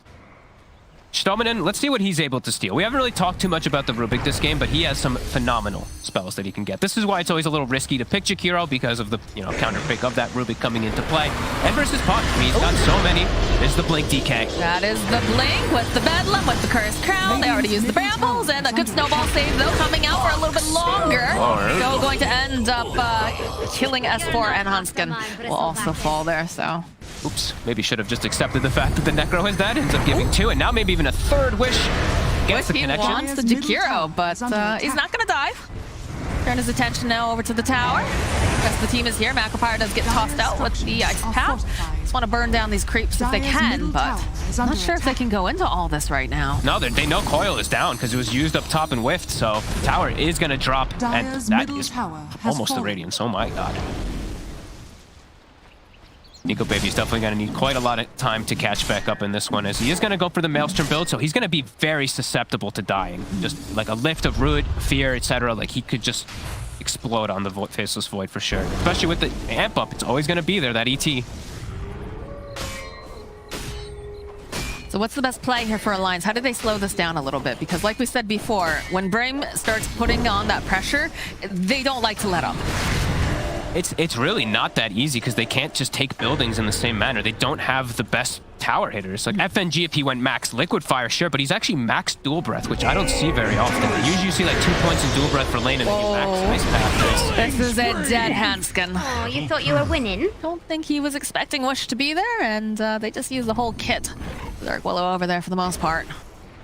I think it's going to be a pretty hard mid-game for Alliance. Like, these timings are going to come out perfect for Brame. I don't know what Alliance can do to actually slow down the timings now at this point. When you miss a coil like that and you lose your mid-tower, it's so much space being given. Like, Radiance is done. How close is ET? He's 3 parts in, so they're going to get a lot of these items kind of at the same time. Ags, Blink BKB on DK, and that Radiance for Radiance plus maybe one other item on Wraith King. But surely they expected this a little bit, right? Because it is a Dragon Knight. The Dragon Knight is going to go stay in the middle lane for the most part and just take your tower. They're going to have to just honestly look set up for these humongous team fights and just be in perfect position to get them, because if they start walking one by one on Alliance, they're going to just chain feed versus this big timing that Brame is going to have soon. They just got to play. Look at this. It has to be like efficiency. They're farming as a unit. Nice double damage rune available at that top rune spot here. You can see that they're grouped around over in the triangle on the side of Brame. Doing a little bit of a scan. Want to make sure that they're not all hiding in that pit because no one's really showing too much on the side of Alliance. Yeah, it feels like it really does feel like Alliance is gonna have to land like a 4. If they fight in the next like 5 minutes right. or something, I have to land a huge chrono. So let's see go. what he's able to do. Let's see what Nico Baby can get done here. If they can catch Skylark at the start of the fight, that would be honestly like the dream, because he's going to be really problematic with how tanky he is as well. And they do see where he kind of is, where the direction of where that spirit went. They should know at least where Skylark is. Starting to slowly hit the tower. Right, they know the Rubik's over there.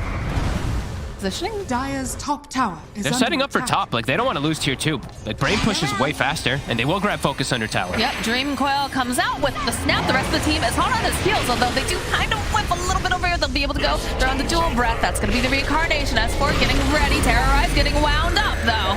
They managed to push S4 back, but Nico Baby, he's here. They have the snowball. Do they have enough damage here? They'll turn around with the Wraith Fire. Can they get it? There it is. There's that scythe coming in hot and wishy. Blinks away before Nico Baby can get the other bit down. They stole the scythe, and they managed to get the kill over onto Limp as well. And it feels like Alliance now a bit on the back foot. They're still looking for this perfect sign that they will be able to go and get a Chronosphere off. But it feels a little bit like desperation as they get the lift, the toss back. Spartan is still alive and healthy here. He's just trying to run out as S4 is hunting, Wish jumping forward over on the back lines. Skylark is here and he's just wailing away over here on S4. Got the Yules to drive it down. Now they'll be able to go and land the ice path, but they get another ice path right back, and S4, he will fall. Strowman just stealing all the spells during these fights.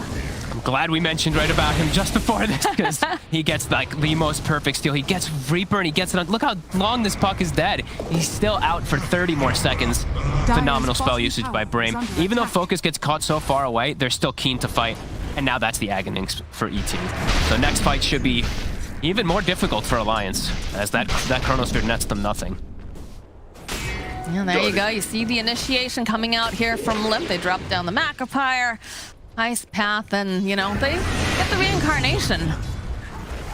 Goes right back up again. Good Terrorize coming out from Spartan. The Scythe comes out over here from S4. It's immediately just stolen. Oh, and look at Limp. He does not expect it at all. It's instant. So it's actually one of the best possible things you can have versus a puck as a Rubik in this game. Great stuff from Stominen.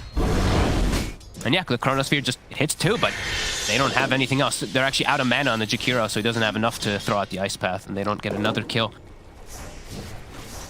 And it's just the cleanup crew coming in here. It was so fast by Brame how quick they connected with Skylark and with Stominen. They actually were in mid. That's why you saw that Alliance set up that opportunity, because they saw, like you said, the Fade Bolt and the ET Spirit, but it was an instant smoke to just beeline it up there to get to their team. So Brame, recognizing that big timing that they do have with all these items, just it's coming all together at the same exact time. Can't wait to watch some briefcases. Here we go. Those are coming. Oh yeah. Level 11 still needs to hit his big level 15 timing, but damn, look how early that is. Radiant's bottom tower is under attack.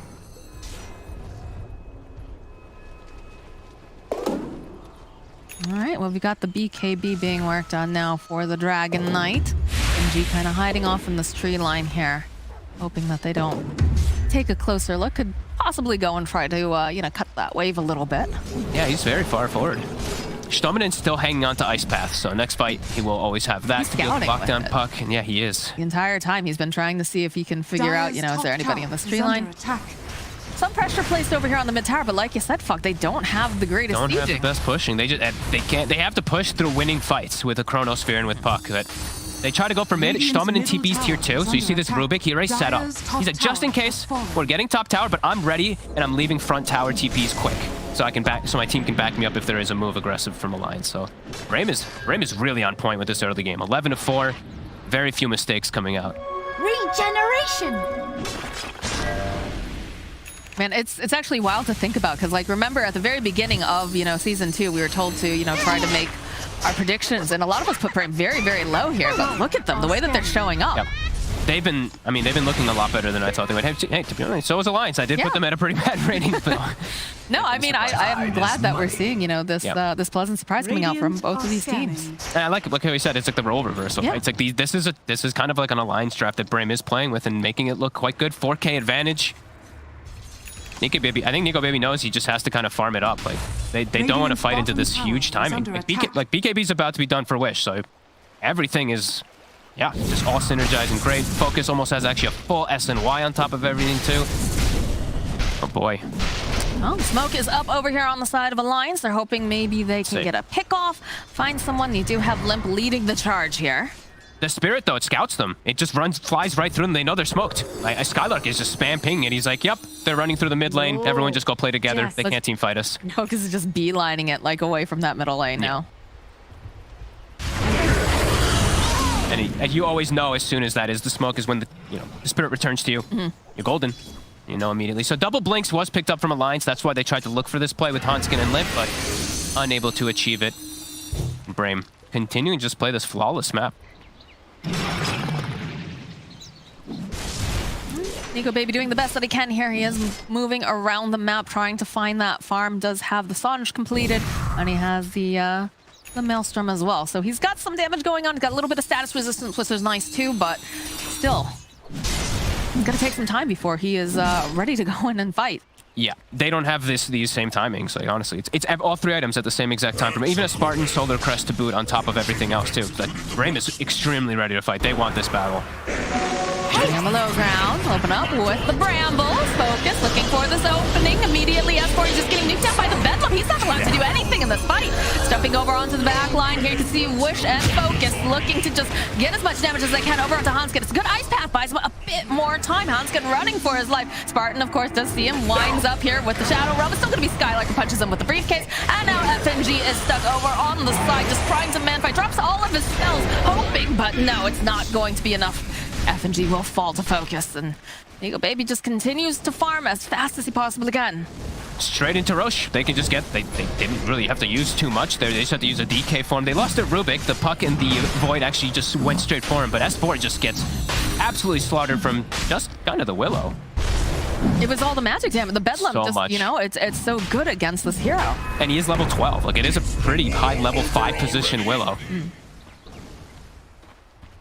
Brame looking really good, really clean, and the game just continues to be so hard, as we said. Like, Nico Baby, he can't really just jump into fights. Everyone has a form of disable for him, so it's quite complicated for him to just get in there. We've already seen Snowman get some really good steals here. Oof, no, but now he's got a Blink Dagger, which means not only are the steals going to be even better, but also his positioning is going to be very difficult for Alliance, I think. So they go for another smoke. They're going to use S4 over here in the mid lane, kind of as bait. Brame's Look how tight they're playing. They're all so grouped. They're so ready for these moves every single time here. Hanskin leading the charge, hoping they can find someone that do find themselves the Wraith King over here to get the ice path off. We'll drop the Bramble. Snowball coming in, just buying a bit more time as Wish jumps onto the back lines here. Does find FNG. Hanskin, though, gets chipped away and falls. Snowball gets stolen. FNG. There it is. That's a dead Jakiros. Now S4 is running for his life. He's used the Essence Ring, but the rest of the side of Brame is just zeroing in on this poor Necrophos, and he will fall. They can never teamfight. That's really how it's feeling. As soon as they saw like 2 or 3 heroes, everyone from Alliance is like, oh my god, they're actually all together again. We have to start running away, but they get caught on several of them from Brame. 6k gold lead. Wraith King continuing to lead the board. I think Nico Baby's got some real carrying to do this one. He's gonna need some miraculous Chronospheres and just some big chain kills, because this is starting to feel like a pretty uphill battle. I mean, this guy is specialist on Void, honestly. Like, he can, this is a situation where I think this is the one person that really could make those big plays. Yeah. But it's definitely an uphill battle, especially when you consider just how tanky some of these guys are getting. The fact that they have so many ways of just, not necessarily canceling out the Chronosphere, but, negating a lot of the impact that it can have. So. Yeah. Just like so many different controls, and also Wraith King. That's why they picked it. Wraith King versus Void. It's always been one of those like great counter picks, because you just start the fight, you just run in and just the Faceless Void has to start looking for the back lines, looking for these back targets. Spartan trying to secure DD. Just gonna get Walrus punched immediately, but that Shadow Realm to follow up the Critter's Crown, the Bedlam. Dreamcall gets used over on the side, but it's just going to buy them a bit more time. It's more expensive than anything else as they go. They get a steal over on the Death Pulse, but Focus is focusing down over on S4. He hasn't been allowed to play this game, it feels like. It's just so many stuns. Even taking the stun talent earlier at level 15 on DK. 3.75 second stun. Poor Necrophos. And Spartan honestly playing like a monster today. Just baiting Hanskin time and time again. Hanskin keeps trying to go for him. This is a 408 5 position Willow level 14.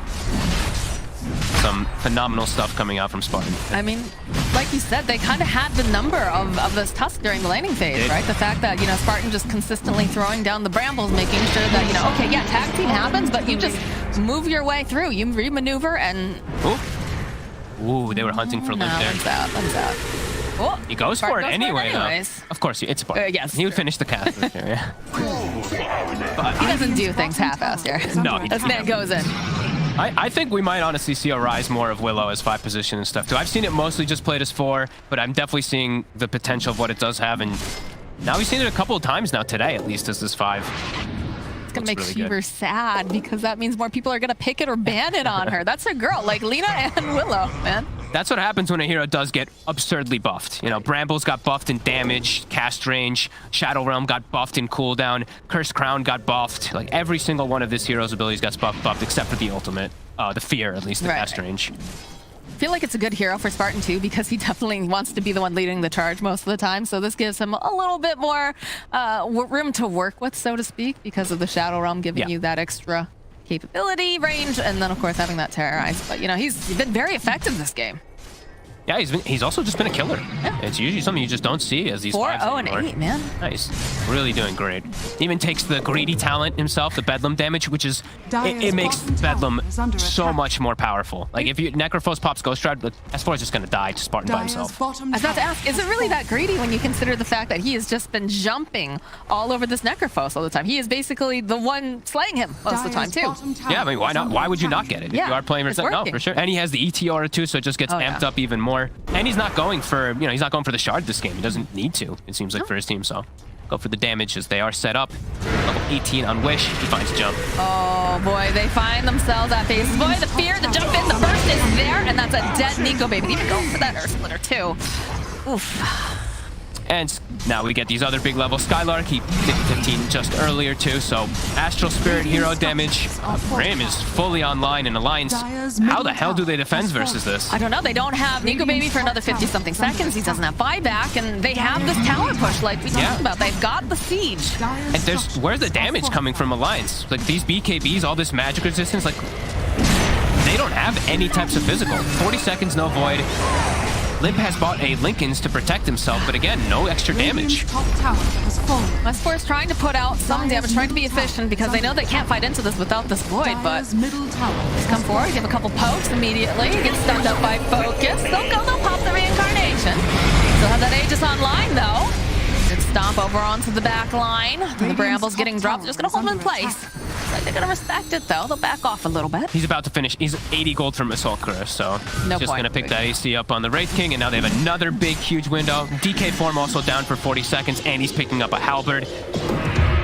They have all the getting tools. Harder. Yeah, it's just getting harder and harder. It really does feel like Alliance. It doesn't feel like as it gets later, I don't know what items they even get to deal with this, because they're only really getting more magic damage, which I feel like Brame is just becoming more and more resilient towards. As Wish, another rune, he gets himself a haste earlier. They've had so much overwhelming map control that he's just going to keep pumping out these runes. Now has an arcane rune for the next fight. I mean, this is the Brame that we've been seeing this DPC season. Like they hit a certain timing and then it's just go time. Just consistently, find these fights. They're very bloodthirsty.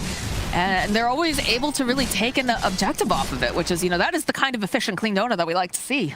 Yeah, I think we might, honestly, even though it didn't look like Skylark's maybe having this absurd game, he is 4-1-9 on ET. You might just ban the ET because that's safe lane. Even though I thought this Jakiro was a decent solution toward it, Nico Baby's just been behind. The whole game always on catch-up duty.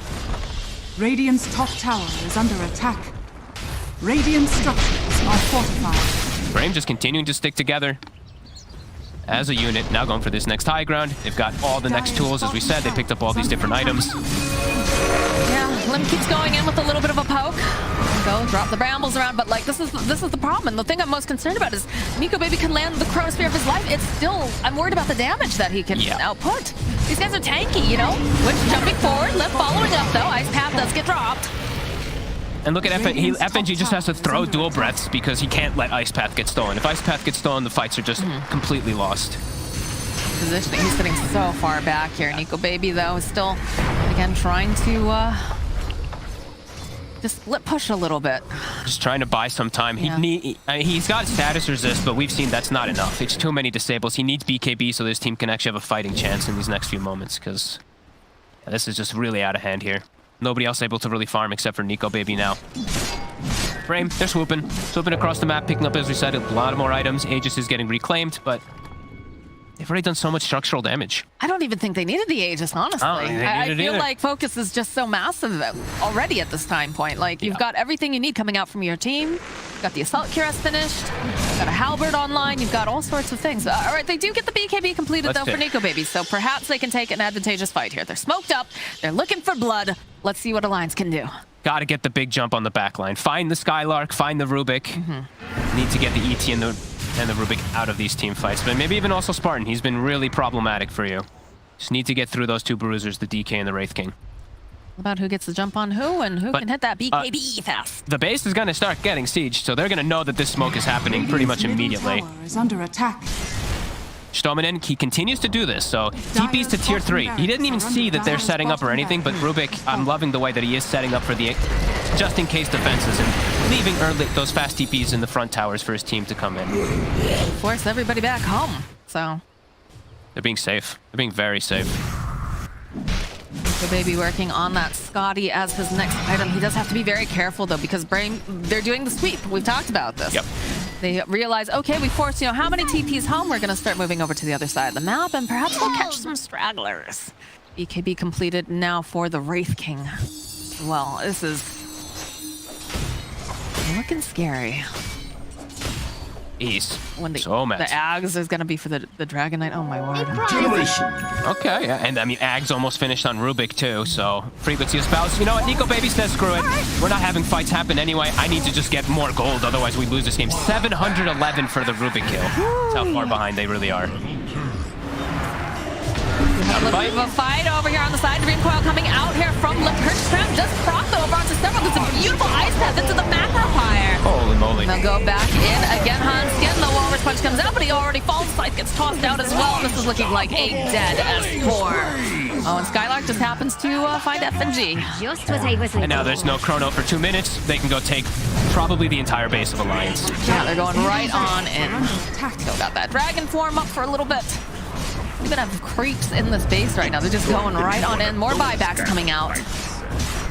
FNG, look at him. He wants to do something. He just can't walk up. Can't. He even has the shard. Like, he can't even with the attack range in the shard. With Grove Bow even, he can't attack them. The immediate sleep over onto Nico Baby. They'll turn back right over to Hanskin. Oh my god, they just blow up Hanskin. Nico Baby joining in here. Can they get the kill? He'll be able to take down Skylark. He's got that BKB. We've got those bastards like we talked about. He's got to turn his attention over onto Focus. His Limp jumps over onto the back lines. Trying to just split up the fight. FNG getting off the dual blend. And then Limp dodging away here. It's got Ice Path. They need to watch how far they chase. They could get turned with Chain Stun. They're already pinging it. Yeah, look at this already. Oh, we only managed to get one, though. Nico Baby just kind of swirling around after folks. Dream Coil does get dragged over onto 2, though. They'll be able to go. They snap it up, followed up with the Ice Tap over on the back line. So Focus just focusing down. Gets the kill on FNG, and now they'll turn it around against Stomach. Somehow still alive. Oh, he falls it. The Ice Path that he stole is still keeping him alive, although eventually he will fall. Which, of course, they've got the BKB. They've got the stuns out here. Can they finish up Nico Baby? They'll be able to find the kill. Limp now orbing away. S4. Oh, no. Limp decides he wants to stick around. Is chasing after Wish.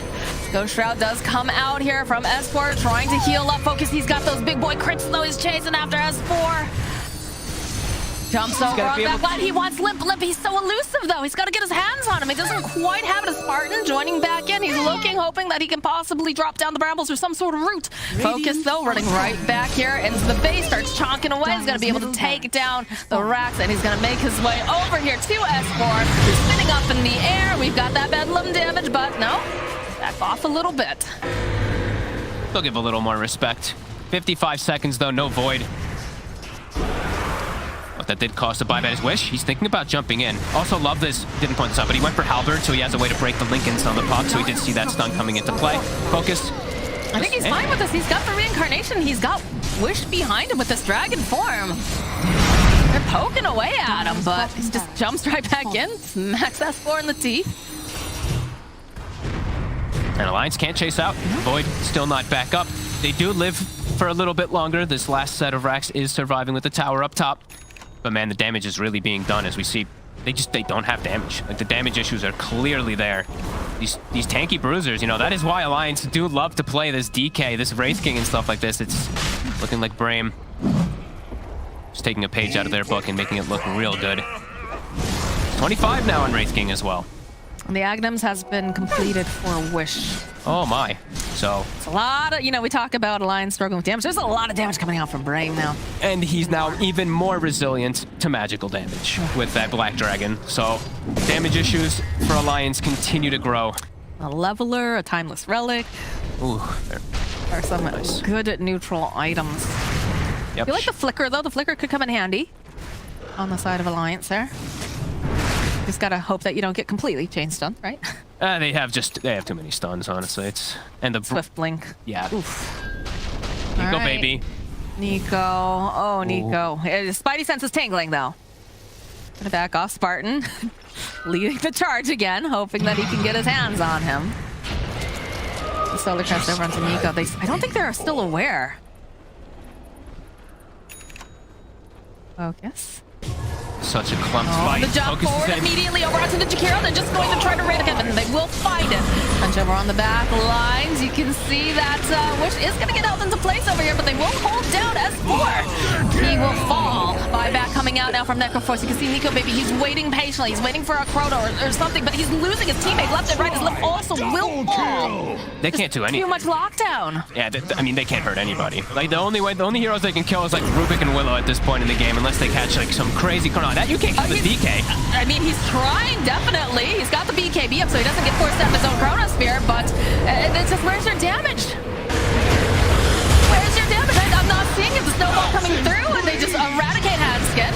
And S4 has, again, not been allowed to really play this game. The GG gets called. Brame, they just brought this aggression, got these really nice engagements. They had a great draft, and they just run over Alliance. I think Alliance, maybe like the two mobility cores, the Puck and the Void, I think it got heavily countered from the way that Brame set up their draft, even from like the start. They set up with this ET, then they follow up with Willow just because it counteracts so well, and then they actually picked the Void into a lot of these stuns, and Brame just picked even more stuns to follow it all through. They also played just immaculate. I don't think I saw like any mistakes coming out from Brame, but Alliance, they